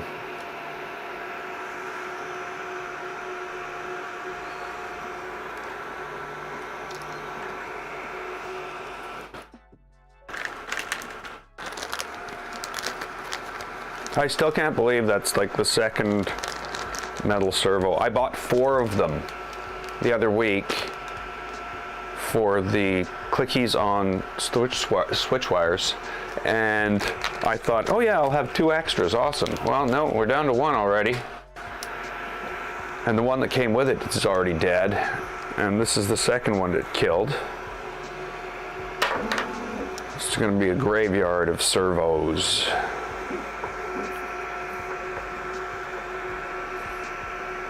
But yeah, I threw the plastic ones in here. But you know, they're not going to stand up to anything.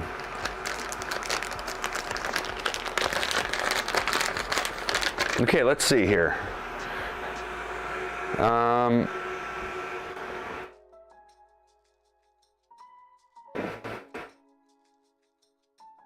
Red looks good.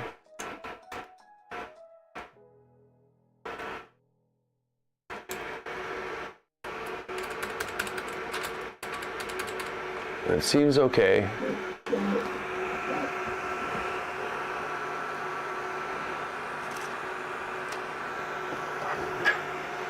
Let's hope we have it this time. And that if it does screw up, it actually does pause. You know, no, that doesn't make sense either. Do you think pause is in their script? No, it's calling the G-code macro from the Python file, right? When it pauses?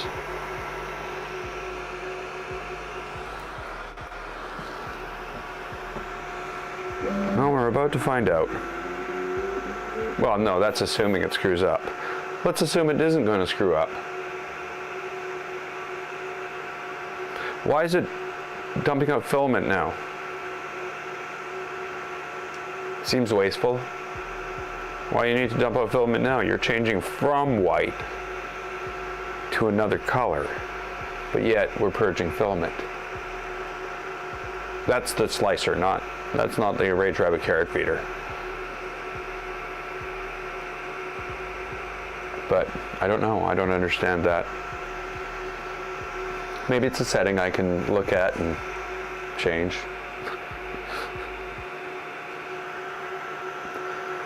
Oh well.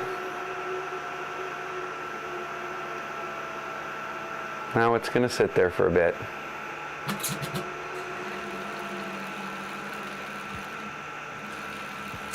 Okay.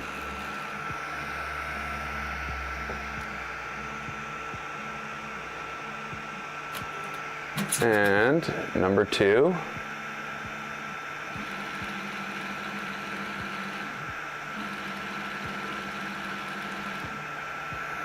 Okay.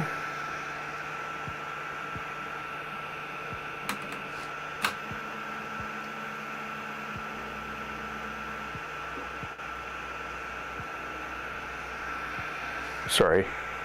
Just trying to do the wow emoticon. I'm baffled.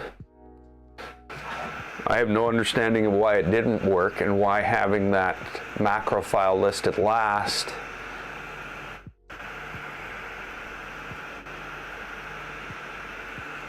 I don't know. I'm just gonna go with I don't know. It's an unknown. It's beyond knowing.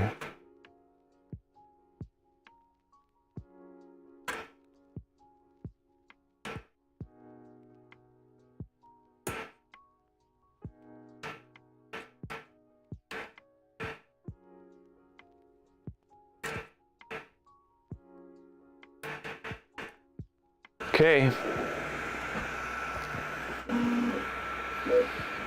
It's print and red.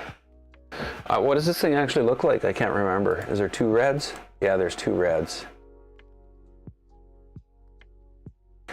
2 whites, 2 reds, 2 greens, a yellow, and a black. And a pink. Those might actually be the colors. I had it set up like this before, and we pulled the red. I pulled the red out to print. What did I print in red? Oh, the dragon. The rose dragon.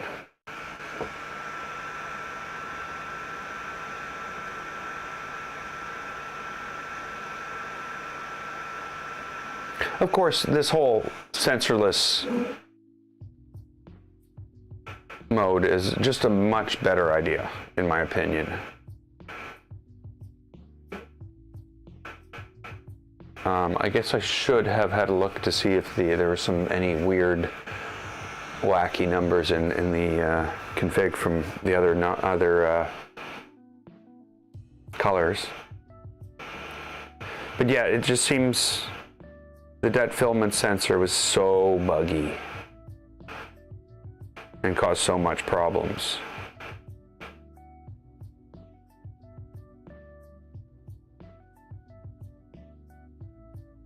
I just don't understand why moving the macro has changed the way the pause works, though.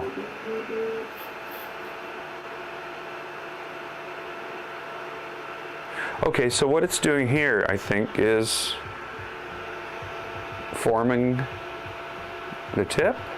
No, it can't be. No, that's slicer work. Never mind. I'm dumb.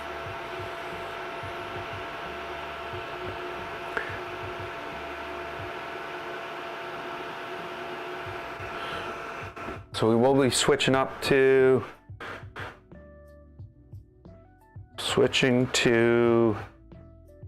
yellow? Maybe the yellow? Maybe the yellow this time?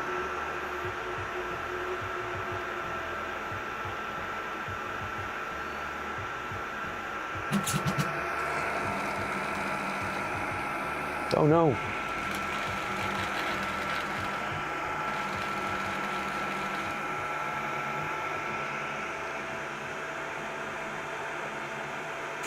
Ow.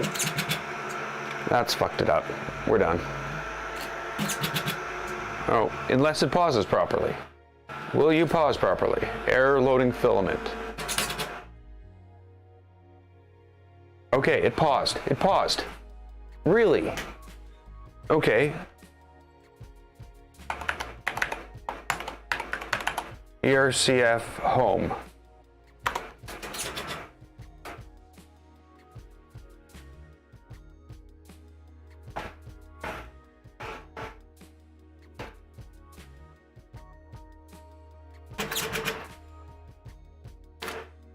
Oh, you.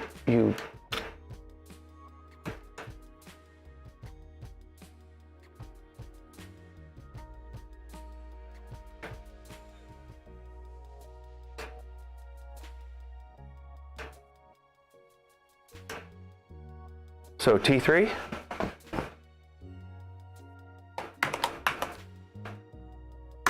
Even though what its failure was here was actually unloading T2. The failure was not on T3, it was unloading on T2. That means that the servo didn't drop down far enough .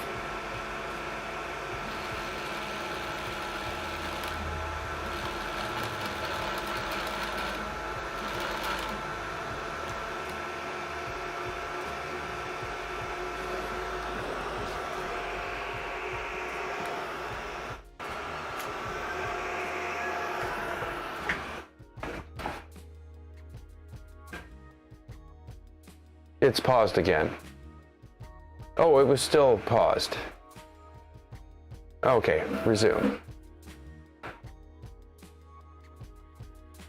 So unknown tool to T3, we're on T3. We've had one intervention so far.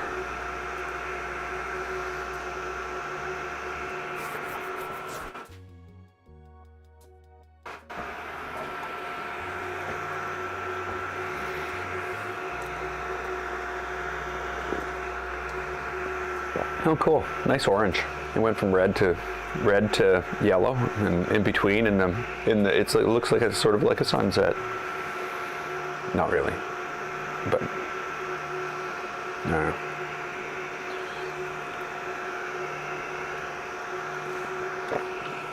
So, let me see here.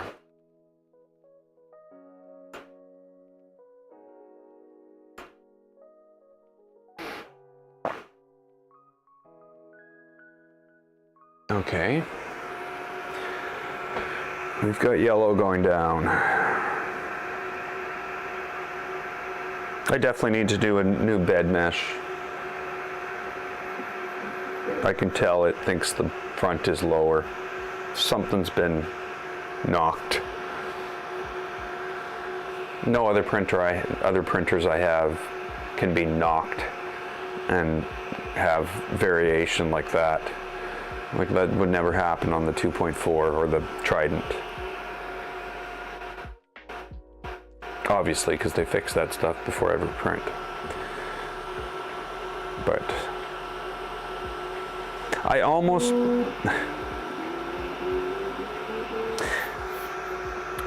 feel like if I could just do a quad mesh, each corner,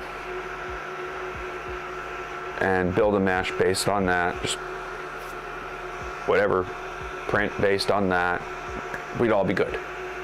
I think that's what I'd want out of this. I don't like the 20, the 6x6 mesh, or I'm starting to think that's what I'm going to try. A 2x2 mesh. Can you have a 2x2 mesh? I don't think you can.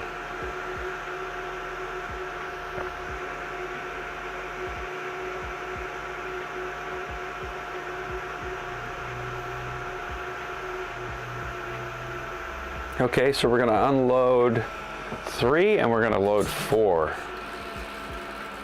Is this gonna work? It's gonna work? It's gonna work? It's like, yeah. Servo's down.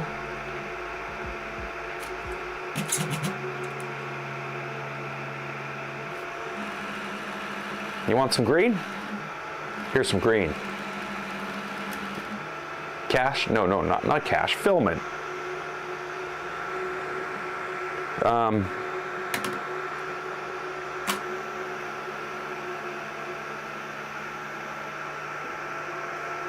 Okay.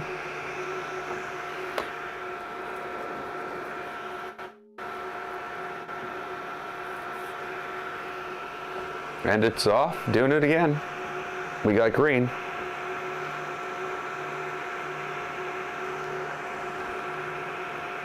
One intervention. And it's because of number 2, T2.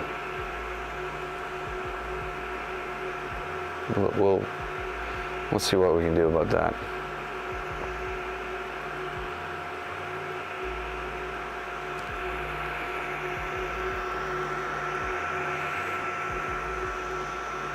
I think my favorite thing about multicolor printing is the block that it makes on the side. You know, the one that's 3 times larger than the item that it's printing. So we still have not got as far as we got last time, in which we got, you know, this far. It was a different model slightly. A little less taxing. As soon as the color changes started occurring, bad things started happening. One of them was a weird thing though with the print bed that just stopped moving. And I'm like, I still don't know what caused that. And I'm hoping it doesn't happen again.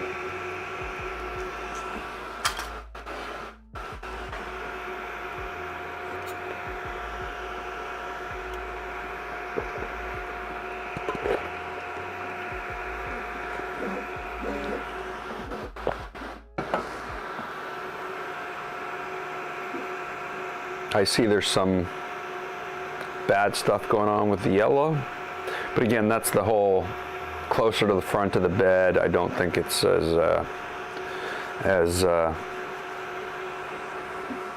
you know, as good as it could be when it comes to offset. There's another 0.03 millimeters. Maybe all, no, I don't know.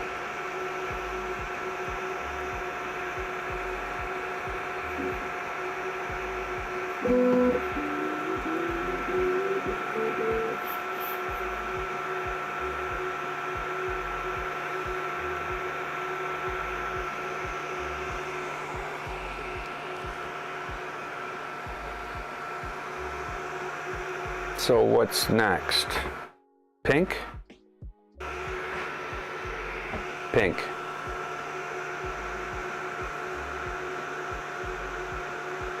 Of course, this will pick up after the first layer is done, and hopefully we won't be standing here for the rest of our lives. Well, you guys can sit down.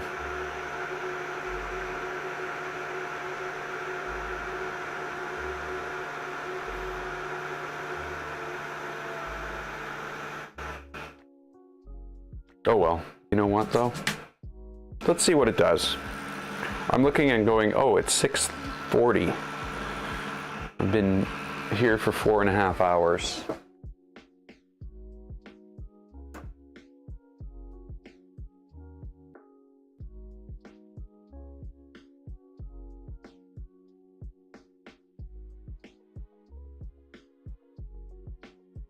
What have we done here? So basically it didn't unload the filament. So let's try this. ERCF unlock. ERCF unload.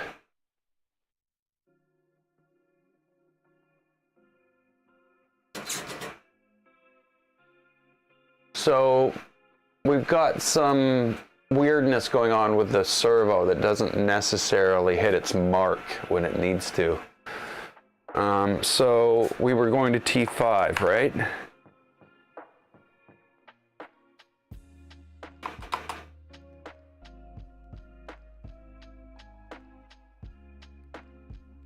An issue with the ERCF has been detected. What kind of issue are you speaking of?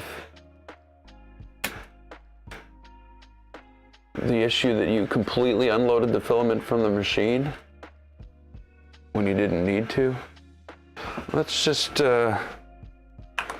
unlock again, and then we're gonna T5.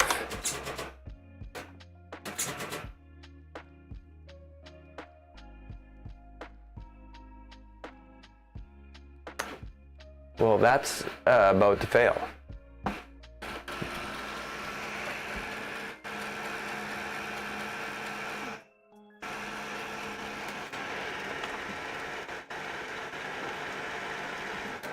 Let me fix that for you. Oh, you're gonna fail anyway. Yeah. Again, the servo is bouncing back up. So I don't know what the fix is for that. I might have to ask on Discord.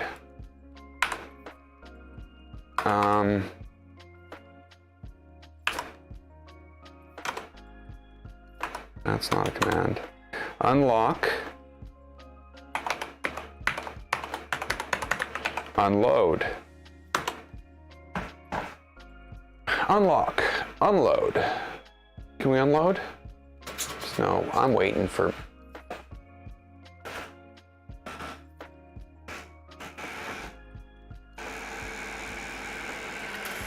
Here, let me get that for you. Oh, come on, you useless. Buzzed. Unlock. Unload.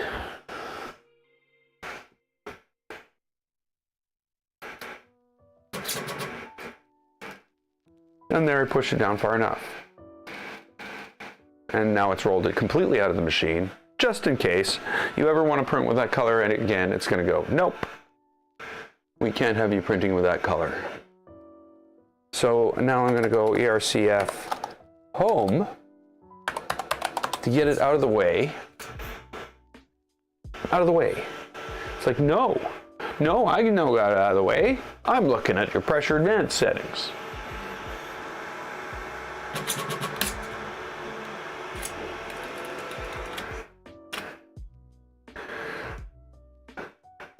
And now I'm going to take T5 and I'm going to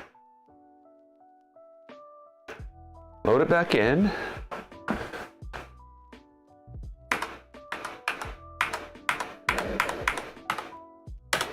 T5.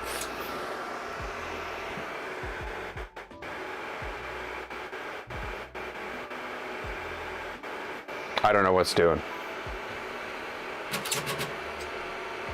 Oh, it's unloading T1 from the machine.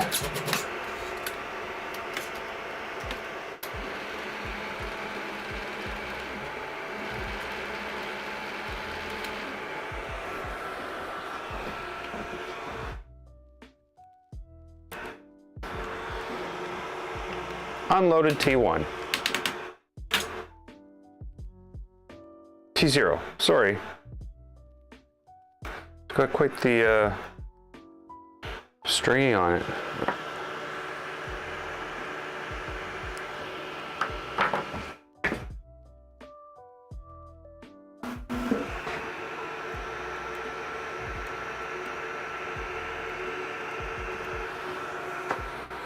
So this is not smooth sailing. So we've had, what, 2 interventions so far.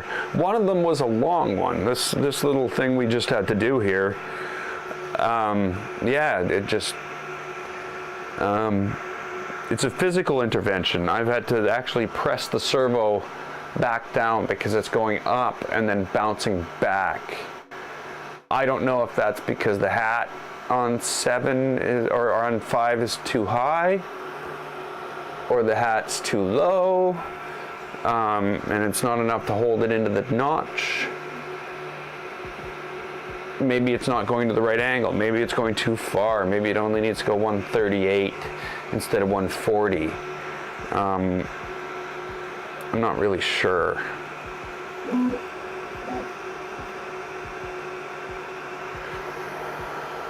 Really hard to say though.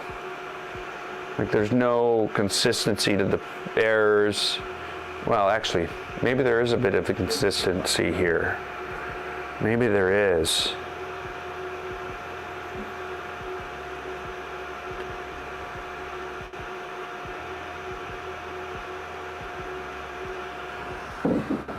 I'm just starting to see something here. There might be some consistency in that it's only failing pulling filament in and pulling filament out.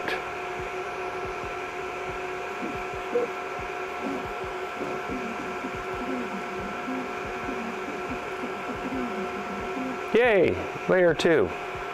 We're on to layer 2.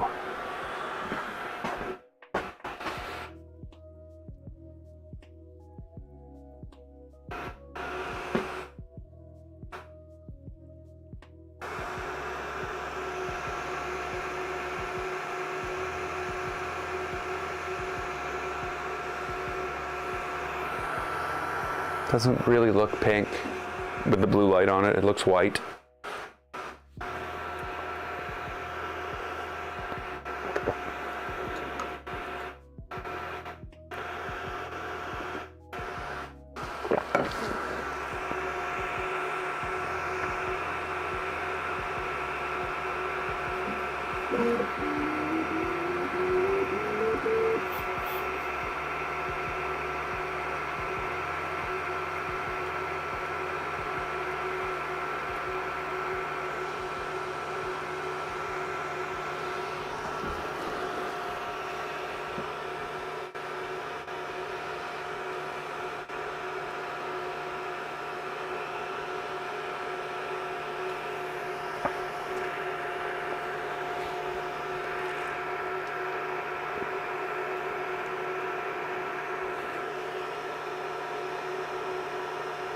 I want to see what it does. I got a video camera ready.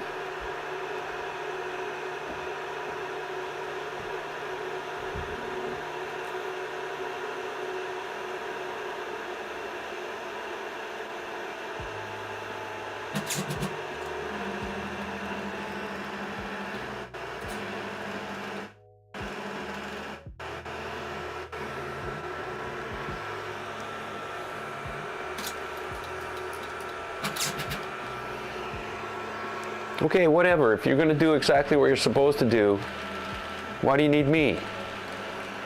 Okay, you're not? You're going to pretend you're going to do exactly what you're supposed to do and then don't do anything? Oh no, it's there. Just bad light.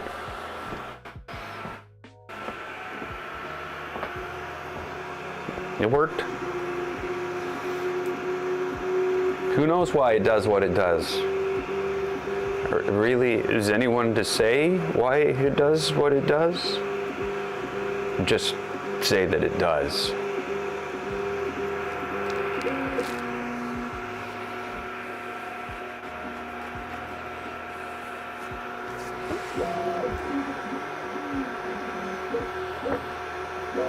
It's going to take less time to print the color than it took to change the color.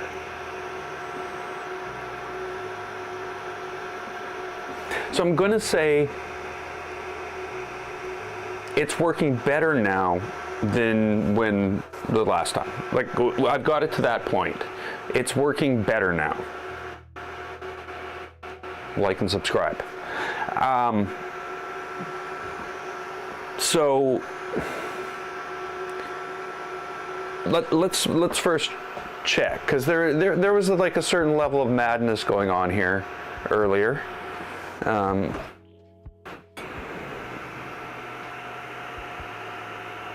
Enragedness, maybe.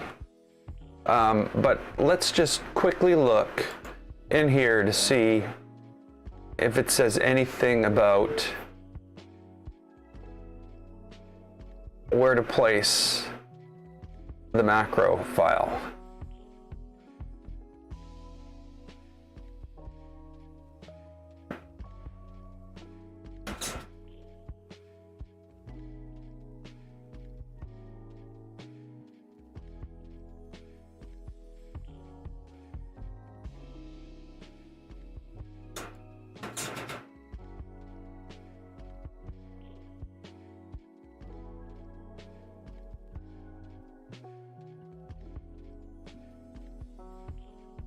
Okay, I don't know. I've obviously gone past where I needed to look. But now it's changed, the next filament is changed to white. So it seems to be working.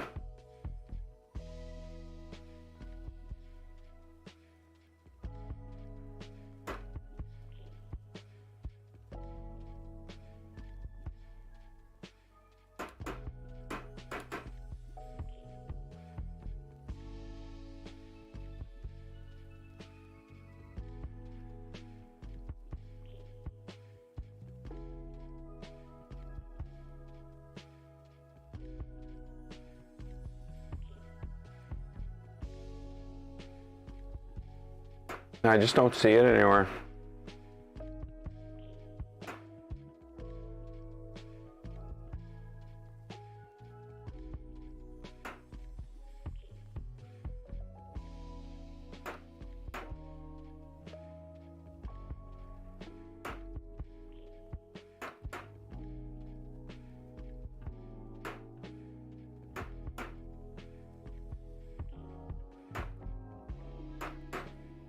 So if their thing is saying, they're saying, okay, don't overload those. Yeah, okay, that's fine. But why, who's overloading them? Are they overloading them? Because it sure seems like it. Because when I put that file last, isn't that how it's processed from top to bottom? I know they're all basically in memory. What happens is it takes all the includes, it takes the contents of those and expands them out into this big giant config file.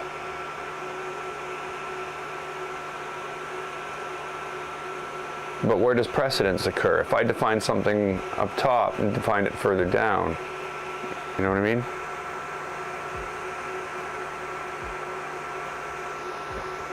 Questions I have no answers for.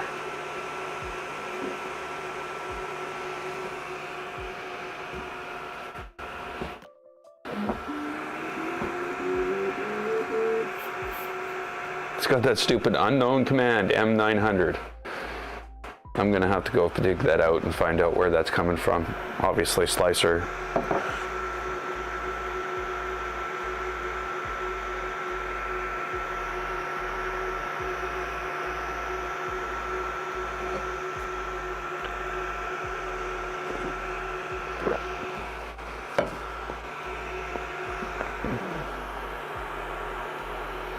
So we're changing to tool 2 again after this.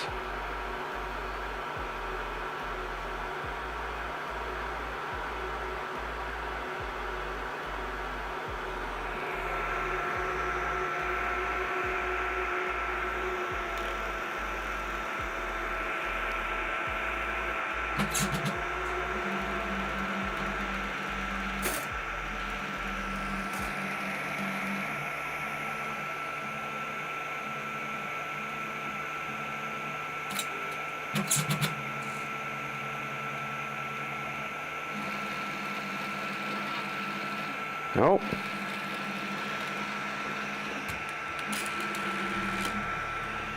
Had slippage.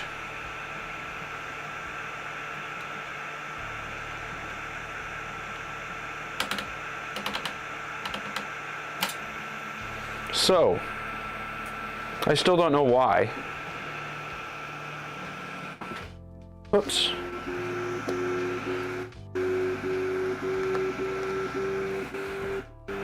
Yeah, I still don't know why it slipped.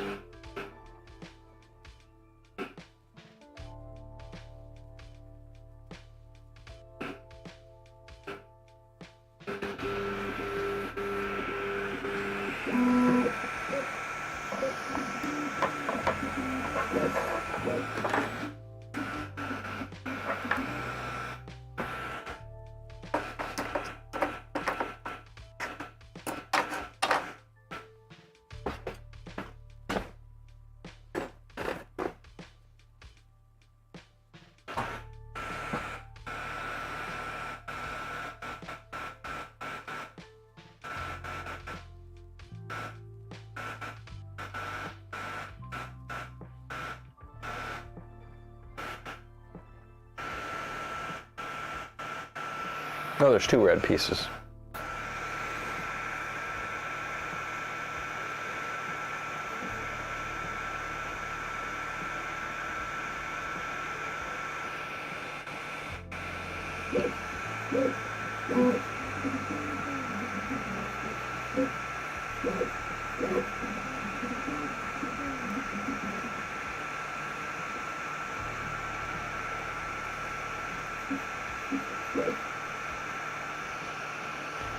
Seems to be working. Oh, I had to intervene, that's right. You know what that means, though? That means I should probably be ready to record when it gets to the other side.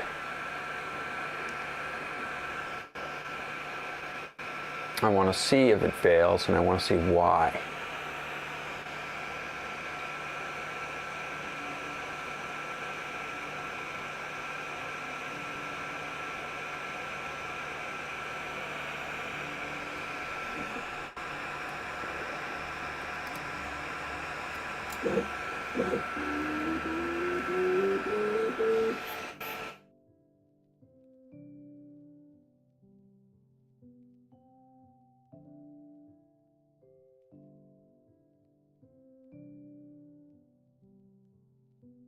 Come on. Still moving.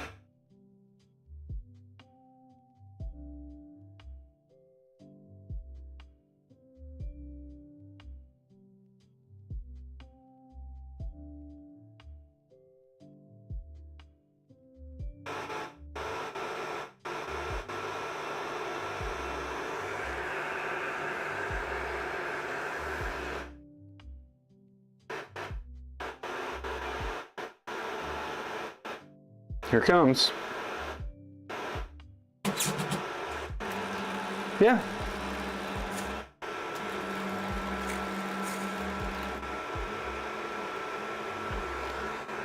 So I saw it. Or I recorded it. It goes up, sits there, and like then part way through it just pulls back. So I don't know why that is. I don't know what's going on. I don't know the reason behind it, but I know it's bad. I know it's bad. It's bad.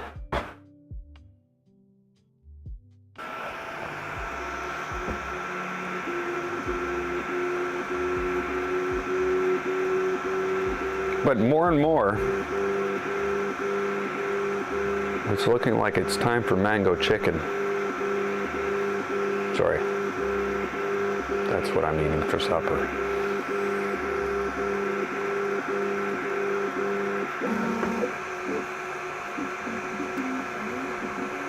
As soon as it fixes the yellow layer that it screwed up the first time.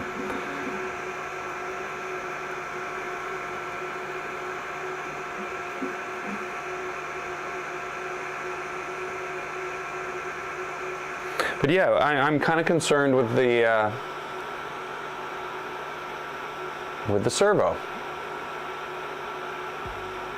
You know, everything else is working great. Do I need to swap out hats again? Is that what's happening?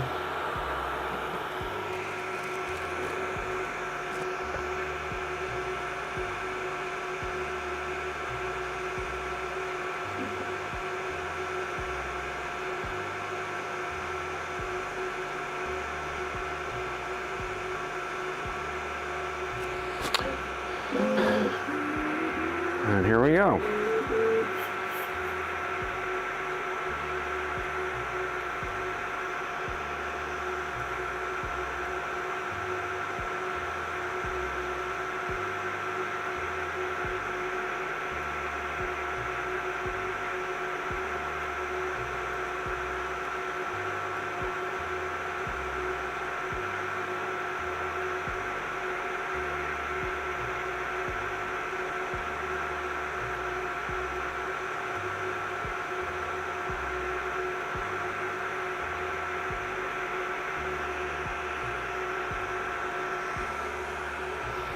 I hope it does it. We're going to find out in a second.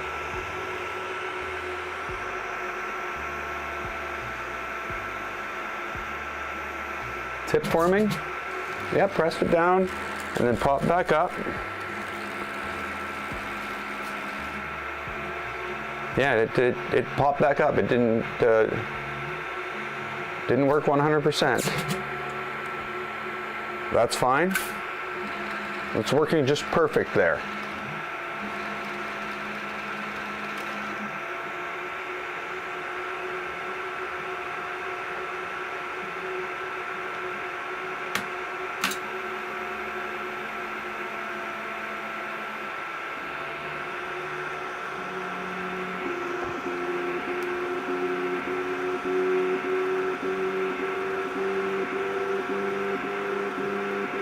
And we're on to the last color.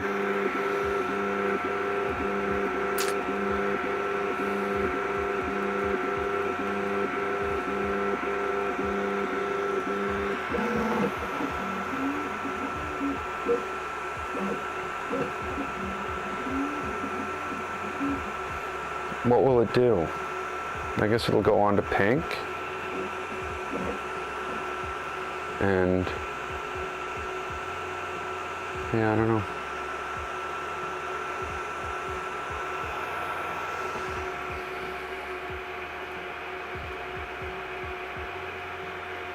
I am afraid the yellow's going to come off, though.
Oh, I forgot there was another green one.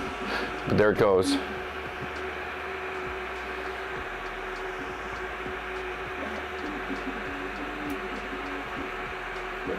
Oh, it's doing the next. Okay, we're into fill, infill now. Instead of, oh no, we're not. It's just quick, just fast. That's all. It's not that fast.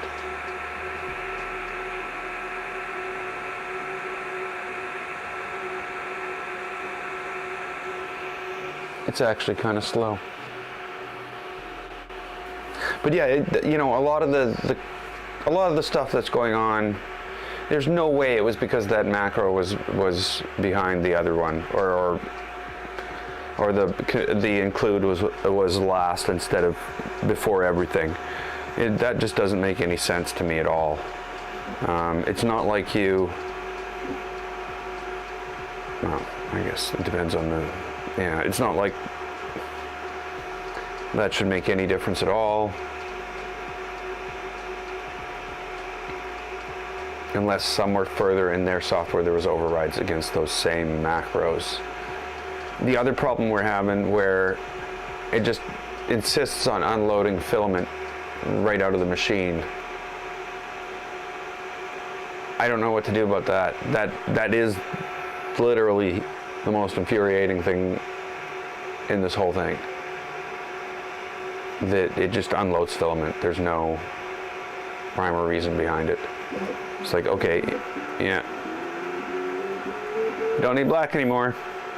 Black's gone.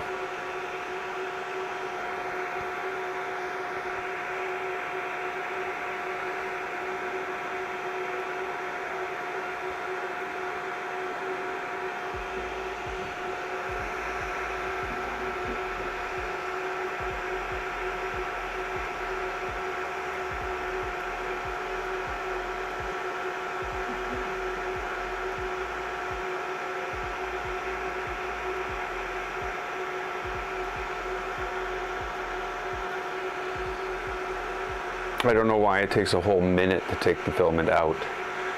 Why doesn't it just move over there and take the filament out? Instead it purges a bunch more green. Why? Again, not ERCF doing that.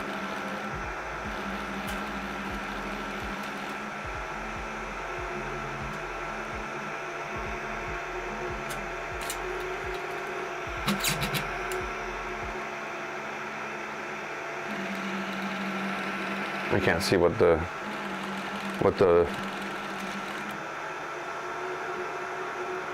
thing's doing. I feel as though I'm gonna have to shorten that.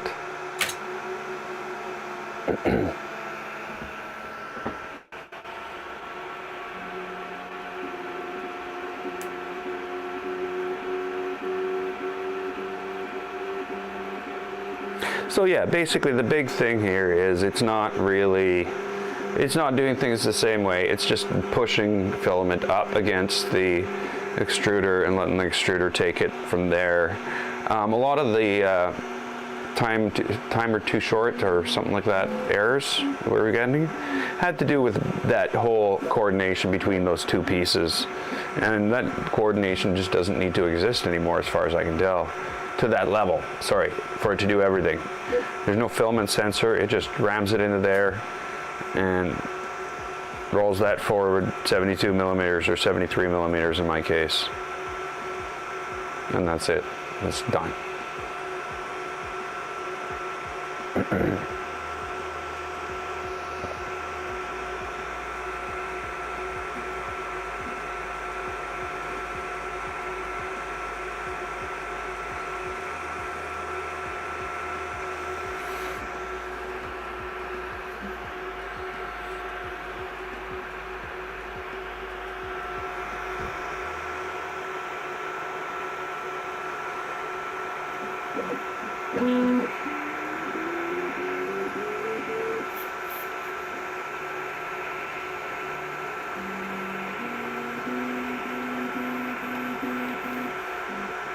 Yeah, it's working. I think a goal is our goal has been achieved. The path that it took to get there was terrible, and there's still some very fine tuning that needs to be done with the servo. It's very flaky, but again, now it's got T1 loaded, tool 1 loaded, no problem. So yeah, I'm happy with this. Not necessarily with the crunch, but overall, I can't say that this is a bad outcome.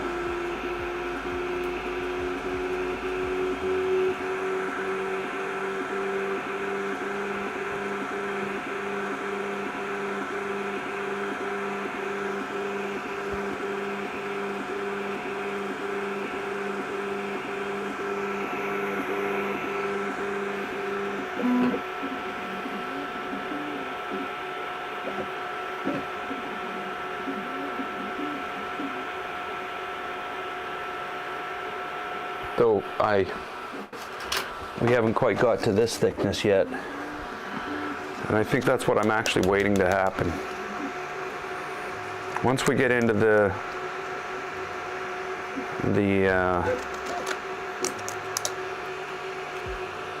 infill, I'll be happy. I don't want any more interventions though, but I have a funny feeling that's going to just happen on some of them. Excuse me.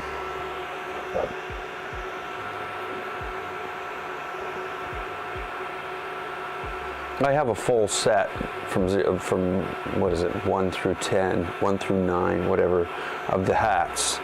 So if I have to change some of them, I have to change some of them. But like literally the 10s don't even work on 7 and 8. Nothing works on 7 and 8. I cannot get that filament to load. I should basically reprint the blocks, the filament blocks, and see if that helps. But again, no solutions, no answers. I just go down different directions until something happens right.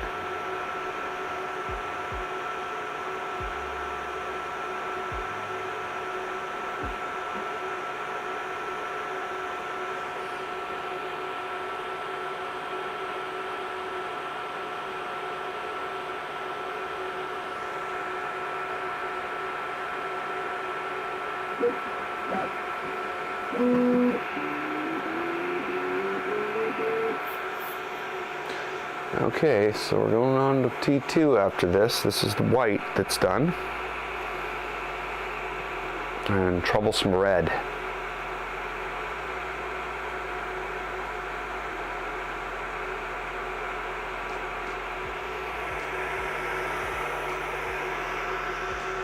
I should look at this belt. It's doing something funny.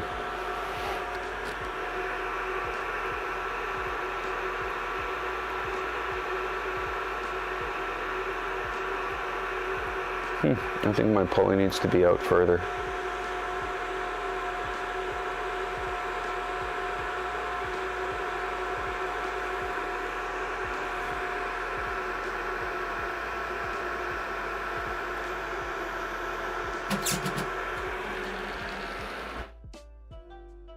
We have some wear on the side of the belt. It's rubbing up against the side of the gear. Well, can't fix that now. That's a later fix it. I had the same thing happen on my V0.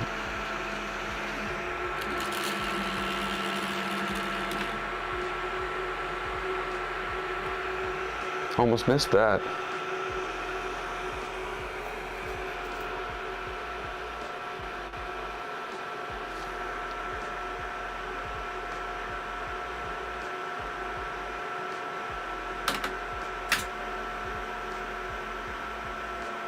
So yeah, I think what we're doing now is we're using, like, how did it know that was happening? Can't be listening. I think we're using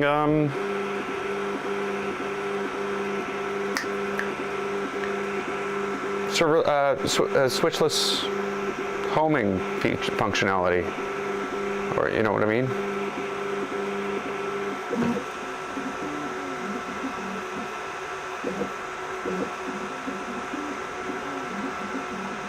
Sensor-free homing, or I guess I can't remember the right name, but I think that's what's going on here, and that's how it knew that when this thing skipped. So I wonder if I can change the threshold.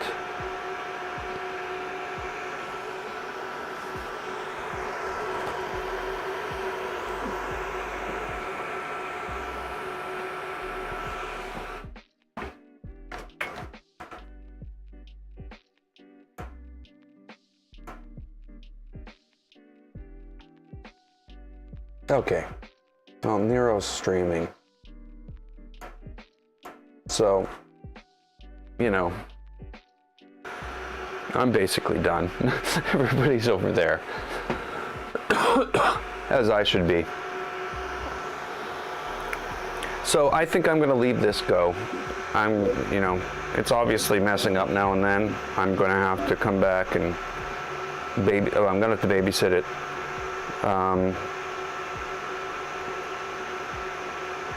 Then I'm going to go cook some food. I can't decide whether it's quick food. It wouldn't be fast food. Or real food. I like real food. It's funny though, real food seems to make me gain weight.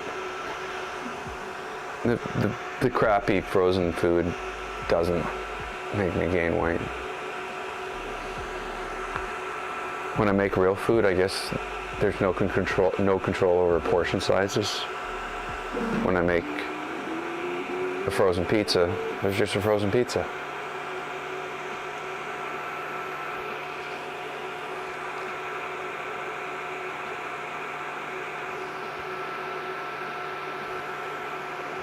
But oh well, I guess Nero's been streaming for 15 minutes now. everybody's over there, so I'm gonna go over there too. I don't want to be left all alone here. It's lonely. And I'll see how that goes, or we'll see how this goes. I'm just afraid this is where it's going to mess up, because this is the red one. I'm also wondering, is there any way I can change that hat while it's functioning? And no, there's probably not. Well, I guess I could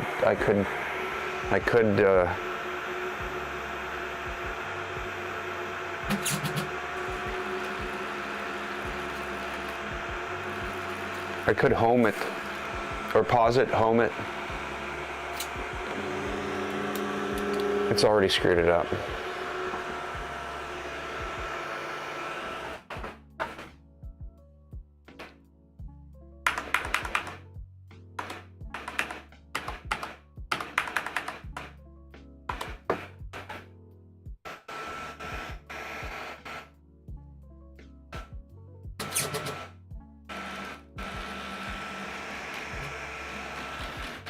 Oh yeah, why don't you unload it to frickin' Mars? Still unloading, still unloading. It knows it's unloaded. It's just being stupid. What are we loading? T3?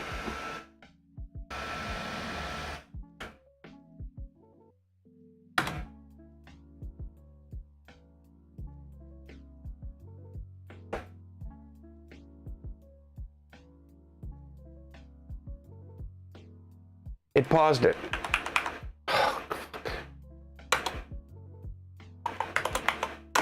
Yeah, this piece of crap.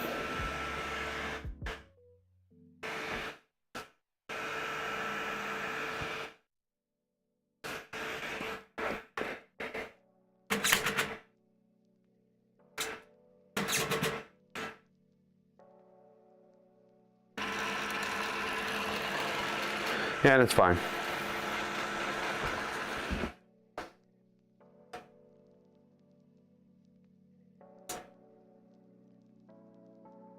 No, it's not fine.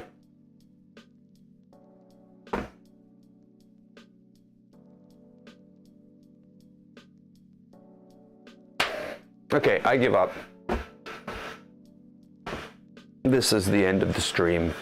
No. Yeah, you know, it's gone okay. This has always been an issue for some reason. I go to one hat and there's not enough pressure, and it just spins the wheel. I go to the next hat up and it pushes the servo up, and then the servo drops down. And it's not like it pushes the servo up and it drops down. This thing was able to push this filament down to here. It pushed the servo up, it sat there, it sat there, it sat there while this rolled out, and it dropped back down at a certain point. Obviously, powering the servos constantly is not gonna work either. I think part of this is maybe part of the reason why servo dead here, servo dead there. It's a servo eating machine. So I'm gonna leave this here. Thanks everybody who hung out all day. It was filled with up and downs, as this Enraged Rabbit carrot feeder has been. I've had nothing, I've never built anything so frustrating. It's just ridiculous. And you know, my best bet here is just to say screw the whole thing. Not the Enraged carrot feeder, but this feed of this filament, just roll it out. Push a tiny bit in. Of course, it's going to fail because it's going to be stupid about it. ERCF, unlock. I'm going to do a home so it doesn't fail.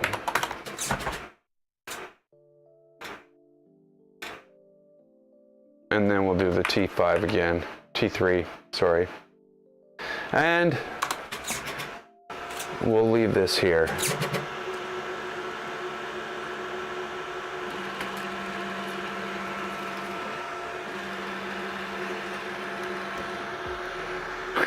That was close. Okay, thanks everyone, and I will see you in the next stream.